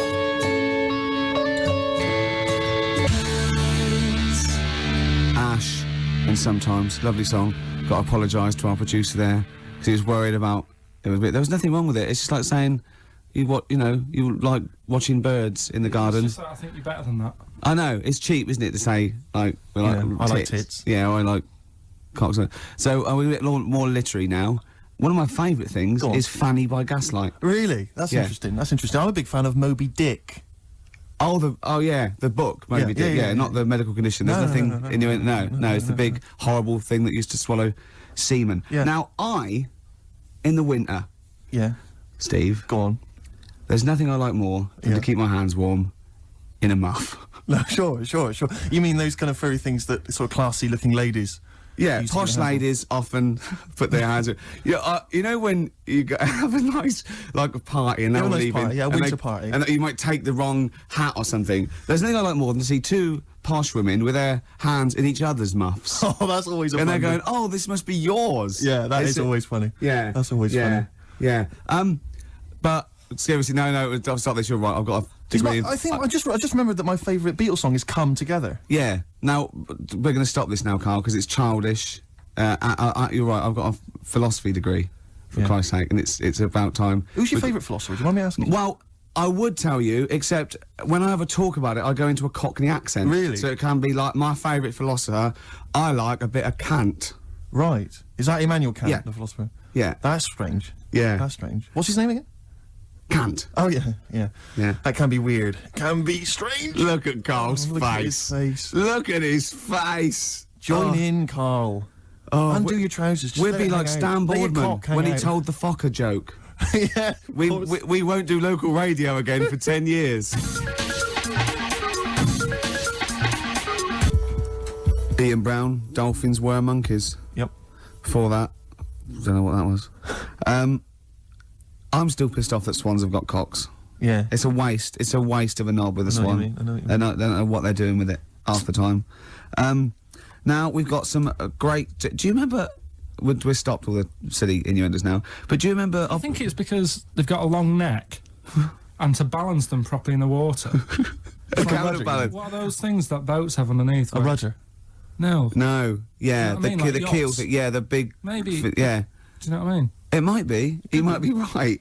Yeah. Balance. What about? But ducks would need one as well, wouldn't they? Ducks don't. Because they've got short necks. Oh, I see what you mean. It's the necks. Yeah. So hold on. So do you think that's long necks, long knob? Don't look at me, Gervais. That's Steve. I know. No. Sandy Tossfeg's got a tiny cock, hasn't she? But she has got one, which is interesting. That's libelous. I'd just like to say now that Sandy Tossfeg has never had a knob. No, she's not. But you're not lying about the neck. No, she's got a little Yeah, neck. tiny That's little fine. neck, That's clear for all to see. I just remember a bloke I saw on Opportunity Knocks once. Opportunity Knocks? Yeah, it was a pianist who wrote. It's true, and his name was Wayne King. Do you like Wayne King? Carl, what's your opinion on Wayne King? I don't know his work. You're not a fan of his work. Okay, no, that's fine. Carl, we asked your opinion, mate, and you've given it, and that's all we can ask for. Oh, no opinion on Wayne King. If you're a fan of Wayne King at home, please get in touch. The email address I had ricky.gervais@xfm.co.uk. What was the number again? 08700 800 1234. You know, if you like Wayne King, or if you know. No. Oh, what are you talking about? We're asking someone's music opinion. It's a music station. What? You're It's going to be like this all day. Let's talk about you and your girlfriends again. I think people enjoy that more. Oh! Wow, you are grumpy. Why are you grumpy? You're all grumpy because you've been loaded. Come on, tell us. Come on. I think I've got SAD. What's that mean? That thing when it's Sade. dark. When it's dark outside and you feel depressed. Oh yeah. think I've got that. But you're from Manchester, aren't you? Isn't it like pitch black there all the time? Isn't it like which country is it? Is it Iceland where it's like dark all year? The land of the mole people. No, Yeah. I was telling Steve before. In fact, I'm not going to bore you with it. Go on. What were we saying about Wayne? Well, you bored me with it earlier. Can't you bore him with it? Yeah, it's only fair. What were we saying about what? Wayne King. Did you say Carl, play a record. Oh, that's a disgusting, Carl. You're a pervert.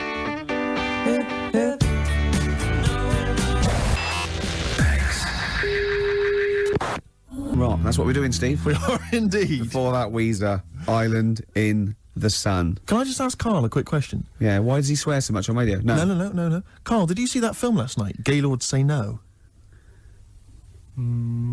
Yes. Oh. What were you watching that for? Yeah, weirdo. Oh, you're always going to lose with that one. Rick, did you see that film last night, Gaylord Say No? No. Ooh. Oh, no. Yeah, you're a Gaylord. Oh. That is actually the official way of finding out if someone's gay. That's how Oscar Wilde got caught. That's exactly how he got caught. Yeah, they went, well, we got no evidence the arm was okay. Anyway, cheers, my lad. Oh, before you go, Oscar, see that film last night? Gaylord Say No? No, take him away. Yeah. Take him to that bender downstairs. Take him out of my sight. That is how they got him. Yeah. That's the official way. Yeah. Children in Need last night, Rick. Oh. I watched a bit of it. Did you watch any of it, Carl? It's awful. It is pretty bad. It's the worst thing ever. I mean, I've said this before. The thing about Children in Need, it makes the whole country and BBC One for one day into just one big school fete. Yeah. Do you know what I mean? It's so pathetic. The entertainment is ill thought out. It's just boring. I'd prefer it if they just made everyone pay £1. That'd be fine, yeah. And they make more money and we wouldn't have to sit through it. Just add it to the licence But fee. surely exactly. Surely that's just a taxation that we should, But that's as fine. opposed to going through this nonsense of seeing people from West End musicals who aren't selling come out and do a song. Yeah, of course. God. But it's just that they may as well, because I know there was Terry Wogan at one point going around the audience with a bucket, just running it, getting up him members of the audience to put loose change in a bucket. This is national television. Yeah. I'm watching. They've already had to sit through 3 hours of rubbish. Now you're making them pay for it. Does he get paid? I don't know if he's done it for. I know there's a lot of people who go on there though. All the pop acts that go on there, they're all plugging a new single. Of course, but that's It's like it's this mask of sort of this charade of charity, but they're all plugging a single. Yeah. It's just pathetic. It's utterly pathetic. They may as well bring on a big tombola, and guess how many kind of pennies are in the jar. How did Pudsey lose his eye as well? Well, you get another one out if you're not careful. And I watched it quite late because we just had it on in the corner. We were chatting and stuff, and about 1 o'clock in the morning, okay, they'd been promising this for ages. It was a couple of sort of Hollyoaks stars or something, male stars. Were going to be part of a male striptease, a full Monty type thing. I turned that off. Yeah, I didn't want to watch that, Steve. Do you know it's the way he said it'd been promised it for ages? It was like 1 in the morning, almost like he's been staying up. Yes, well, Carl's you've got the measure of me, Carl. That's a bit weird. Steve. Yeah. Did you see that film last night, Gaylord Say No? No, but the point was, right, the thing about the are you a Gaylord tied to a tree? Yeah. Yeah. There you are then. There you are. That's Done another ya. piece of evidence. Really done me. But no, seriously, so they bring on these this male stripper kind of gang come on, like, firemen or whatever. And they come on and they cut to the audience and there was one woman just putting her glasses on. Like about a 40-year-old woman. It was 1 in the morning, she'd fallen asleep and her pharmacist had gone, Agnes, quick, put your glasses on, wake up, they're getting their cocks out. And I mean cocks. Yeah. And they did this striptease, right? They did this striptease, and I have to swear, right? They went right down to their underwear. They had these kind of, and they were just flashing their arses. It was, and I was thinking, this is for kiddies, and it was obscene. It was utterly obscene. I was 1 in the morning. It's not. What are you talking about? It was appalling. It's the charity is. No, but it was offensive. I was offended by it. It was the BBC, it was charity, and there were blokes with their todgers almost out. Yeah, but the fact is, but it's post-Watershed. You can have any event and give it to anything, can't you? No, that's not right. It's for children. Because a lot of children will stay up and watch that. Their parents will go, yeah, it's fine, you can stay up and watch Children in Need. That's for kids. Yeah, but then arses aren't, It was, but it wasn't just arses. They gave the impression they were fully nude. I mean, thankfully they weren't. I made a close inspection, but it was obscene. Yeah, me and Carl are looking at each other. Yeah, you're looking at each other, gazing into each other's eyes. Just for 1 week only, we're back at score. Okay, there's innuendos. We laugh when we say the word bender, cock. Tits meaning birds. Carl and Ricky sitting in a tree. Kissing. Rick, have you been enjoying Bubba Sparks' current hit, Ugly? You're ugly. Oh, I'm ugly. Ugly. A song which means nothing to me, actually. I can't relate to it at all. I have, yeah. I have, What do you make of Bubba? I like Bubba. He's a sort of down south kind of rapper. I know where this is going. I bet you've got a little bit of Bubba in your hip-hop challenge. Well, we did have the hip-hop challenge a couple of weeks ago, but I lost. So basically, we're just playing a favourite hip-hop track of ours, aren't we, each week? And this is my selection. It's from Bubba's current album. It's not the hit, Ugly. It's the album's actually called Dark Days, Bright Nights, and I believe this song, presumably, comes from that title, because it's called Dark Days, Bright Nights. Enjoy it, Rick. I will.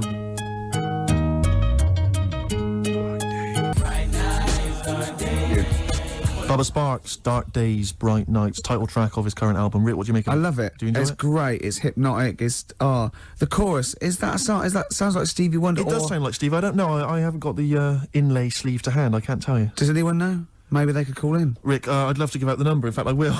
08700 800 1234. ricky.gervais@xfm.co.uk, who is providing the chorus for Bubba Sparks' Dark Days, Bright Nights, 104.9 XFM. Wow, from Bubba Sparks to Sparky Bubs.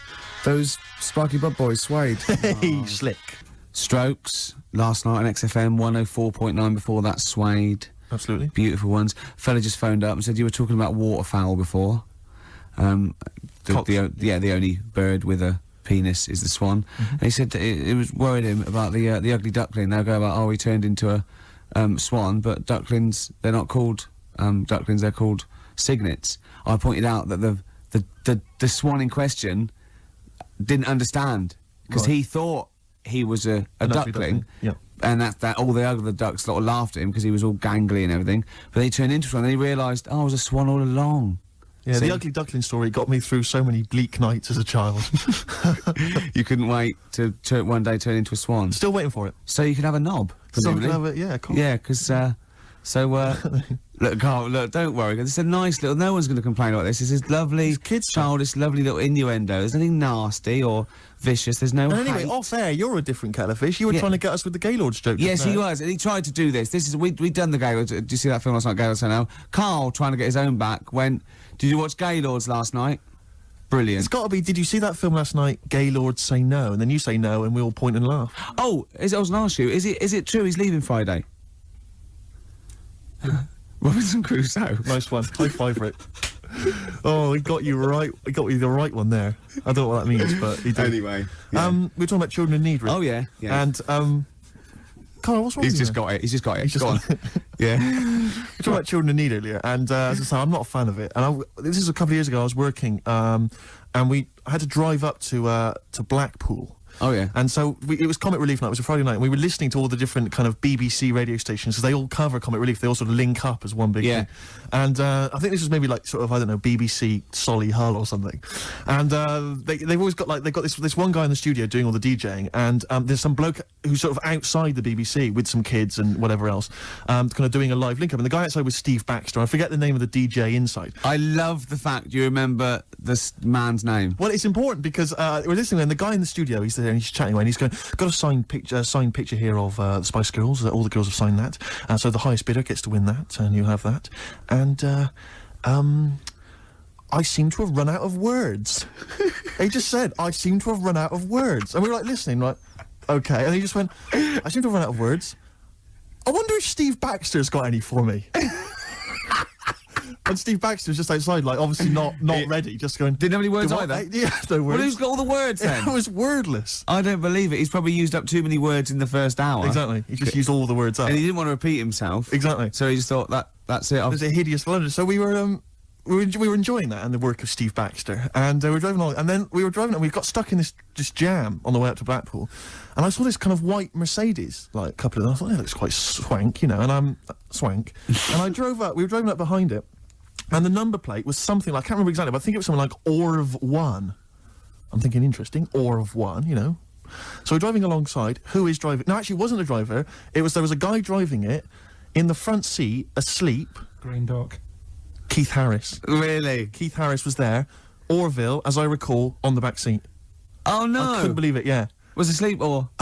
think he was asleep. Just knackered. I didn't see Cuddles, the crazy monkey. I imagine he would have popped up at some point, just kind of annoying the driver's hair, just going a bit crazy. Yeah, you've got. I think Cuddles has to go in the boot. He's got to go in the boot because he caused havoc. Yeah, and knowing Cuddles, he'd put his hands over the driver's eyes, exactly, around, causing all kinds of trouble. But the thing is, he doesn't understand road safety. To be fair, well, he's a monkey. Yeah, he's a monkey, and he's got a list, and not even a real one at that. No. Is it the what was about Orville is that argument raged for years between him and Harris, and Orville's right.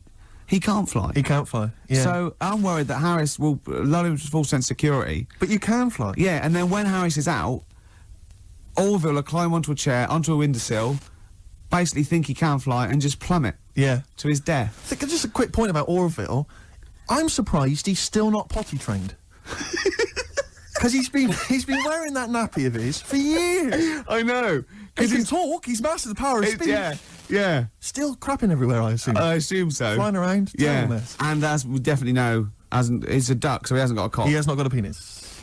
Penis, sorry. That was a mistake. There, I did say cock. Did you mean penis, though? Yeah. You shouldn't have said that, Rick. I'm really sorry. You should have pretended you meant bird. Oh, I'm really sorry. Oh, we're gonna put your fingers in your mouth like this, Carl. Right? Put it apart like that. Put it apart. Now just say bucket and spade. No, with your fingers in your mouth. Put your fingers out and just say bucket and spade. Bucket and spade. No, don't do that. Keep your fingers in your mouth when you say it. Bucket. Oh, Carl, play a record. Outrageous, Carl. Smashing Pumpkins, Untitled on XFM 104.9. I just got to tell you something, Steve. Remember, at my birthday party, my girlfriend had bought me one of those arcade games. You put money in a pub. Oh, it's a quiz machine, though. Quiz machine, yeah, touch the screen. And we're all playing, but Steve, with his general film knowledge, people were getting like 100,000 points and getting through, right? Steve got something like 8 million. Right, listen, I got the top score on a movie trivia quiz game, right? Who's the geek now? Yeah. All right, Carl? Hello. No, but it was impossible. I tried it, and I for like months after, I just thought, I've just got to knock him off the top. And I did it all the other categories, and I was best at rock. Let's say that. But by no means is, the gap between a friend of mine and a friend of yours, Johnny Camden, the lovely Irish comedian, came round last night, had a couple of goes. He got something like 30 million. That's mental. That's madness. Yeah. In fact, you're right, because Johnny bought this comic, right? He loves Doctor Who, and he bought this comic, and Steve, he left it there, and Steve got a post-it note on every page wrote geek. Yeah. Johnny gets it home, reads it on the tube, and there's geek written on every page. That's the sort of vicious man Steve is. He can hand it out. Do you know what I mean? Imagine him calling you a geek. What must that feel like to be called a geek by Steve Merchant? What do you think, Carl? Every week he has a go at me anyway. What are you talking about? A go at you? You're having a go at me every week. 3 weeks. What? You've been having a go at me. I have not had a go. You've always had a go at me. You've always said to me, what do I look like? And what do you expect me to do? Lie? Oh, he's done you again, Steve! No, I'm not getting into this. He's done you again. One lad called up before and said, oh, have a go at Steve again, these looks. And it's not like a game. I'm not like coming in here every week and wanting to make you look, come across as an ugly bloke. I don't need to do that. He's done you up. I can't. He's done you up. Is this because of the Gaylord stuff? No, it's you're having a go at me again. Oh. It's just that you had a go at me before. I didn't have a go at you at all. I was talking to Ricky. I haven't spoken a word to you. Your eyes. Is this why you're in an ugly mood? A bad mood? A generally grim mood? Is it because you just think I'm going to have a go at you? I don't know what it is. When I get here, you're all right. And then as soon as you come in here, you change. I haven't done anything. What are you talking about? You're paranoid. I haven't said anything, mate. I've drawn a little picture of you here, but I'll tell you what we need now is a song for the lovers. I want to tell you now, this has been one of my favourite songs for about 20 years. It's by David Bowie. Now, David Bowie's had his phases, and I liked his glam stuff, and Tin Machine went off, and he's always sort of there, on and off, right? But this song is off Space Oddity, and it's called Letter to Hermione, and I don't know why he stopped writing songs like this, because this is probably one of the most beautiful songs ever recorded, and I know Steve agrees with me on this. I do indeed. Rick, can I just kiss and make up with Carl? No, that is... No, let me just kiss my kiss. Yeah, but it doesn't next week it'll be the same again. It doesn't mean anything. It's like saying sorry.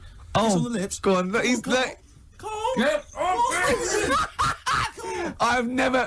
Carl has gone a absolute shade of purple, straining not to have merchants. There's no point, Steve. No. There's no point. No, just shake and make up. Shake what, Rick? There you go. All friends, sit down. That's lovely. That's a lovely moment. It's XFM 104.9, and this is Letter to Hermione by David Bowie. It's beautiful. Letter to Hermione by David Bowie. Wow. After that, I think he wrote The Laughing Gnome. I know, it's just... the thing about David Bowie, I feel the same way. It's like, he's clearly a great, rock musician, great fun records, I saw him at Glastonbury, absolutely fantastic entertainer. But his songs have never gripped me, they never got me at the heart, Except that one. Except that one, that's the first one I've ever heard of his, which really got me in the gut. Yeah. Amazing lyrics. Yeah. Brilliant. Yeah. Carl, what were your thoughts? It's alright. Yeah, you're a poet, Carl. Play something else, then. Blur. Coffee and TV. Good to hear that one again. Yes, good. Before that, Radiohead, True Love Waits. Wow. Steve, it's time for my world-famous film review. People love it. Yeah. Yeah. Yeah. How can I just ask, before you crack on with the film review, I notice you often do films that people have already seen. Well, you see, that's what I mean. That's why I think your film review failed, because people didn't know what film you're talking about. They hadn't seen it. Yes. See, there was mine. I picked ones they've seen. Sure. That a lot of people would say that the benefit of a film review was the fact that they hadn't seen it yet, so they were going to make up their mind based on that review. I don't know who'd say that. I prefer Ricky's. Okay. See? All right, Carl. See, there you are again, being nasty to me. No, he's got a choice. All right. Anyway, so my point is that how would you hope people would use your reviews? Right? However they want. Okay. Really. Okay. So would you hope that they'd maybe seen the film but they hadn't yet made up their mind? Whether they liked it or Whether not. they liked it well, or this is up to them. This is this is for everyone. It's easy. So if someone because I think you did one of your most famous ones. I think was one for The Cuckoo's Nest. Yeah. Now that came out I think in 1975. Yeah. So maybe some people saw it in 1975, haven't yet made up their mind as to what they thought. Yeah. of it. Now this put them straight and what to look for next time maybe. Okay. Now ready? Ricky Gervais film review. Sure. Review. Right. Chosen Rain Man. Rain Man. Okay. Now this has been on TV quite a few times, and it was a multiple Oscar winner. Exactly. Okay. So right. Rain Man. It's got Tom Cruise in it, and he's all right. He's normal, but he finds out he's got a brother who's a bit mad. Dustin Hoffman is doing it, right? And it's meant to be. He's all weird, but he's meant to be. So it's good acting. Now, he needs to keep his brother, but they don't want him to have a brother, and he doesn't remember a lot, but he dropped him in the bath and burnt him when he was little. Clumsy idiot. But then he finds out he can make a bit of money, so they get the same suits, and they go bet two for good, because he's got special powers. So he can know what the roulette. He wins that, and he drops some toothpicks. He knows how many there are, and he recognises the waitress. He just read through the book. He's got all his football cards. Don't put them out of order. Don't go in the telephone box with him. He smells, and get him back in time for Jeopardy or watch it anyway. Then they slap his head and get worried. Qantas don't crash. So he's got all that, and in the end he doesn't. I don't think, but at least they've met each other. Yeah, yeah. Of course, Rain Man, a film about autism, which is strangely appropriate, I think, when you're reviewing it. Anyway. What would you give it out of 10? Oh, 9. Okay. Thanks very much for that. Were useful? Yeah? Have you seen the film before? No, I will now. Okay, jolly good. Well, excellent. New Order. 60 miles an hour on XFM 104.9. Well, quarter of an hour to go. Yep. We've still got your Song for the Ladies. Song for the Ladies coming up. Time now, though, Rick, for Under the Covers. You've got me covered. Cover Me Bad. Which is when we play a cover version of a well-known hit. Just see the sort of effort that goes into the show. There's a lot of work. We've learned something. We've learned the only bird with a penis is the swan. Swan. We've had an interesting anecdote where he saw Orville. I saw Orville. Yeah. Keith Harrison. We've had a film review, Rain Man. Informative. An award-winning film I reviewed today. Yes. So that was an Oscar winner. Carl. Ants. There's been things about ants. Ants never sleep. Yeah. If you missed the beginning, you won't know that fact. We've had various songs, music, and that. Beautiful. So carry on, Steve. Cover Me Up. The White Stripes. Everyone's raving about them, Rick. Sure. They are an exciting band, and this is their cover of the Dolly Parton classic Jolene. Love it already.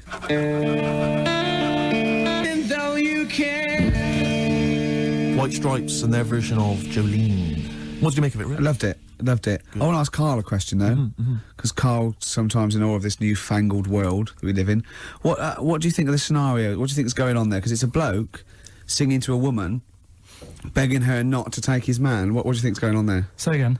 Well, that's a bloke there singing, Yeah, to his wife Jolene. Right. Were you listening to the lyrics or? You see, I got mixed up anyway. I thought it was about that one about the person who chucked himself off a bridge. So I was thinking more about that than listening to that one. Right, listen. Well, go on it. Right. Jolene, I'm begging of you, please don't take my man. You flaming locks of auburn hair, even though you can, don't. He's all I've got. You're a beautiful woman. Don't take my man, because I can't compete with you, right? Yeah. What do you think's going on there, though? Because, you know, it's Dolly Parton singing it. We know what's going on. They're fighting over the same man, aren't we? Yeah. What do you think's going on when a bloke singing it to Jolene? What do you think of the scenario there? That's one of them names, isn't it? That could be a bloke's name. It's like Leslie. Oh, Christ. Okay, sorry, it was a... I wish you'd not asked him that question. It's so exhausting. I love him. Do ants sleep, Carl? Which bird's got a cock? Swan. Okay, nice one. Listen, I want to play that song for various people who've emailed and phoned in saying they want requests. We don't really play requests on the show, but we'd like to mention them anyway. Matt Barr, Magic Thighs.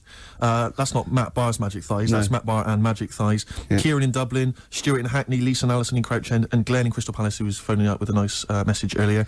All of you, thanks for listening, and thanks for enjoying it. Sorry we didn't play your requests, but tune in next time, it'll be fun. Anyway, I just all I wanted to say, really. Here's Tragic. What's tragic? What did you want me to say about that song? Just your opinion. Your own opinion was fine. It's In fact, your own opinion is better than anything I could really hope for. Without doubt. Whenever I ask you a question, you constantly surprise us. Yeah, it's wonderful. So only ever carry on telling the truth, carry on saying exactly what's on your mind, and I think this could become a great... You're like a man who was frozen in Victorian era and has been reawoken, and he's kind of discovering the world. Some things make sense, other things don't. It's beautiful. It's As really opposed to one that was made in a castle in Victorian times, like Steve. Oh, that's just... Oh, I've joined in with Carl. I can't believe you're I'm sorry. on my side. Yeah, no, it was irresistible though, wasn't it? I'm really sorry. Should we play a record?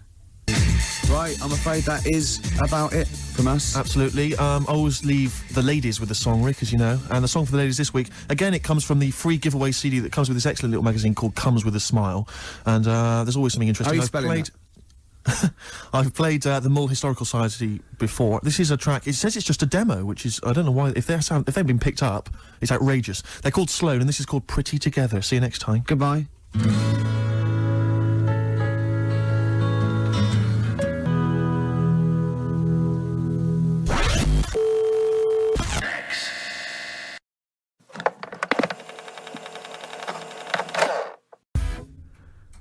Sum 41 and In Too Deep. If you're listening now, you're in too deep. It's the Ricky Gervais Show. Run for the hills. Oh, No. classic. Yeah. With Steve Merchant. Yeah. Whose birthday it is today. Yeah. So someone never listened before and they heard that link. They're thinking, great, it's proper radio at last. Oh. XFM 104.9, just gone 1:05.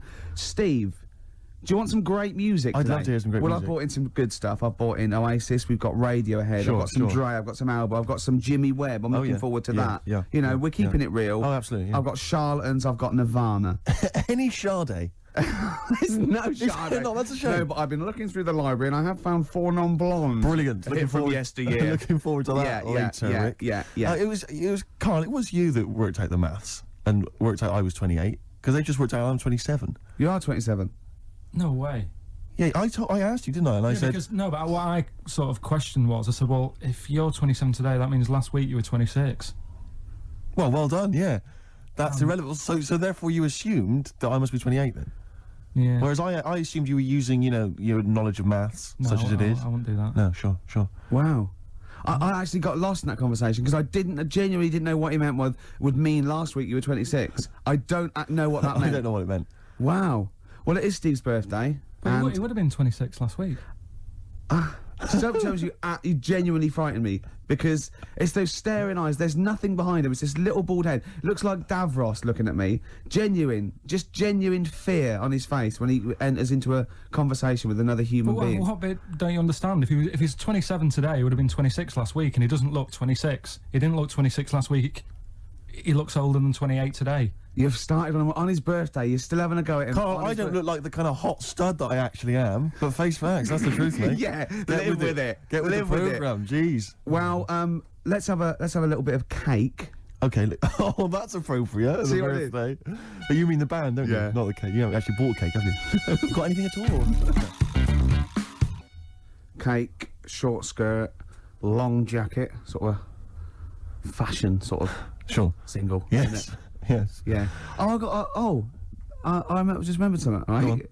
Think that like short skirt, long jacket. Once I was watching daytime TV. I was unemployed. It was the early days of it was about mid-80s, and Who was hosting? It was sort of like one of those Eamon Holmes and someone, or like right, Richard, not as good, not as. And the Lindsay went, well, after the break, Leo Sayers popping in, tell us about clothes for the shorter man. I stayed tuned. He came on. He went, Leo wear a short, Sayer? yeah. He went, wear a short jacket. Why wear a short jacket? Optical illusion. You're going, well, that jacket, it couldn't be a foot long because that'd be mad. So it's 2 foot long. So he's 6 foot. So I'm looking at him there. I'm looking at him. Don't get too close. Just look at the jacket. How tall are you, Leo? Well, work it out. Yeah. This jacket's presumably about. Yeah. Isn't it? Yeah. Yeah. Of course it is. Yeah. Yeah. But Leo, you're famously quite a short man. In fact, I saw you on TV talking about clothes for the shorter man. No, but look at the jacket from there. Yeah, you must be about 6 foot. So you had to walk around looking like a bullfighter just for this illusion at like 50 paces. What's the other thing about stripes? Is it? Yeah. Horizontal stripes widen you. Make you look fatter? Yeah, Right. yeah. So good advice, good fashion advice for anyone listening. On XFM 104.9. Leo Sayer there offering some topic. We should get Leo in, maybe offer some new stuff. For your birthday, a little special Leo Sayer visit for your birthday. Got any presents yet? I've received nothing yet. But then my parents haven't come up, and they're the ones that normally bring gifts. Oh, yeah. They are coming up later, and I always look forward to my father's gifts. Yeah. Because they are remarkable. I don't know what he's thinking sometimes. It's like I don't understand the logic. I mean, if I explain some of the gifts he's bought in the past, maybe you could figure out. I once opened, I think I was about 14. Right. And I liked all the stuff that you like at 14, the ladies, obviously, pop music, sure. Fashion. Yeah. And that's why he bought me on audio cassette the collected wartime speeches of Sir Winston Churchill. It's a good gift. Did you listen to him? Well, I'm not sure when you'd ever be in the mood to listen to that, to be honest. We'll fight on the beaches, all that. All the classics, all the classic hits. I don't know when you listen. I think unless you're under attack, I don't think you'd ever listen to that. Did you not even listen to it? I kind of stuck. But when are you gonna be in the mood to put that on? No, but just because it was a gift. But I always remember being once. This was. But what if he tested you? Go, do you like track 4? Oh, some chicken, some neck. Oh, I love that, Dad. Yeah. But I think they're doing a remix. But he said to me once. He said to me, "Never forget, son." He didn't. Yeah, and I went, I don't remember, Dad. It was mad, and it was like because he was quite into sort of, but he was into like the military and all that kind of and war history and stuff. So are you allowed to tell an anecdote about your dad on radio? Can I just give you a clue, just in case? Can you tell the thing about the shed? No. Okay. No. No. Okay. Too complicated. Too long. Okay. All right. Okay. But I remember this was true. I remember I had it on once because I just stuck it on because I thought I ought to. And my dad came in. He was pleased to see I was listening to it. And he was like, we just sort of stood there listening. And I was with my sister coming in with one of her quite attractive friends. Teenage friends as well, like I'm a teenager as well, and it's like, and just this woman walking by, she goes to the same school or whatever, quite fit, and I'm just stood there with my father listening to "We'll Fight Them on the Beaches," "Never in the Field of Human Conflict" of so many, and just remember looking at her as he passes, just you've looking learned at her. It's rubbed off. Oh yeah. Is oh Rick, if you're ever in a war situation and you need some morale, come to me. Yeah, you'll just I'll sort your right out. Quote me out. What about a little bit of White Stripes? I've got some more gifts that I can tell you about afterwards. Well, I'm looking forward to it. Look forward to it. Oasis, Morning Glory, before that White Stripes, Hotel Yorba. Oasis, of course, have you been watching that VH1 Top 100 album? I have indeed, I've enjoyed it. Yeah, number 1, do you remember what number 1 was? Joshua Tree, U2. Yeah, now, good album. It's not the greatest album ever, is it? Of all time. I mean, I know it's an arbitrary list, but even so. Yeah, you sort of feel comfortable with it being the Beatles or exactly. You kind of or even Pet Sounds. Exactly, Yeah. And then maybe I don't think maybe it's a generation shift. There's enough people now. But it was sort of, what I found odd in the list was it started off with, I think it was like the Doors. I remember there was Velvet Underground and stuff. These kind of respected album classics, and then there was things like Stars, Simply Red. I mean, it was a big seller and it's well produced, or whatever, but an odd choice. for the greatest albums ever. And then I remember there was things like that Texas album. Yeah. Is it White on Blonde or whatever it was? And I just think, again, is it just based on albums that have sold well, you know, via Britannia Music Club? But that's always the thing, isn't it? It's like any poll. Like I remember, I think it was last year, the greatest lyrics of all time. One was Imagine by John Lennon, which is you know, if anything's it's a solid classic. And there was like maybe a Dylan or another Beatles one, or something. And in the top 5 was Robbie Williams songs. Robbie Williams songs? Yeah. One of the worst lyricists ever. Well, just not just a collection of words. Yeah, just annoying. Yeah, thing and it was that thing. A man, 1,000 fags, like my dad, and there's a take you to the bridge. Postmodern sort of. Yeah, but that's a reflection of the sheer weight at the moment, isn't it? So it's always going to be 4 of all time, and then the biggest thing that year. I suppose so. But that's why Coldplay and Travis are getting, and they're good. But I mean, I don't think they'll be at the same position next year. No, I think you know what I mean. Yeah, it's just But it's just, I mean, I get frustrated with those lists because they just always seem so arbitrary. I think we've forgotten we're on the radio, because that was a pretty boring link, wasn't it? Because we're just talking like we're alone. A lot of people probably haven't even seen the VH1 show. Yeah. Not interested in the least. Are we losing it? Are we, you know what I mean? Listen, I'll be honest with you, Rick. It's my birthday today. Last night I went out. I got a little bit wasted. Yeah. So I'm hungover this morning. I didn't get to bed before 11. Right, so Yeah, it's like too much. No, I was pretty wild last night. In actual fact, and I have to say, I went to God knows how many units I had. I went to the Monarch in the Camden. Monarch, yeah. There was some kind of groovy night on. I went to the door. I got a load of mates with me. I said, any discount for XFM DJs? You didn't really? Yeah, I did. I was a bit drunk. He went, who are you? I went, Steve Merchant, Ricky Gervais. He went, Steve Merchant, brilliant. You can come in for free. No, he didn't. Yes, he did. I swear to God. He said, yes, you did. He said, and I said, what about mates? He went, it's £5. They can have a £1 off. He said, and I think basically, but basically, Rick, I think I also agreed that you'd DJ there. I can't remember, but if the guy is listening, he could maybe let us know if I promised that. I might have signed something, I can't remember. Oh, God.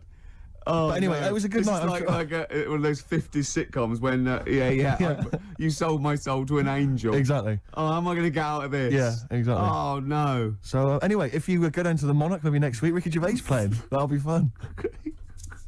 Well, that was Elbow and Red off Asleep in the Back. I love that. It's Great song. Got sort of early Peter Gabriel, and that's wonderful. Well, we were talking about, like, your birthday and everything. Yes. And, presents, and then I found out I'd been signed up to DJ at a club in Camden. Looking forward to that. To get you in.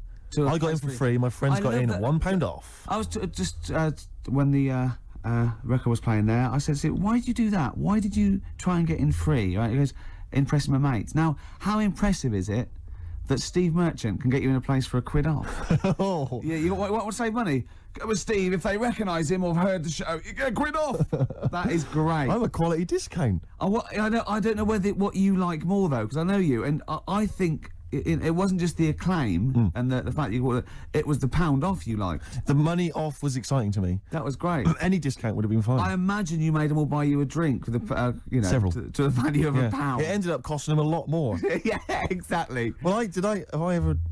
This is probably the most embarrassing of those entrance stories. Yeah. I was down in South London once, went down to some party that was taking place in some kind of swanky bar, where there was a doorman on the front and a charge. I think it was something mental, like £10 to go in.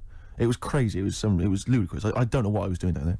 And I was in the queue. We'll establish what you mean by swanky later, because that could be. And it was a posh place. Was it? And so there's a queue outside, and there was one of these doormen who thought it was like kind of Studio 54. He was like sort of, choosing people who could come in. Yeah, you two come in now. And I've been there for ages, obviously. Oh, I was on my own because I got there late. And clogs. Exactly. I've dressed up for this. And there were these 2 girls next to me. I'm thinking, if I'm in a queue, I've told you before, if I'm in a queue and if I'm stuck with 2 girls, I'm thinking, what a great opportunity, use the old merchant charm. Yeah. And so I'm there, and I'm sort of thinking, I kind of sort of give them a nod or whatever, a wink. Yeah. They're loving it. Yeah. They move to the back. They're putty in my hands, Rick, as you can imagine. Yeah. And I thought, well, to really seal this off, I'll get us in. Like, I'll sort of skip the queue. So the guy's sort of coming along, he's picking people off, the doorman, and I just grabbed him. I just grabbed him like that. And I said it so everyone could hear. Right? And I thought this was brilliant. I said to him, how much is it? He went, £10. I went, I'll give you 7. That was my bribe. I'll give you 7. That's the whole £3. No, that can't be right. No. No, he must have said a £5, and I said I'll give you 7. Yeah. That makes more sense, doesn't it? That's giving him a £2 incentive. A £2 incentive. That's it. I'll give you 7. You can make up the 10. Exactly. You can, if you let me in, you can put in 3 yourself, mate. That never works, does it? He said to me. He said to me, I can't be bothered. I'm just gonna have a kip, I think. I'm so tired. Was it percentages that put you off? That frazzled me initially. I mean, it's a funny anecdote when you're giving him £2. Yeah. It's even funnier when you're getting him when to he's put up paying stuff. me as well. Oh, I love it. Right, we're gonna play a record, then we're really gonna concentrate. XFM 104.9, Ricky Gervais Show. Steve Merchant's also involved. Don't go to bed. Oh no. Cypress Hill, Superstar, still to come. We've got such great bands as New Order, Ash, Nirvana, Radiohead. Song for the Lovers at about 2 o'clock is a beautiful song by Jimmy Webb. Lovely, Steve. looking forward to it. Now, it's Steve's birthday. It's XFM 104.9. He's 27. Yes. We're both a little bit hungover. Yes. Now, every link we've started hasn't really sort of... It's not really come to fruition, if I'm being honest. Nothing's happened. I mean, sometimes they're just all out, kind of, there's just blunders in them. Yeah. Or like this one, we've already run aground. Yeah. I think it might be a mixture of us, like we've been on this station for a little while, we're losing the will to live. Bored. But we're going to buck up our ideas. Can I just ask a quick question? I said buck up, by the way, just in case. A quick question though, because I mean, listening wants to complain. My birthday today, and therefore last night I went out, and that's my excuse for being a little bit tired and a little bit hungover. Yeah. What's your excuse? Because you didn't come out. No, I know. I mean, you conscious you had the show today. What were you doing? Staying at home, just drinking? Yeah. Having a little couple. Me and Jane went. What time to did say you go to goodbye bed? to someone about 1. Well, that's stupid. What I'm saying is, no, I mean, it's your name all over the show. You know, I'm a nobody. I got no reputation. Yeah. Although Thankfully. you get a £1 off in most clubs in True Camden. enough. I think just drop. If anyone out there, if you're sort of like tall, sort of, I'll answer your birthday, but I'm just got to do a description. This is nothing nasty. It's pretty good. If you're sort of like a lanky sort of geek, and you know you can do a Wurzel accent, then maybe you can pretend to be Steve Merchant and get in £1 off. Is that all right? That's fine, Rick. No, because some people would take that as a personal... That's offensive. Yeah, Sure. yeah. So we were talking about... should we play a record? Is that link too long already before we actually got to something? I'm already bored. Carl, we've got to get to something. We've got to do Carl, something. why don't you contribute something? You've been silent. Now that is scraping the bottom of the barrel. It really is, isn't we're in trouble. Oh no. Oh, we're failing. Who can we bring on that's surefire, always delivers, audio snappy? dynamite? Yeah, Carl, the big guns. Come on, Carl. I was just thinking, there is nobody else who looks like Steve. He's done ya. That's outrageous. Although, to be honest with you, that insult has resurrected things. Yeah, well done. Play a little tune, and then we've got a little bit of a sniffle as well, I think. Yeah. Cold or something probably coming on. Bit late there, Carl. You should come in a bit earlier there. Swayed there. What I like is the complete lack of professionalism on our part. Yeah. It's like we've got a bit of a headache, a little bit tired. Just that's it then. You can't fight that. You can't fight that. Well, I mean, the thing is, as you well know, Rick, there are certain DJs on this station. You know, drunkards. There's at least 2 I know of who are smackheads. Yeah. And you know they still manage. They still manage to do a good job. even the ones that aren't, that try their best, are rubbish. That's true enough. I'm not saying we're still not the best. Yeah. And it's effortless for us, Rick. I know. You Yeah. We're coming up with dynamite stuff here. Yeah, I know. And we're not even fighting on all cylinders. XFM 104.9. Ricky Gervais with me, Stephen Merchant, a little bit hungover. We all are, but he can't really take it. He's Wait, there is tickets to give away, Rick. I don't know if we should mention that. What? Who is it for? Joe Strummer. Oh yeah. And his band, the Mescaleros, play Brixton Academy. We think this evening. A little bit more information will probably be. So go along, just in case. If you say you're Steve Merchant, pound off. Well, the doors are at 7 o'clock, and it's £17.50. Unless you've won the competition, Rick, that I'm about to set, and won yourself a pair of tickets. There is someone, right, in America celebrating a birthday today, okay? Yeah. More than one. Same I day as think. me. Yeah, no, but there's a specific one I'm thinking of, right? His name, Rick, is Dwight Schultz. Okay? Yeah. If you know the answer, obviously don't give it away. Yeah. His name's Dwight Schultz. He's an actor. Yeah. He was particularly big in the 80s. Yeah. And he's also celebrating a birthday today. You're going to say what's his name? I'm going to say what character is he best known as? What TV character is he best known as?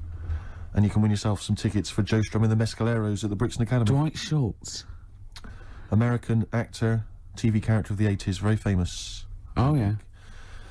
See, Christian's giving away a trip to Salem, Massachusetts. That's bizarre, actually, because I was in America recently and I went to Salem, Massachusetts, and that's not a prize. Isn't it? Believe me, I mean, we were there, we were sort of obliged to go because we were at someone's birthday. It's rubbish. Really? I mean, that's a really poor trip. That's such a boring He probably can't believe his luck. It's probably the biggest thing Christian's ever had to give away. The great thing about, and you've just dissed it. The great thing about Salem, Massachusetts is that I don't think we're good for this station. I don't think we're selling this station like we should. Well, you know, it's its own fault, you know, it shouldn't have hired us. I blame it, you know. Yeah, and paid us in advance. Yeah. They're lucky we turn up. No, I went to Salem, Massachusetts, and this is the place that's famous from, like, Salem's Lot and the Salem witch hunts, famously. Famous for all things Salem. Salem. Yeah, anything with Salem in the title, that's what it's famous for. The whole place has gone mad over, like, witches and anything. Basically, it's like, there was the Salem witch hunts in, like, 17 something or other, or 16 something or other. So the whole place now is just full of, like, people dressed as witches. Yeah. And then it's, like, any supernatural stuff. So that I went in, and it was amazing. It's quite like expensive. Glastonbury tent. It was, it's awful. Every single place there, every single shop is kind of horror related. Yeah. And I went to the, Boris Karloff World of Terror. Yeah, right? It's amazing. You went in there, right? I don't know if Boris, the famous horror actor, has actually been involved, but you go in there, you walk in the door, you've got to put these 3D glasses on, right? And it's supposed to be this kind of chilling journey around this kind of, like a sort of, a crypt, you know? And you put these glasses on, and I couldn't tell. They were so poor, I couldn't tell what was supposed to be a 3D effect and what was actually three-dimensional. Really? So I couldn't tell if, like, the floor was actually sloped or if it was just appeared to be. Yeah. Whether the wall was actually kind of knobbly or whether it was kind of 3D glasses. It was so much, and it literally took about 45 seconds to get through it. Imagine and you just that. came out blinking into the light again. It was so rubbish. So I just want to throw us over to Carl. So there's Steve Merchant with funny glasses on in this place horror, and he's walking round. Do you think he scared people, Carl? I've set this question out, haven't I? I've loaded the question. I know the answer you're fishing for. Carl, do you just want to have a dig at me? Because it's coming up to 2 o'clock, and you've not really put a lot of effort in today, slagging me I off. don't do it on purpose. No, he doesn't do it on purpose. He's just an honest northerner, and he can't lie. He's like George Washington, but without the wooden teeth. Yeah. Salem. I didn't mean We've to say... lost it again, haven't we? You didn't mean to say Salem. This is such bad radio. Was just this the is word really. that was in the tip of my I mean, tongue. genuinely, this is bad radio, It's isn't awful it? radio. Quick. Oh yeah, my mate went to one of those things in the West End where you walk around and it's aliens and they jump out at you. Right. Right. And he was so scared when the alien jumped out and he ripped a bit of his face off. And What, the bloke- alien's face off? Yeah, it was foam, and the bloke went, "Don't do that, mate." Brilliant. Well, in the Salem one, I was wandering around, and this was one guy that kept jumping out. Yeah. Because there was about 10 of us, I was at the back. I always missed him jumping out. So when I got round, I missed all the frights. It was Oh no! He'd at least, like, you'd have thought he'd like jump out, and then double round and jump out again. For Yeah. the people at the end of the Everyone queue. catch that? Not No, what really, you doing? We. All right. Okay. Move on. Oh, if you want to win those tickets, 08700 800 1234. Dwight Schultz, who is he better known as? Yeah, Basement Jack said, keeping it real. Where's your head at? Where is your head at? Yeah, I know what they're saying. They're saying, where's your head at? Where is your head at? Yeah, XFM 104.9. Ricky Gervais. Now, just one thing I would say, Rick, is that I've spoken to a few people who've listened to the show, and a lot of people, you know, this is the highlight of their week. It really is. No, a lot of bedbound people, and you know, yeah, and we're not putting the effort in, are we? We're providing nothing. We're trying, but it's just not coming out right. It's just the words aren't coming out. When I say them in my mind, they're brilliant. But it's sort of like getting old. You know, your mind. I still want to run upstairs and things, but I just the lift. I'd like to run upstairs. I just can't anymore. And I felt that today. The comedy's in there. The interesting things and it's all in the head, and it has to go via the mouth. Yeah, that's and it's just not working for me. But it is your birthday. You're 27. Happy birthday. Thanks. We're talking about. Can I tell you one of the best presents I ever had? Without doubt, all I ever wanted was a go-kart. This is true. I was like you know, sort of 5, 6, 7, and I eventually for Christmas, I wasn't sort of spoiled in the sense that I got pocket money, but I always got what I wanted at Christmas eventually, because working class mothers they'd get it out the catalogue and pay for it for the rest of the year. So I always got really as many presents as anyone else, and I got this go-kart. It was a little red go-kart, and it was a pedal one, and I'd run home from school and I'd be in it, and I'd get up and down the garden for hours. I had to come in for my tea, and this was fantastic. And this went on for like weeks and weeks and weeks through the summer. The next night, it was just it was fantastic go-kart. I'd show off, and then one day I came home and I went. It was always at the back of the shed, sort of up against the shed, and I went in. I couldn't see it, and so I went to the back door. My mum was sort of like washing up with that, and I went, "Where's my go-kart?" I thought it hasn't been nicked. She went, "Your dad swapped it." Your dad swapped it? Yeah. I went, "He what?" And I was going to be brave, and I went, "He what?" She went, "He swapped it for a wheelbarrow." And I could see she didn't approve of this, and she was thinking, "I'm going to tell him, and then I'm going to, you know, have this out." And I went, "Right." She went, "It's your wheelbarrow." And I went to the back of the shed, and there was this wheelbarrow. He swapped it with a bloke called Jimmy Dublin, who he worked with. Jimmy Dublin? Yeah, I don't know. I bet he was a respectable member of the community. He was fine. It was his lively. No, I think he was an Irish gentleman, and that's why we called him. I don't know what his real name was. And I think my dad must have been drunk, and he went, "I want to get my son a go-kart." And my dad went, "Well, my kid's got one. He's probably had it for a year. He's probably bored with it." Yeah. And he said, "I'll give you this wheelbarrow." And I went to this wheelbarrow, and it was caked in concrete. I could hardly lift it. I just nicked off a building site, obviously. And I'd be there for hours trying to push this wheelbarrow up and down the garden, right? And it was okay though, because I was going on holiday soon, and I 7 years running went to Bognor Regis, a place called Riverside, because some woman around the way had a caravan that we got free for a week, and it was great, just wonderful. And I used to go there with my mum and my nan. Oh, party time! Yeah, the age of 7 to sort of no, it was good because when you're a kid and you wake up in a strange place, it sort of seems weird. You wake up at 3 o'clock in the morning hearing your gran pissing in an iron bucket, and We've all been there. You get disorientated. Anyway, and I went on holiday, and I met a little friend who was about my age. We were both sort of like, right, and he'd hired a go-kart. He had this great go-kart, and he came round to my caravan, and I went, "I've got a go-kart." And I remember my mum opening the window of the caravan and going, "Don't lie." That's so evil. And I went, I had a go-kart. I had a go-kart. Wow. Yeah. Did you ever talk to your father about the fact you swapped it? No. You never mentioned it to him? No. You still got that wheelbarrow?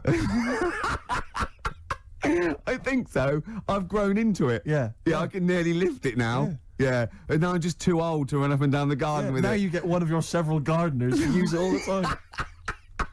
Wow. Oh, dear. Dre there. Dr. Dre. Of course. Bad intentions. Well, it's do you want to give the winners of the competition? The winners, yes. Tickets for Joe Strummer and the Mescaleros playing at Brixton Academy this evening. We have some lucky winners. The question I set was, someone else famous is celebrating a birthday today. Yeah. I don't mean someone else famous like I'm famous and someone else who's You famous. could probably get into the Monarch. Well, pound off at least. Yeah. And I said, yeah, which actor, Dwight Schultz. No, I didn't. I said, which character did Started Dwight off Schultz well, play? didn't it? He started off so well. Which character did Dwight Schultz play? What made him famous in the 80s? He's celebrating a birthday today. I don't know how old he is, probably in his 60s. Not in his 60s. The character he played, of course, was Howling Mad Murdoch. Yeah. From the 18. We did accept Murdoch. I was watching an 18-1 UK Gold the other day, because I always like to have something, so that I can talk to Camfield whenever I meet him. Yeah. And the thing about Howling Mad Murdoch is, his madness is one of those convenient kind of madnesses where he's not like kind of depressive, where he's trying to kill himself, or he's just schizophrenic, or he's unreliable. He's just a bit eccentric. Yeah. His madness is largely, I'll do some funny voices. You couldn't have howling slightly off the wall Murdoch, though, could you? It didn't have the edge. But it's rubbish. It's rubbish madness. Or howling wacky Murdoch. Yeah, well, that's what he is. He's wacky. Howling annoying student Murdoch, I think it should have been called. Exactly. Yeah. Anyway, the winners, Carl, I think you took some answers. Tim and Neil. Well done, Tim and Neil. Are they going together, or are they? No. No, two separate. Lucky people. Yeah. I don't think your heart's in it anymore either, Carl. I was alright today, but Steve's really dragged me down. Well, let's wait a minute, I just need to know why. No, do you know, like, Yeah. when people are being miserable around you? Yeah. I was full of beans when I came in. Yep. Yeah, but you got to remember last week you were really miserable, and that really wound me up. Yeah, because he was done So to it's do moving stuff. around, Because he'd been let down, and they were worried about the last next week show. you were in a terrible mood. Yeah. Don't look at me like you were. songs. I wasn't like going off and lying on the settee looking ill. Talking. talking in that voice. Oh, he's done you again. I said just now, being quite friendly. Yeah, Carl, Steve. Carl, have you ever tried to get into the Monarch for free? Because I'll be honest, mate, it's not going to happen for you. Come out with me, mate. You got a quid off. All right. Oh. When you can get in places in Camden for free. Yeah, I'm all right. Yeah. Oh, yeah, he's done you. Right, now it's time for Song for the Lovers. Now, this is one of my favourite songs of all time. You'll know this song better done by... That was nearly a sentence. Oh, come on, that was nearly a sentence. What's his name? Glenn Campbell. It's Galveston. Oh, yeah. This is the man who wrote it. This is the original. This is Jimmy Webb. Oh, yeah. With Galveston. From what I can work out, I think it's about a bloke who goes off to the Vietnam War and he's missing his bird. And I've brought it down, haven't I? I've brought it down a tone by saying bird. It's a beautiful song. It was irony. Just play it. Galveston. It's beautiful. Jimmy Webb with Galveston. Now, I know you enjoy... Love the work of the Webb. Webmeister. A lot of people, of course, be familiar with his sons, the Webb brothers. Yeah. Yeah, very different. Quite cool, though. I went to see him live, and he was just so cool. Just like doing his songs and telling a little anecdote. It was just he's fantastic. That's my song for the lovers. Steve, what have you got for us? No, I was just going to mention a couple of other gifts that my father got. Well, he got me once. I unwrapped once, having professed no interest ever in this particular artist, about as much interest as Winston Churchill. I once received, lucky me, the making of Thriller. It was a video behind the scenes on Thriller from Michael Jackson. I know what film. he thinks though. But he thinks Steve loves to dance. No, he went. You love music and you love films. Yeah, no, that's a film. Yeah. Yeah. But I mean, I've never professed any interest. I mean, I don't think it even had Thriller, the actual film, on it. It was just the making of Thriller. Really? Behind the scenes, Michael Jackson dancing around and John saying, Landis. Yeah, it was rubbish. Well, that's not very nice, is it? But what did you say when you opened it? Brilliant. Brilliant. I love Jackson. Can't wait to watch this. Can we watch it now? I said. What did he say? No. He's so ungrateful, really. Yeah. Because I can't remember a time my dad bought me anything. It's always my mum who bought it, and my dad would give her the money. Yeah. You got Ricky who's lost his go-kart. You've had a video bought for you, and you're still not happy. I just think you're selfish. It's not so much that I appreciate the fact that there is a gift. I think it's the fact that the gifts are arbitrary and can be bought in the shop that's opposite the place he works. Tell Carl what you got your mum for this. Well, listen to this, Carl. You'll love this. Right, it's the thought that counts, right? So I suppose if you say that the thought that counts is the fact that he went and got anything at all, that counts. Okay, fair enough. But he phoned me up. He said, "What shall I get your mother?" Right? It's her 20th wedding anniversary, right? What shall I get her? I said, well, I'll tell you this. This is a great idea I'd heard from somewhere else. Why not get her, pay for her to have a makeover, you know, and all the sort of treatment, you know, and the beauty treatment and that. She'll love that, you know, then take her out, give her a meal and stuff. He went, okay. So he hangs up. I speak to him on the day of my mum's birthday. I say, what'd you get? He said, I got something. I said, do you go for the makeover idea? He went, not exactly. I went, what'd you do? He went, I bought her a trowel. A trowel. I went, a trowel? He went, yeah, for the garden. I went, it's a trowel. You've been married 20 years and you got her a trowel. He went, it's stainless steel. I said to him, it's a trowel, Dad. And he went, do you think I should have got it engraved? It is mental. And I went down to see them, right? And I went in the lounge and literally, imagine it, like, she wasn't this, but imagine, I got in there, he'd bought this trowel, right? And he'd also bought her an industrial-sized tin of coffee.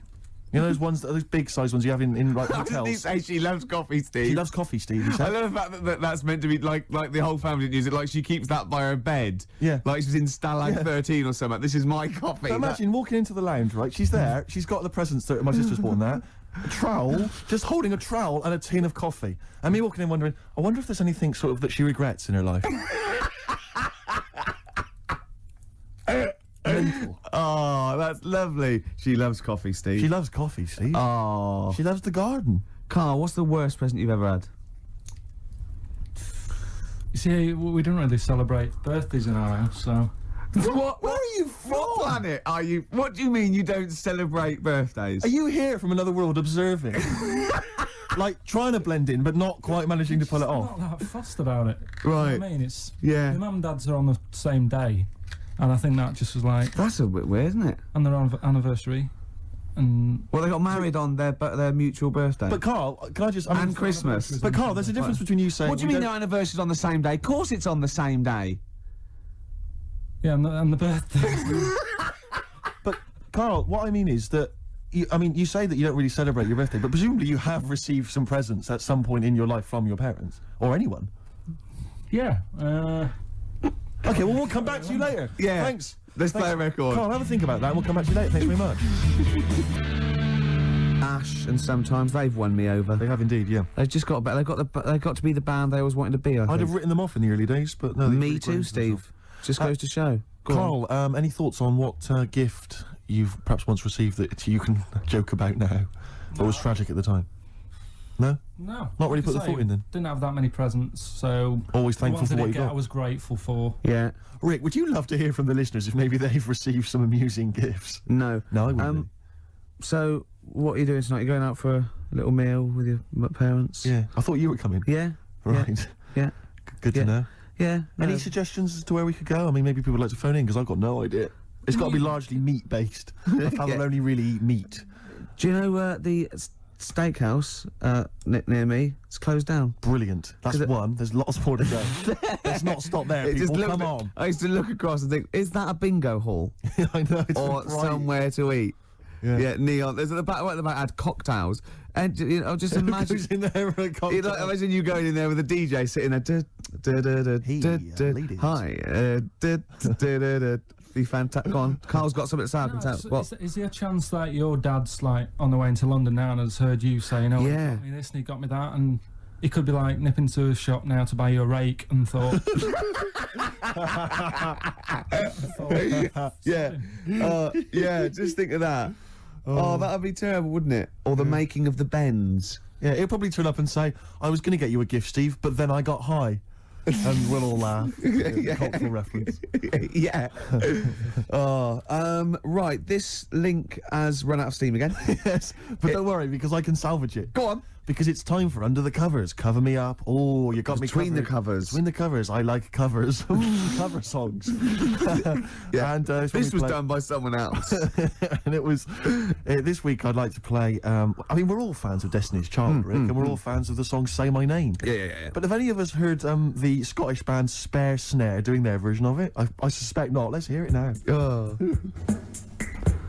Spare Snare doing their version of Say My Name by Destiny's Child. Rick, what do you make of it? Do you remember Raw Sex that used to be in French and Saunders? Was Roll a River on as well? Yeah. Is that basically what it's like? It's a bit like that. Do you think maybe the cover version section's running out of steam?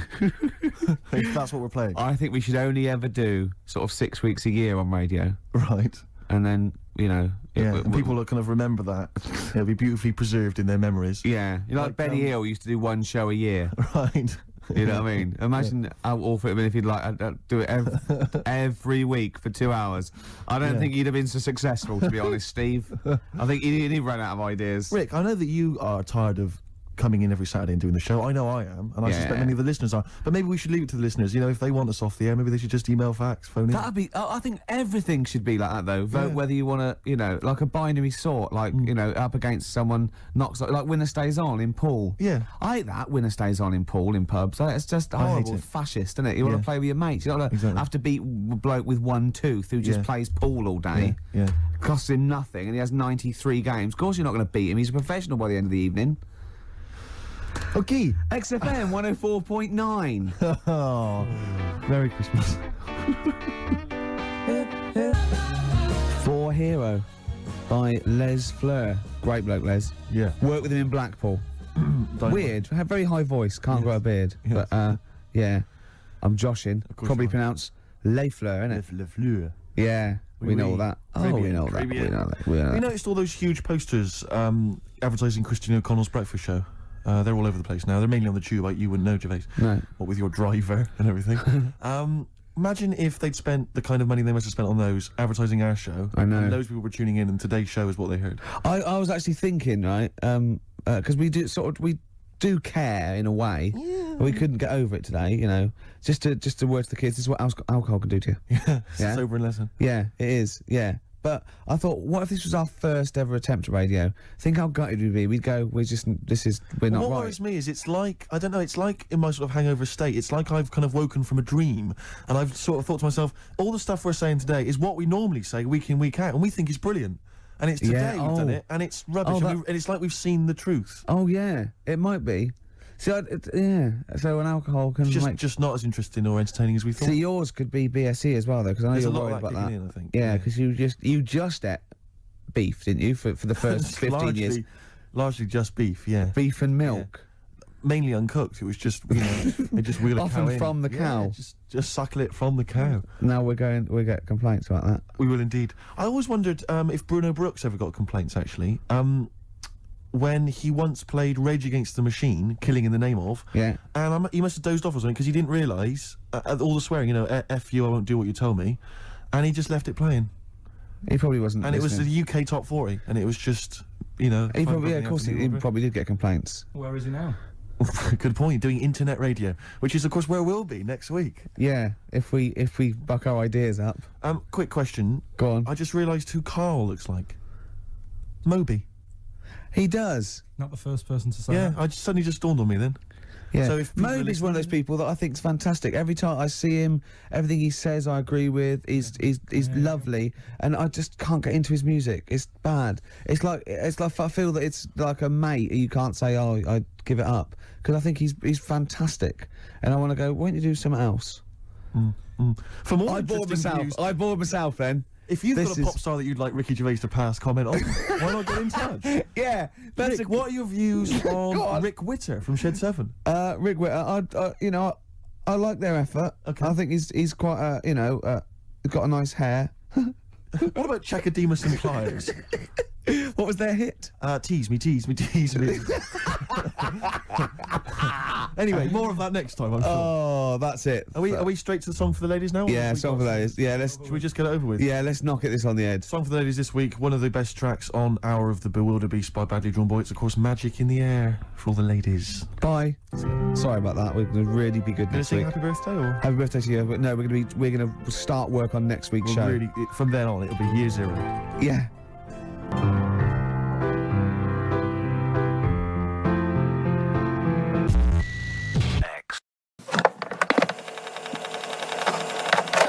XFM 104.9. Steve, just back announced that for us. Yeah, from the album Princess Superstar that was Princess Superstar and Untouchable Part 1. Did you enjoy it? I really enjoyed it. Good. So I'll tell you what, I had two of the ingredients that I look for in a record.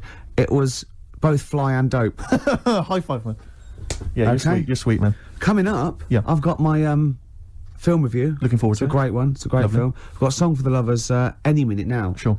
And probably loads more chat. yeah, there will be. There will be. PJ Harvey, This Is Love, XFM 104.9. It's Ricky Gervais show, isn't it? With Steve Merchant. Yeah, but you're going to keep quiet now, Steve, because I've got to do my world famous film review. Looking forward to it. Yeah, I know you criticise it because you say I do sort of like films that aren't on current release or that I sort of just do the plot or know, but you know. Have you taken that criticism on board? I have. Good. This week's Ricky Gervais film review is Jungle Book. The Jungle Book? Yeah. That was made in, what, 1968? I don't know, but listen, shut up, right? It's a good review, right? Right, for people who either have heard it or haven't, you might learn something. Sure. Because it's sort of my take on it. Has the review begun yet, or? No, no, it's good from now, yeah? Okay, go. Right, the little kid, he's the jungle, right? But he knows the bear and the panther, they're good friends. But it's dangerous because you got to watch out the tiger and the snake. Well, now, the reason is they don't mind him, but he's human and he can make fire, they can't. That's why he's sort of in demand, even though they've conquered the power of speech, they can't make fire. And then the orangutan gets him. Now, he's in trouble. But the bear puts coconuts on and makes himself look like it, then they fall off. They've got to get away. But then he meets, a girl, and then they're not, Okay. Do you write these yourself? Yeah. Or you don't get a professional to do it? Right. Oh, no. Okay. And what would you give that one out of 5? It's 9. That's a 9 out of 5. Strong review there. A strong film then for you. One again. And you'd recommend that for friends and family? Yeah. Okay. Just on video or DVD or in the cinema. Okay, good. All right. And the film again was? Jungle Book. Jungle Book. Jolly good. All right, thanks very much for that. Well, now it's time for Song for the Lovers. This is the Smiths, and last night I dreamt that somebody loved me. Good. Okay, cool. Yeah, Smiths, lovely song. Last night I dreamt somebody loved me. Beautiful. Song for the Lovers there on XFM 104.9. Can't believe I forgot the elephants. That was a key element of the review. Really? Yeah. Don't let it get you down, Rick. I know how these things depress you if you feel you've not done the film review as best you could. That kind of winds you up. Yeah. You stew about it. Played a beautiful song there. It was a song for the lovers. Yeah. And, you know, I do get depressed when I see people around me who've got, you know, girlfriends. And I think, you know, because I haven't, and I just think that, what's the rule? You know, we mentioned last week that fat bloke from Pop Idols. He's got a bird, which annoys me, angers me. And this really depressed me. Walking into Piccadilly Circus Tube a couple of nights ago, homeless guy, wrapped up, unwashed, and northern. And he's being spoken to by some kind of carer, you know, some worker who'd come out to dish out kind of stale sandwiches. And I just overheard as I was passing him going, well, of course, it's very difficult maintaining a long-distance relationship. And I sort of, like, kind of lingered for a bit. I was thinking, what? And he was going, yeah. And basically I pieced together that he's got a girlfriend. He's from Leeds. He's got a girlfriend who's also homeless, who's homeless up in Leeds. And occasionally she kind of homelesses her way all the way to London. I love the fact that he's travelled to be homeless. I know. Pathetic. It angered me that is there a lot of cheap housing in Leeds? Would that ruined it for him? But it just was. I assume maybe she was squatting or something. But it was like, and it just depressed me because it was like, not only is he homeless, but he's got a homeless girlfriend. But the homeless people are finding love. Yeah. Do you mean it's so? I mean that's really depressing, Carl, isn't it? Unless they both became smackheads together. Or whatever. No, Carl's found love on the street before, haven't you? How's it going with your bird, Carl? Are you married?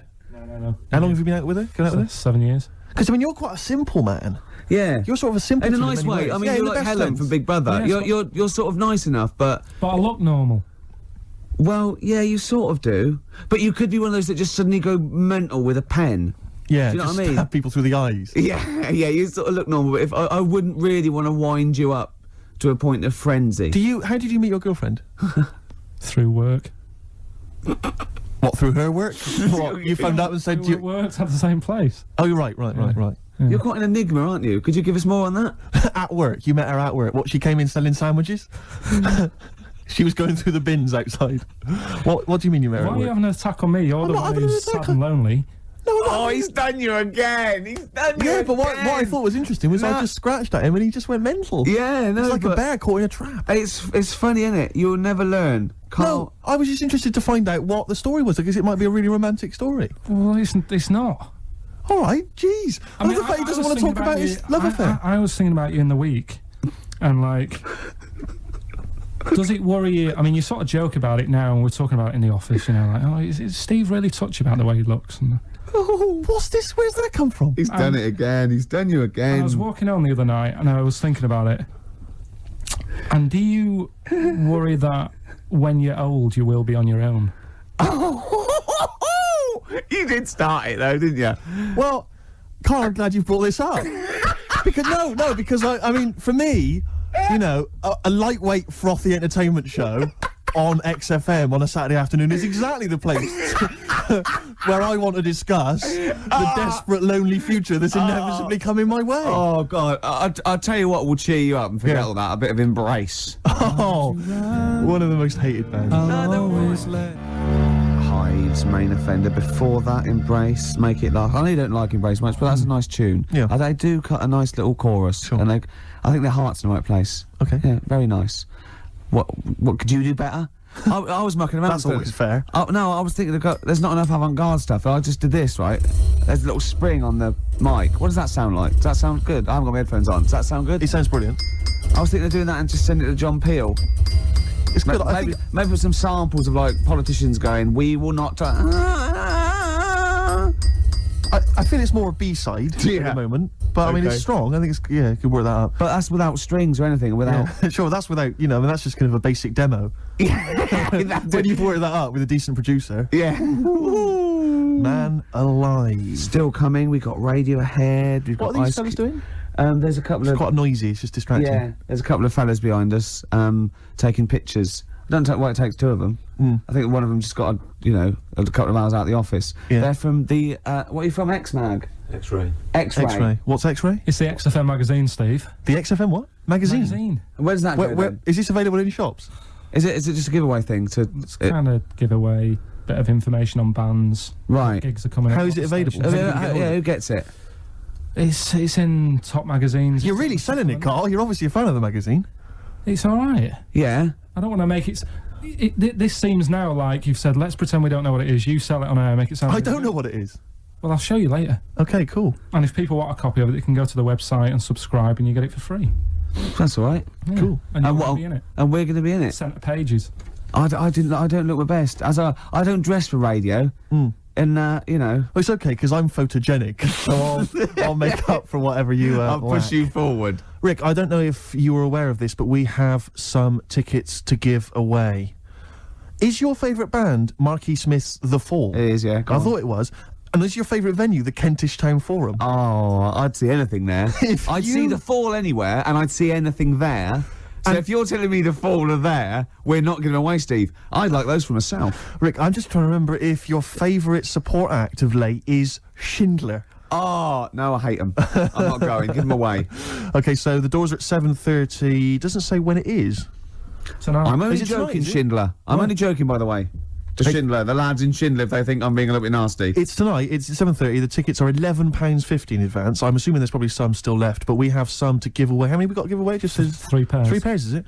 Have you? Talking of Schindler, you know the people that make lifts, or I think escalators as well. Oh, yeah. If you notice, like in the bottom of a lift, it always says Schindler. It's always made by some organisation called Schindler. Do you think it's the same Schindler, like from Schindler's List? So it's Schindler's Lifts. Schindler's Lifts. And it was passed down wrong. No, I didn't make a list. Yeah. No, I made lifts. Yeah, You're joking. Spielberg was going, I've made a whole film about it. Was 3 hours. It was in black and white, for God's sake. Was it? Where'd you get the lift? There was no lifts in it. I thought it was a list you made. No, I made lifts. Oh. Anyway, next time we're in the lift, check that out. That is true. Anyway, we've got 3 tickets for the Fall. Sorry, 3 pairs of tickets for the Fall, who are performing tonight at Kentish Town Forum. If you'd like to win them, here's a question for you: which Radio 1 rival station, which Radio 1 personality used to be a member of the Fall? If you know, then you can get in touch on 08700 800 1234. Or it's ricky.gervais@xfm.co.uk. Is it Chris Moyles? I don't want to give it away. Is it John Peel? I don't want to give it away.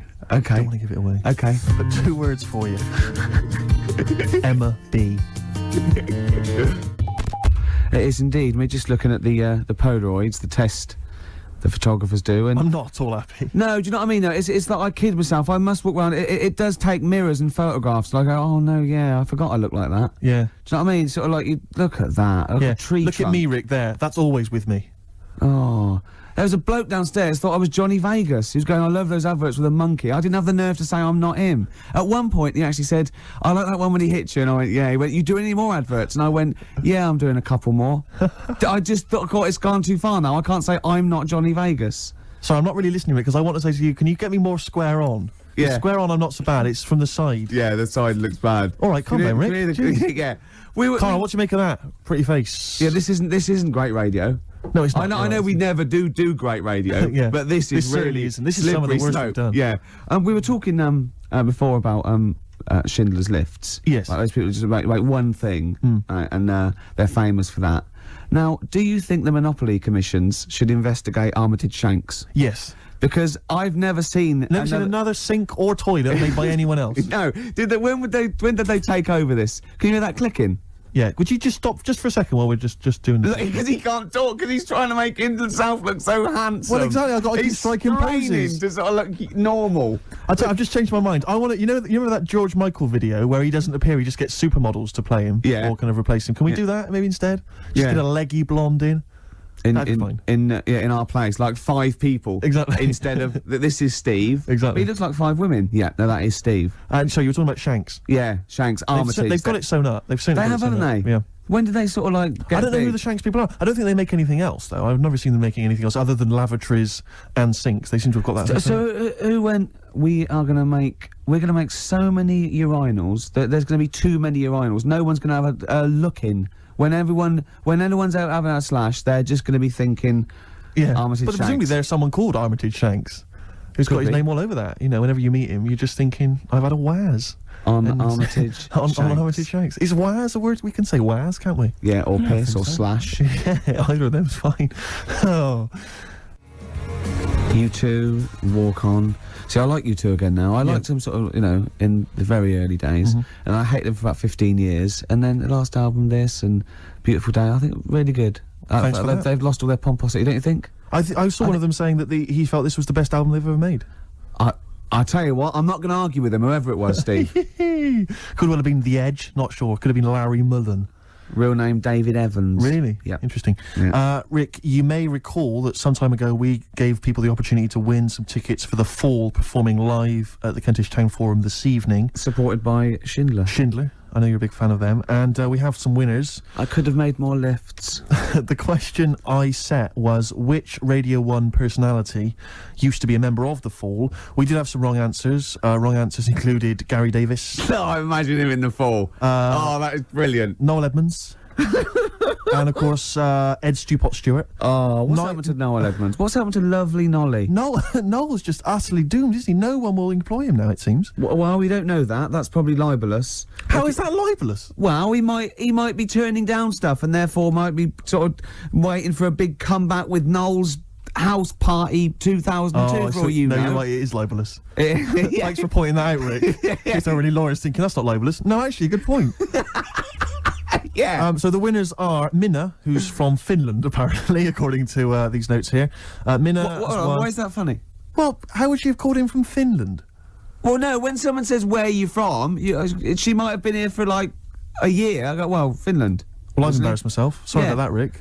Thanks for tearing me apart. That was fascinating radio. Vinny's also one. He's from Surrey. Imagine coming from Surrey.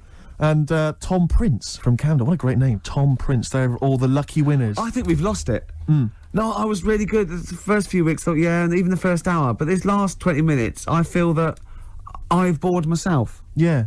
What's happened? I think it's because you keep picking me up on every single thing I say. It can't help, surely. And then if it's not you, it's Carl having a go.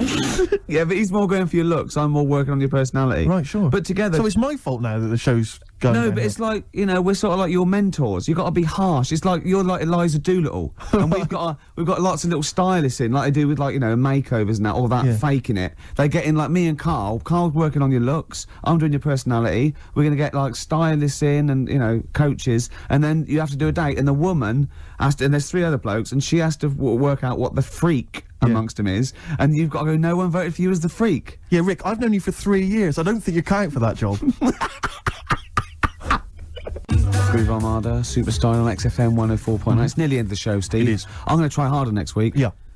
I mean, it started off well, and then I didn't get bored. I couldn't concentrate. I know what you mean. I mean, I thought I tried hard early on with the anecdotes that embarrassed me and which Carl just used as well, venom. I had the funny bullshit T-shirt I had, and the you know, I had the woman, you know, walking around in my clumpy shoes. I had the washing with me. Oh, they were classic anecdotes, Rick. Oh, I love the first hour. I love the first hour. There should definitely be a sort of show on Saturday evenings on XFM with Kate Thornton and Richard Blackwood. Blackwood would be good. Moyles in going. Just remembering the first hour they used to. Oh, it'd be great, wouldn't it? That'd be lovely. Oh, it'd be amazing. There's people taking our photographs, which I'm not happy with. No, I'll I'm be not honest. I'm gonna have someone. Because I know you've. I'm only joking. He stopped. I was only joking. Oh, I've offended someone, which I don't like to do. And then we all the stuff about. I'm worried lifts, though. I'm worried because I didn't know that the photos were going to be taken. Yeah. That we won't seem quite as hip and down with the kids as we thought we would on account of wearing these tuxedos. I'm telling you now, that is ironic. We are down by law. This next track is Ice Cube. It was a good day. It's my selection for the hip-hop track. Yeah. As you know, we want to spread the word of... a lot of people don't seem to realise that hip-hop is music as well, and it's out there, and it should be enjoyed by kids. And it's, at the moment, it's kind of quite an eclectic thing, you know, it's very underground. Yeah. We're trying to bring it into the mainstream. Yeah, and in this, you know, Cube says it was a good day, you know, simple things like he didn't use his AK. That's the sort of world he lives in. That's what he's trying to get across. And it talks to you about your life. Sure. Yeah, respect you, man. Well, there you go.